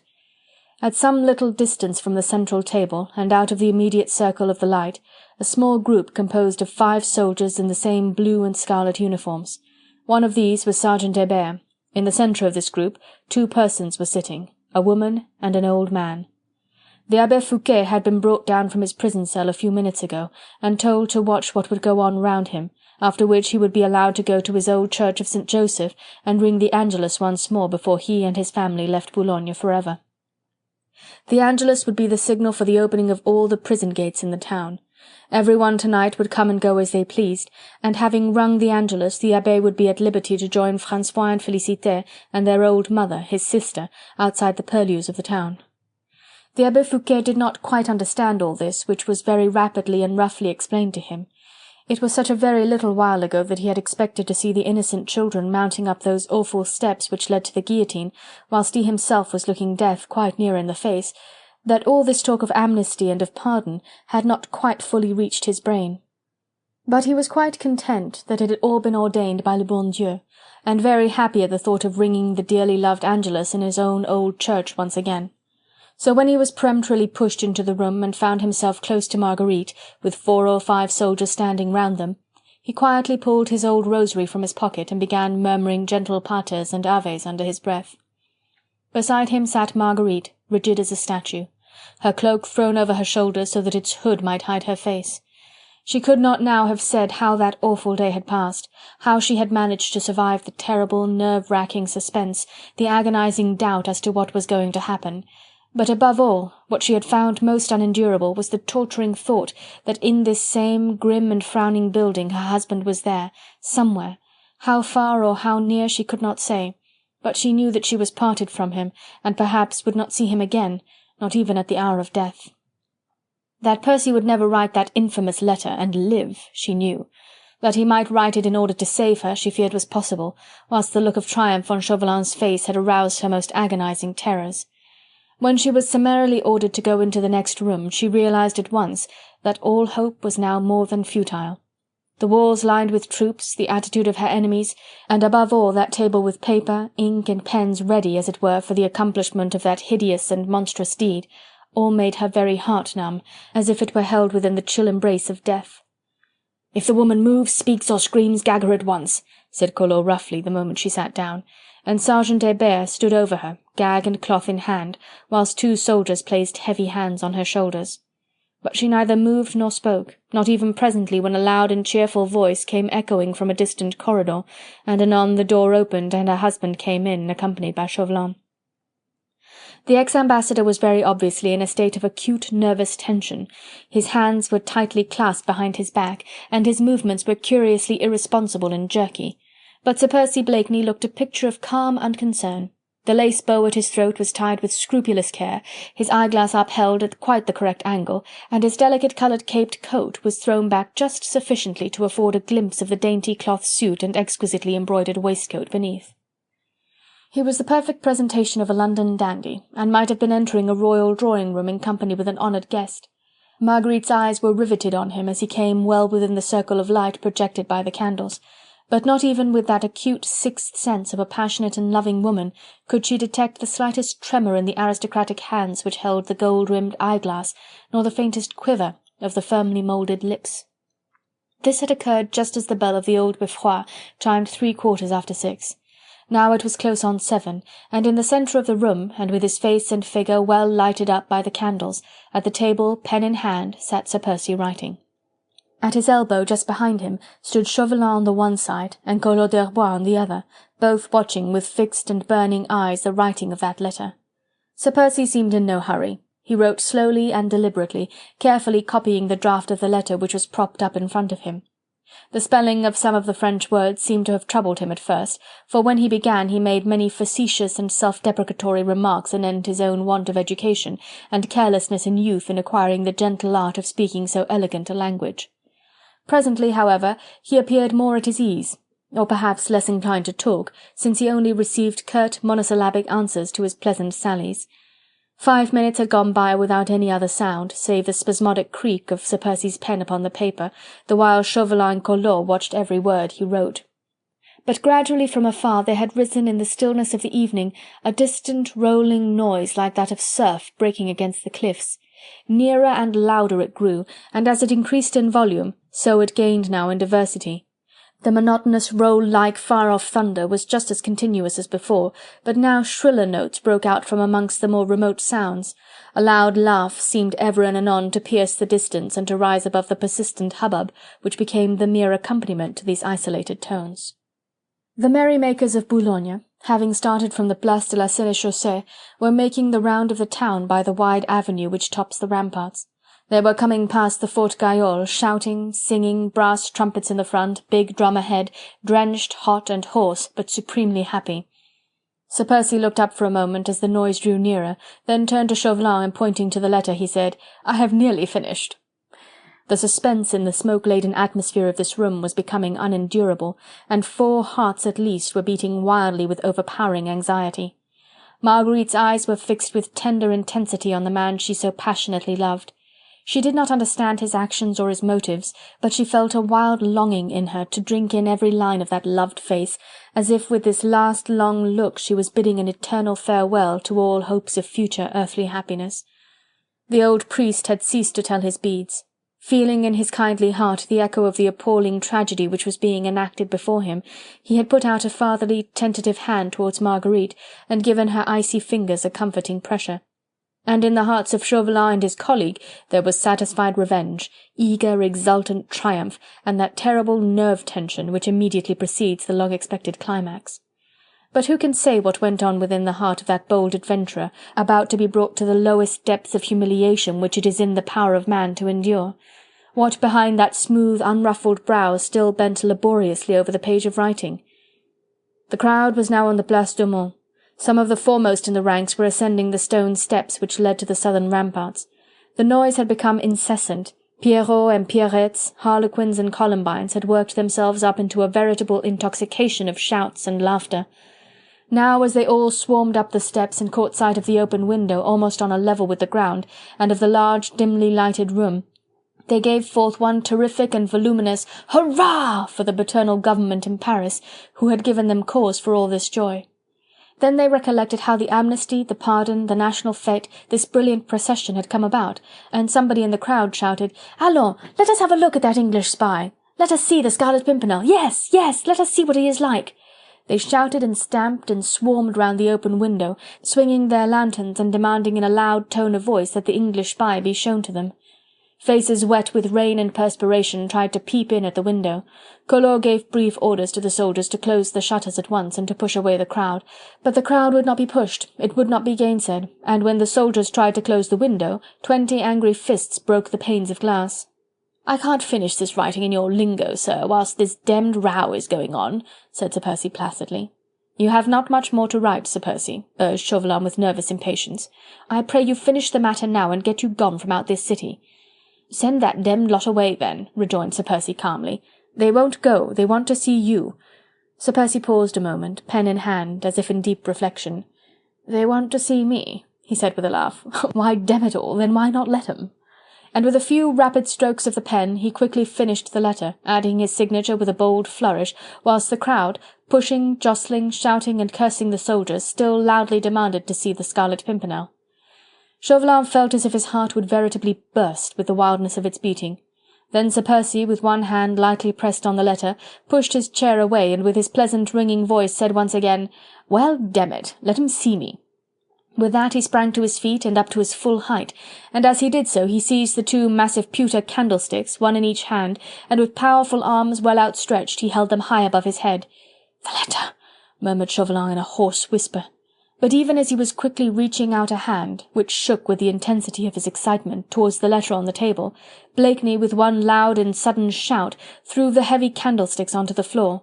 They rattled down with a terrific crash, the lights were extinguished, and the whole room was immediately plunged in utter darkness. The crowd gave a wild yell of fear.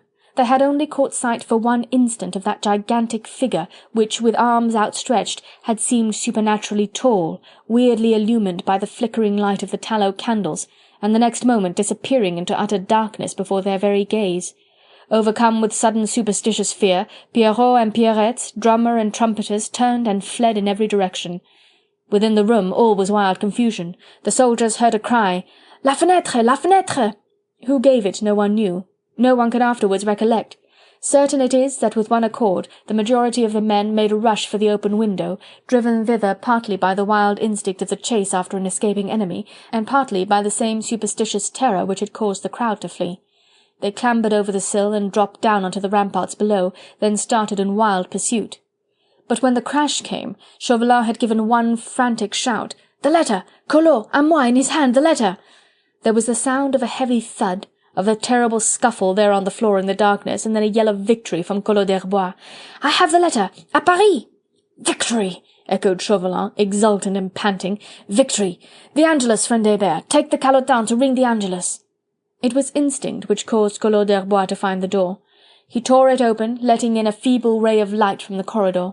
He stood in the doorway one moment, his slouchy, ungainly form distinctly outlined against the lighter background beyond, a look of exultant and malicious triumph, of deadly hate and cruelty distinctly imprinted on his face, and with upraised hand wildly flourishing the precious document, the brand of dishonour for the enemy of France.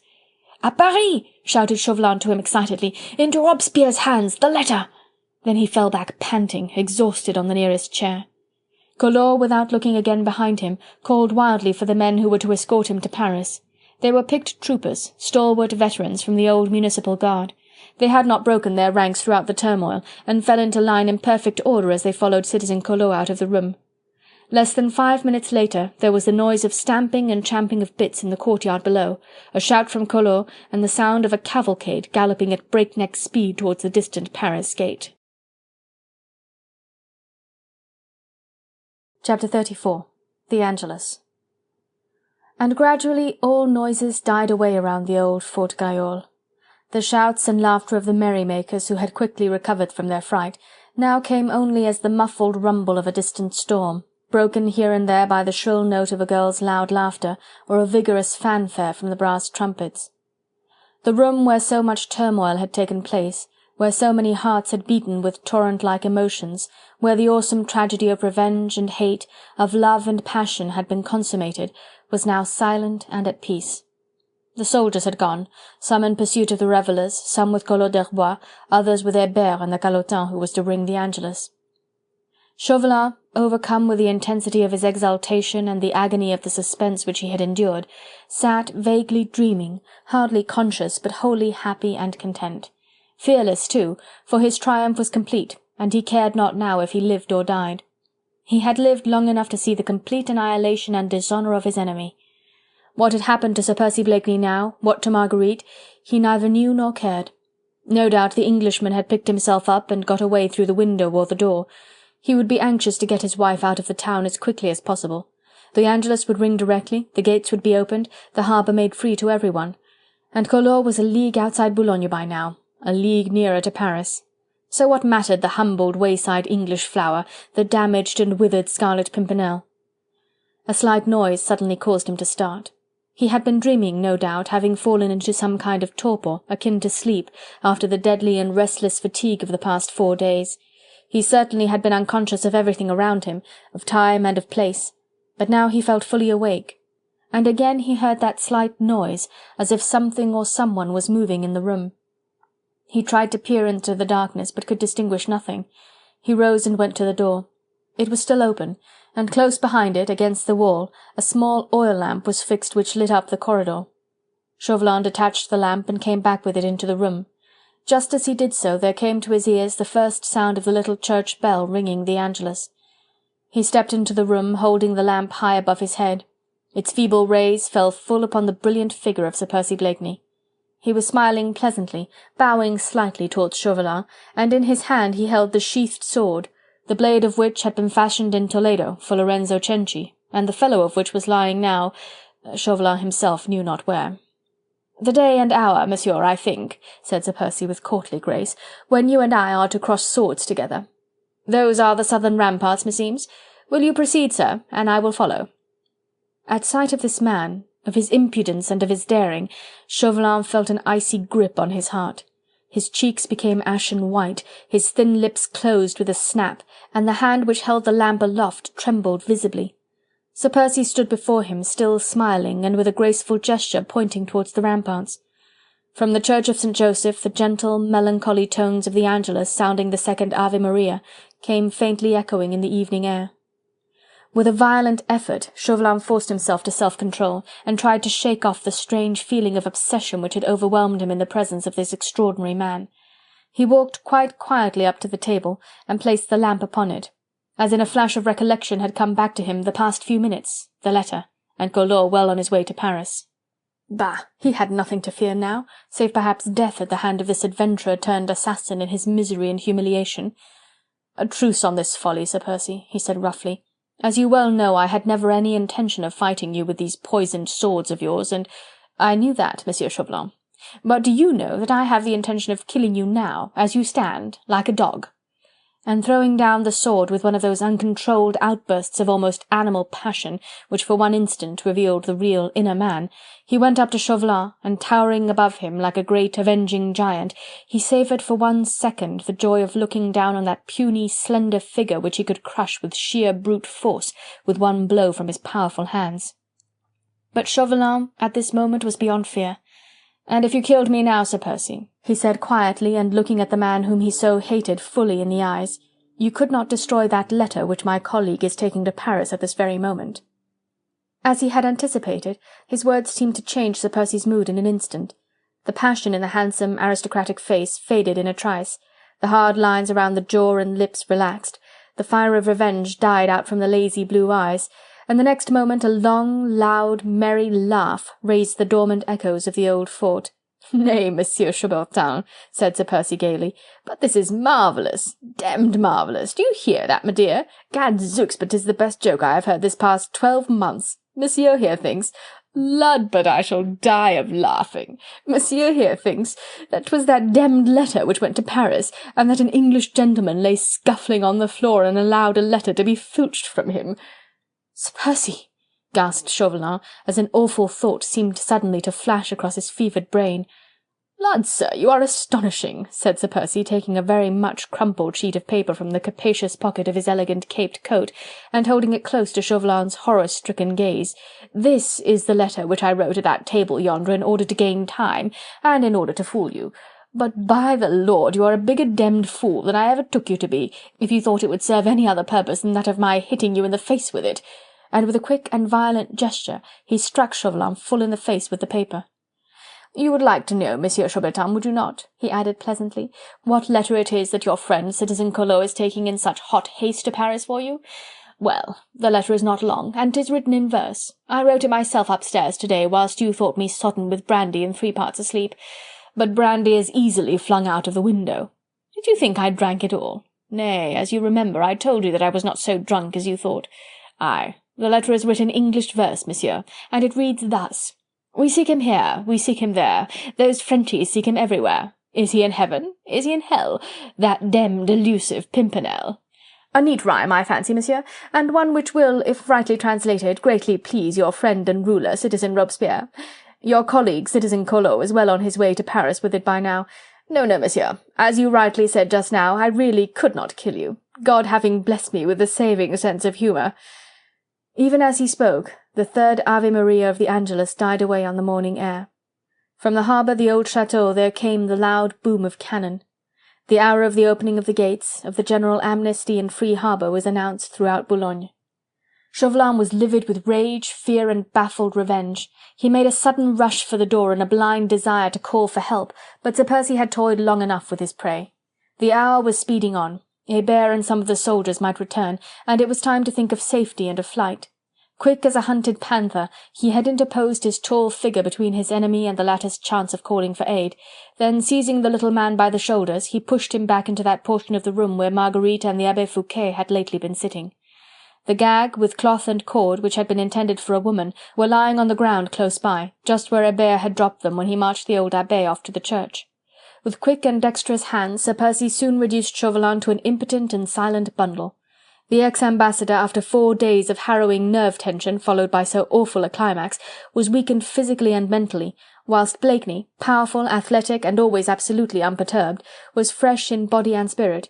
He had slept calmly all the afternoon, having quietly thought out all his plans, left nothing to chance, and acted methodically and quickly, and invariably with perfect repose. Having fully assured himself that the cords were well fastened, the gag secure, and Chauvelin completely helpless, he took the now inert mass up in his arms and carried it into the adjoining room, where Marguerite for 12 hours had endured a terrible martyrdom. He laid his enemy's helpless form upon the couch, and for one moment looked down on it with a strange feeling of pity quite unmixed with contempt. The light from the lamp in the further room struck vaguely upon the prostrate figure of Chauvelin. He seemed to have lost consciousness, for the eyes were closed. Only the hands, which were tied securely to his body, had a spasmodic nervous twitch in them. With a good-natured shrug of the shoulders, the imperturbable Sir Percy turned to go, but just before he did so, he took a scrap of paper from his waistcoat pocket and slipped it between Chauvelin's trembling fingers. On the paper were scribbled the 4 lines of verse which in the next 24 hours Robespierre himself and his colleagues would read. Then Blakeney finally went out of the room. Chapter 35. Marguerite. As he re-entered the large room, she was standing beside the table, with one dainty hand resting against the back of the chair, her whole graceful figure bent forward as if in an agony of ardent expectation. Never for an instant, in that supreme moment when his precious life was at stake, did she waver in courage or presence of mind. From the moment that he jumped up and took the candlesticks in his hands, her sixth sense showed her as in a flash what he meant to do, and how he would wish her to act. When the room was plunged in darkness, she stood absolutely still. When she heard the scuffle on the floor, she never trembled, for her passionate heart had already told her that he never meant to deliver that infamous letter into his enemy's hands. Then, when there was the general scramble, when the soldiers rushed away, when the room became empty and Chauvelin alone remained, she shrank quietly into the darkest corner of the room, hardly breathing, only waiting for a sign from him. She could not see him, but she felt the beloved presence there, somewhere close to her, and she knew that he would wish her to wait. She watched him silently, ready to help if he called, equally ready to remain still and to wait. Only when the helpless body of her deadly enemy was well out of the way did she come out from the darkness, and now she stood with the full light of the lamp illumining her ruddy golden hair, the delicate blush on her cheek, the flame of love dancing in her glorious eyes. Thus he saw her as he re-entered the room, and for 1 second he paused at the door, for the joy of seeing her there seemed greater than he could bear. Forgotten was the agony of mind which he had endured, the humiliations and the dangers which still threatened. He only remembered that she loved him, and that he worshipped her. The next moment she lay clasped in his arms. All was still around them, save for the gentle patter-patter of the rain on the trees of the ramparts, and from very far away the echo of laughter and music from the distant revellers, and then the cry of the sea-mew thrice repeated from just beneath the window. Blakeney and Marguerite awoke from their brief dream. Once more the passionate lover gave place to the man of action. "'Tis Tony, and I mistake not," he said hurriedly, as with loving fingers still slightly trembling with suppressed passion, he readjusted the hood over her head. "Lord Tony," she murmured. "Aye, with Hastings and 1 or 2 others. I told them to be ready for us tonight as soon as the place was quiet." "You were so sure of success then, Percy?" she asked in wonderment. "So sure," he replied simply. Then he led her to the window and lifted her onto the sill. It was not high from the ground, and 2 pairs of willing arms were there ready to help her down. Then he too followed, and quietly the little party turned to walk toward the gate. The ramparts themselves now looked strangely still and silent. The merrymakers were far away, only 1 or 2 passers-by hurried swiftly past here and there, carrying bundles, evidently bent on making use of that welcome permission to leave this dangerous soil. The little party walked on in silence, Marguerite's small hand resting on her husband's arm. Anon they came upon a group of soldiers who were standing somewhat perfunctorily and irresolutely close by the open gate of the fort. "Tiens, c'est l'Anglais," said one. "Morbleu, he is on his way back to England," commented another lazily. The gates of Boulogne had been thrown open to everyone when the Angelus was rung and the cannon boomed. The general amnesty had been proclaimed, everyone had the right to come and go as they pleased. The sentinels had been ordered to challenge no one, and to let everyone pass. No one knew that the great and glorious plans for the complete annihilation of the Scarlet Pimpernel and his league had come to naught, that Collot was taking a mighty hoax to Paris, and that the man who had thought out and nearly carried through the most fiendishly cruel plan ever conceived for the destruction of an enemy, lay helpless, bound and gagged, within his own stronghold. And so the little party, consisting of Sir Percy and Marguerite, Lord Anthony Dewhurst and my Lord Hastings, passed unchallenged through the gates of Boulogne. Outside the precincts of the town they met my Lord Everingham and Sir Philip Glynde, who had met the Abbé Fouquet outside his little church, and escorted him safely out of the city, whilst François and Félicité, with their old mother, had been under the charge of other members of the League. "We were all in the procession, dressed up in all sorts of ragged finery until the last moment," explained Lord Tony to Marguerite as the entire party now quickly made its way to the harbour. "We did not know what was going to happen. All we knew was that we should be wanted about this time, the hour when the duel was to have been fought, and somewhere near here on the southern ramparts, and we always have strict orders to mix with the crowd if there happens to be one. When we saw Blakeney raise the candlesticks, we guessed what was coming, and we each went to our respective posts. It was all quite simple." The young man spoke gaily and lightly, but through the easy banter of his tone there pierced the enthusiasm and pride of the soldier in the glory and daring of his chief. Between the city walls and the harbour there was much bustle and agitation. The English packet-boat would lift anchor at the turn of the tide, and as everyone was free to get aboard without leave or passport, there was a very large number of passengers bound for the land of freedom. 2 boats from the Daydream were waiting in readiness for Sir Percy and my lady and those whom they would bring with them. Silently the party embarked, and as the boats pushed off and the sailors from Sir Percy's yacht bent to their oars, the old Abbé Fouquet began gently droning a Pater and Ave to the accompaniment of his beads. He accepted joy, happiness, and safety with the same gentle philosophy as he would have accepted death. But Marguerite's keen and loving ears caught at the end of each Pater a gently murmured request to le bon Dieu to bless and protect our English rescuer. Only once did Marguerite make allusion to that terrible time which had become the past. They were wandering together down the chestnut alley in the beautiful garden at Richmond. It was evening, and the air was heavy with the rich odour of wet earth, of belated roses, and dying mignonette. She had paused in the alley and placed a trembling hand upon his arm, whilst raising her eyes filled with tears of tender passion up to his face. "Percy," she murmured, "have you forgiven me?" "What, my dear?" "That awful evening in Boulogne. What that fiend demanded, his awful either-or. I brought it all upon you, it was all my fault." "Nay, my dear, for that 'tis I should thank you." "Thank me?" "Aye," he said, whilst in the fast-gathering dusk she could only just perceive the sudden hardening of his face, the look of wild passion in his eyes. "But for that evening in Boulogne, but for that alternative which that devil placed before me, I might never have known how much you meant to me." Even the recollection of all the sorrow, the anxiety, the torturing humiliations of that night seemed completely to change him. The voice became trenchant, the hands were tightly clenched, but Marguerite drew nearer to him. Her 2 hands were on his breast. She murmured gently, "And now?" He folded her in his arms, with an agony of joy, and said earnestly, "Now I know." End of The Elusive Pimpernel by Baroness Orczy.